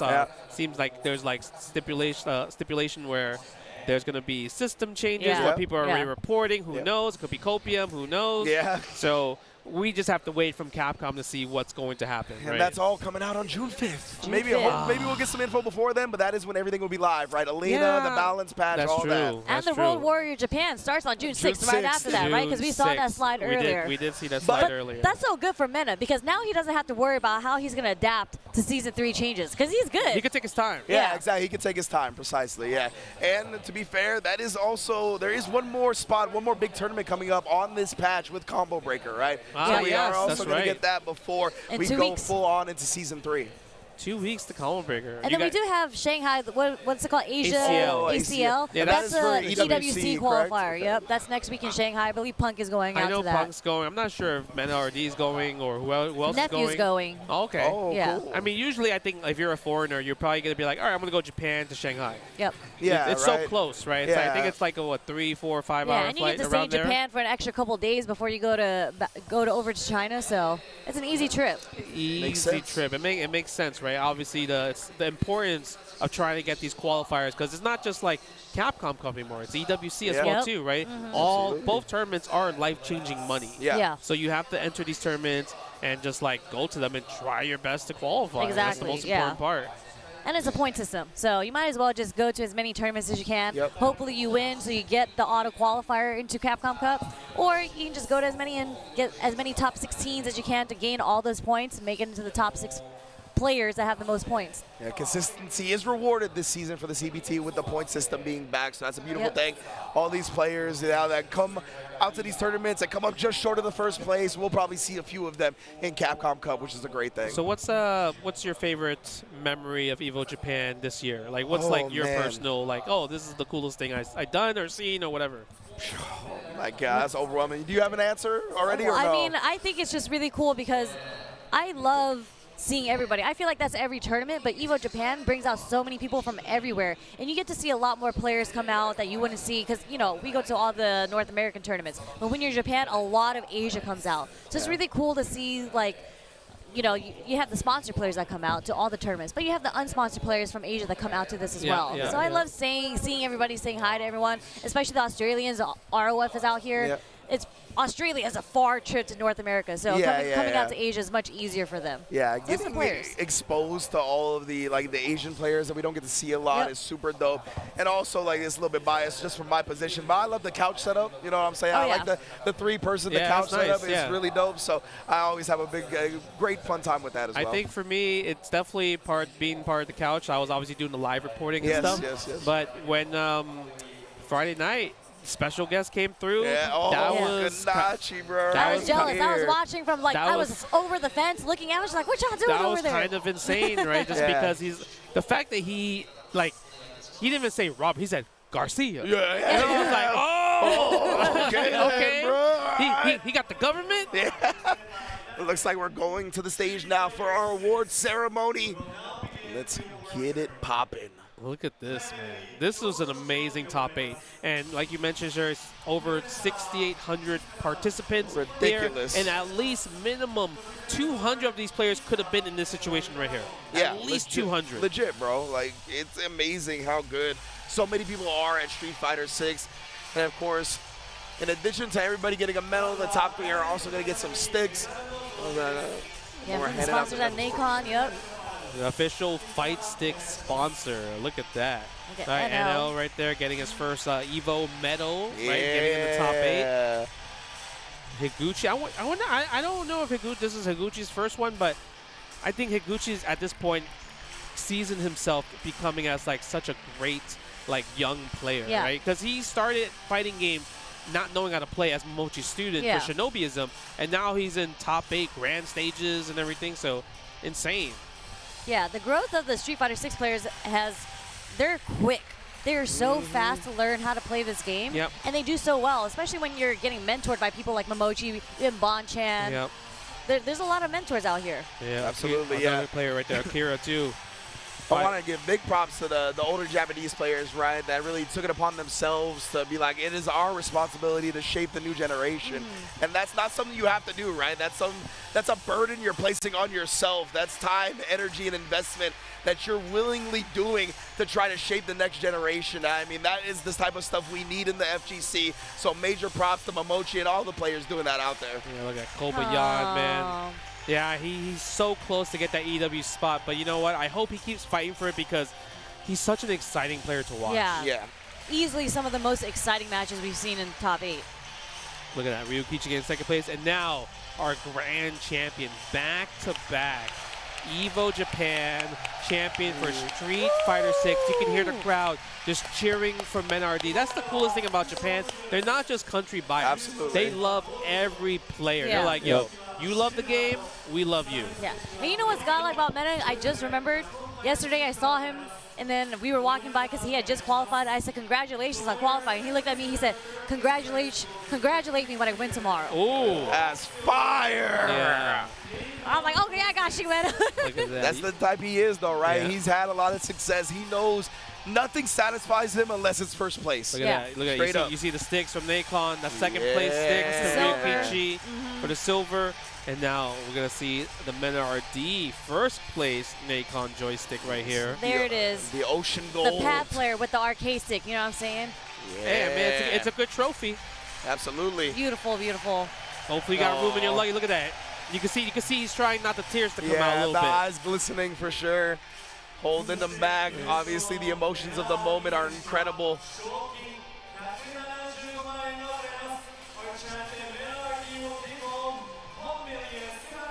Grab that. Ooh, grab give that me trophy. that check. Grab that trophy. No, we're getting oh, no, check. it's a check. Oh, let's go. Big check. 1,750,000 yen. Look at that. Great number. There we go. Men-RD. Feeling good, man. Bringing home the bag. Qualifying into EWC. Qualifying into Capcom Cup. And, of course, becoming the first back-to-back two-time Evo Japan Street Fighter champion. Yeah, let's get that trophy. There we go. Rise it up. Woo! And I want to hear what he got to say. He has the best, award-winning speeches. promos in the business, 100%. Let me see what he got.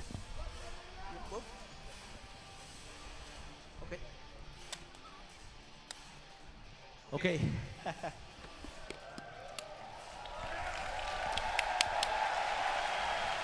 Aww. I want to thank everybody that's here. Thanks to God, my team, Weibo, Red Bull, and everybody that came to this tournament. Everyone knows that this was a very difficult season for me. Blanca was not as strong, and I lost Luke. So I had a pretty rough year. But something that I learned this year is that you never have to stop believing in yourself. I think we all need a little bit of delusion in this impossible life. Yep. Thank you. 今日いらしてくださった皆様、そして各チーム、神様、そして皆様に本当に感謝を申し上げております。今年の方も多いかと思いますけれども、私このシーズン、私にとってなかなか難しいシーズンとなりました。キャラクターの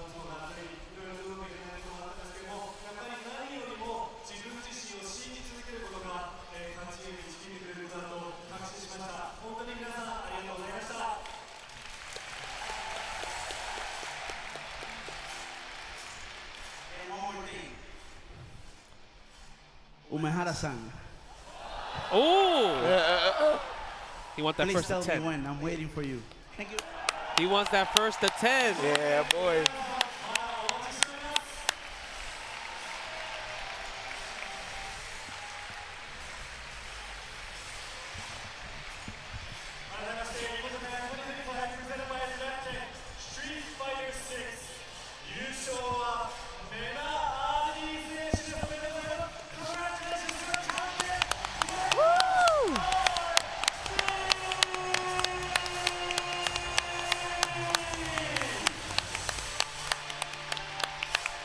Definitely congrats to Mena again. Two-time Capcom Cup champion, two-time Evo Japan champion, one of the greatest fighting game players of all time. I mean, it's so hard to be like, right now, I mean, when you think about GOAT of 6. Yeah. Oh, yeah. I mean, he is currently in the GOAT. lead. Yeah, Absolutely. in the lead by a lot. Yeah. Man, just I love the messages always as well. He always delivers something that is really food for thought after the tournament. And I love the delusion line, you know what I mean? That's where the self-belief always starts, is with yourself. So I'm really touched by that. Oh, no, you're good, Ridge. I know you love hearing the players that have, like, you know, I mean, you could tell he's about the passion. He came from, you know, DR. It's not like the place where it's like you're born with a silver spoon in your mouth, Yeah. right? He worked hard to get out of that situation, to put himself on the map, to put his family on the map, to put his community on the map. And, I mean, we all seen the story from 5 to 6. Like, I remember the first time I ever seen him, he was a random dude, came in with Kaba to SCR, and just like, he lost the tournament. Hey, anyone want a money match, right? And that's how it started. From a random kid, anyone want a money match, to world champion, you know, life-changing money. That's crazy. In a short period of time, too. Yep. Insane. It's literally like the Cinderella story, like you said.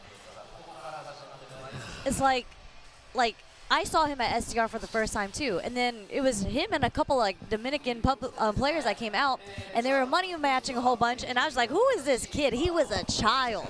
And then he was just like, oh, he was explaining to me the story. You know, they saved so much money to make it out. And what's up to Tasty Steve and Yipes, of course. But yeah, he was just like, we saved so much money to come out to these tournaments. We don't got sponsors like that, right?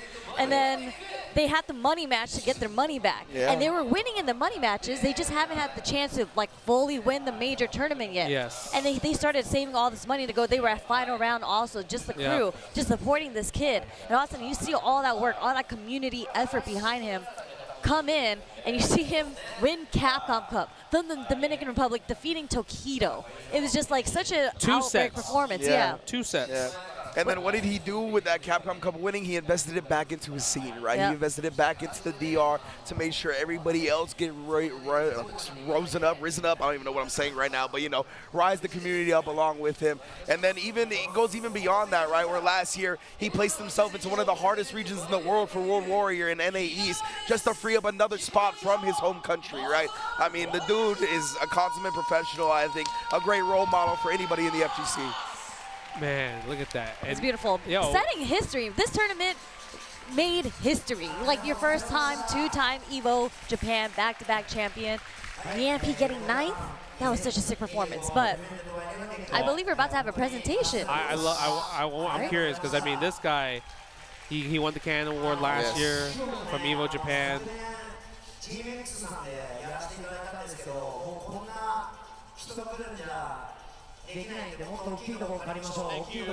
Thank you. And he's been in the scene since forever. Yeah? Like, yeah, used to run SPO, I love obviously doing SPO. Cooperation Cup, just keeping all the games that he loves alive, and obviously making sure that all the modern games also has a place to stay, trying to help the younger generation. He's always about it. Indeed, man. We thought that the venue was a little bit too small, so we doubled the size this year. But even yet, so many people came to the site. And so many people I mean, look at that. You can't see where the sea of people ends. Yeah. for coming. So they got to go bigger. Yeah, we got to go bigger next year.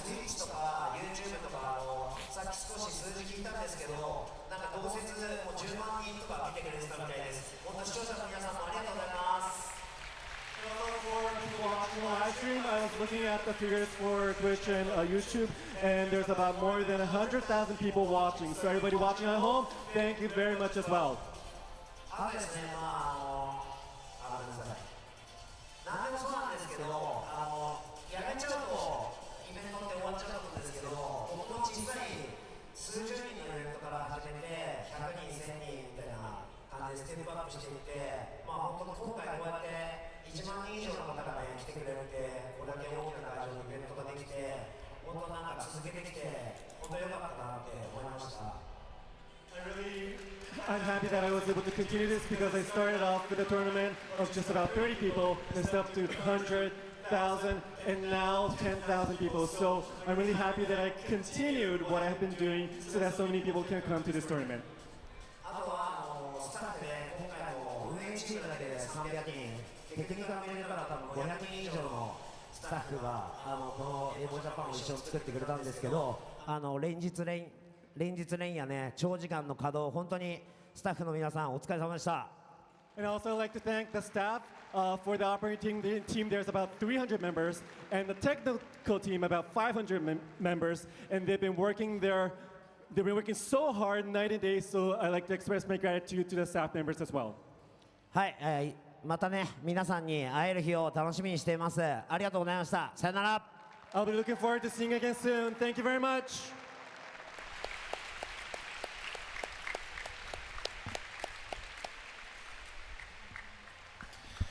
Oh man, oh man, oh man. You What good, an Ridge? event. What an event, brother. Yeah, it's 3 days of just constant fighting game action, right?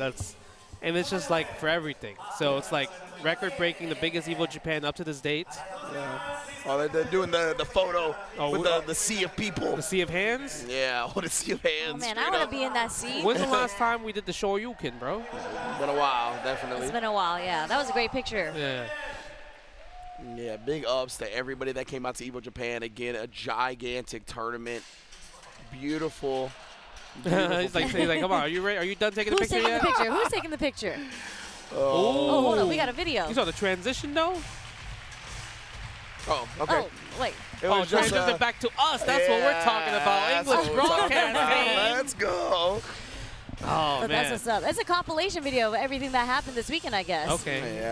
But overall, Evo Japan has been amazing. 3 days worth. I think a lot of people had a lot of fun, right? And I mean, if you guys enjoyed it, make sure you guys get your tickets now because the next one is Evo Las Vegas. When is registration closed? I believe June 9th. June 9th. And obviously, we're going to have all the amazing games. Street Fighter 6, like you saw, Tekken 8, and we got some new games as well too. They have Marvel 2, right? Gonna be there as the retro title, and obviously official for Fatal Fury City of the Wolves. Gonna be an official tournament there. So lots of stuff. So make sure you guys register now. Subscribe to all the Evo channels, and if you can't make it there, Evo France in October in Nice, and that's the first time. They also gonna have Hunter x Hunter debuting as an official Evo game, and also the return of Dragon Ball FighterZ. That's right. Yeah, so, France loves Dragon Ball, baby. Do. So if it's gonna be anywhere, it's gonna be at Evo Nice. Yes, that's gonna be awesome. So hopefully you guys enjoyed just chilling with us for the last 3 days, right, of just Evo commentating. Shout outs to Wooly and Reggie as well too, absolutely. for just kind of watching the VODs and reacting to everything, right? So it's kind of almost like a 24-hour stream, but let us know if you guys enjoy this. And other than that, we're tired, we're hungry, and hopefully we will see you at Evo Las Vegas. See you guys there.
ション。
Sunglasses in the day, blue light glasses for the gaming at night.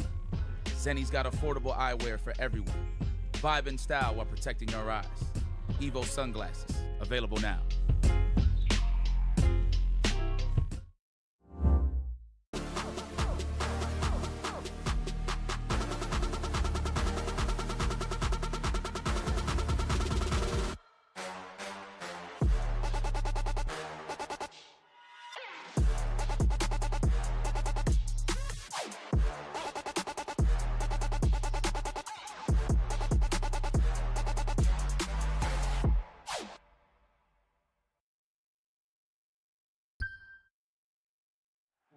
Hey, what's up, everybody? Welcome to Evolution.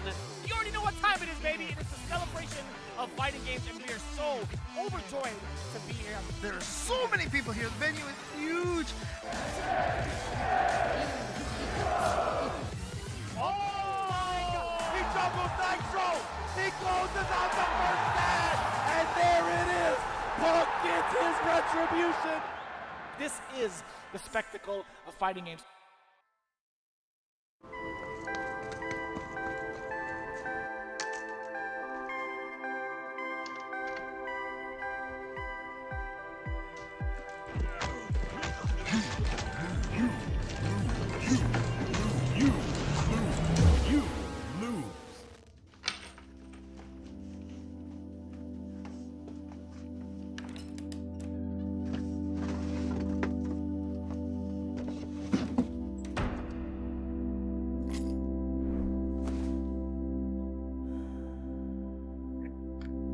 Arrive soon. However, they are arriving now. Production, where are we going?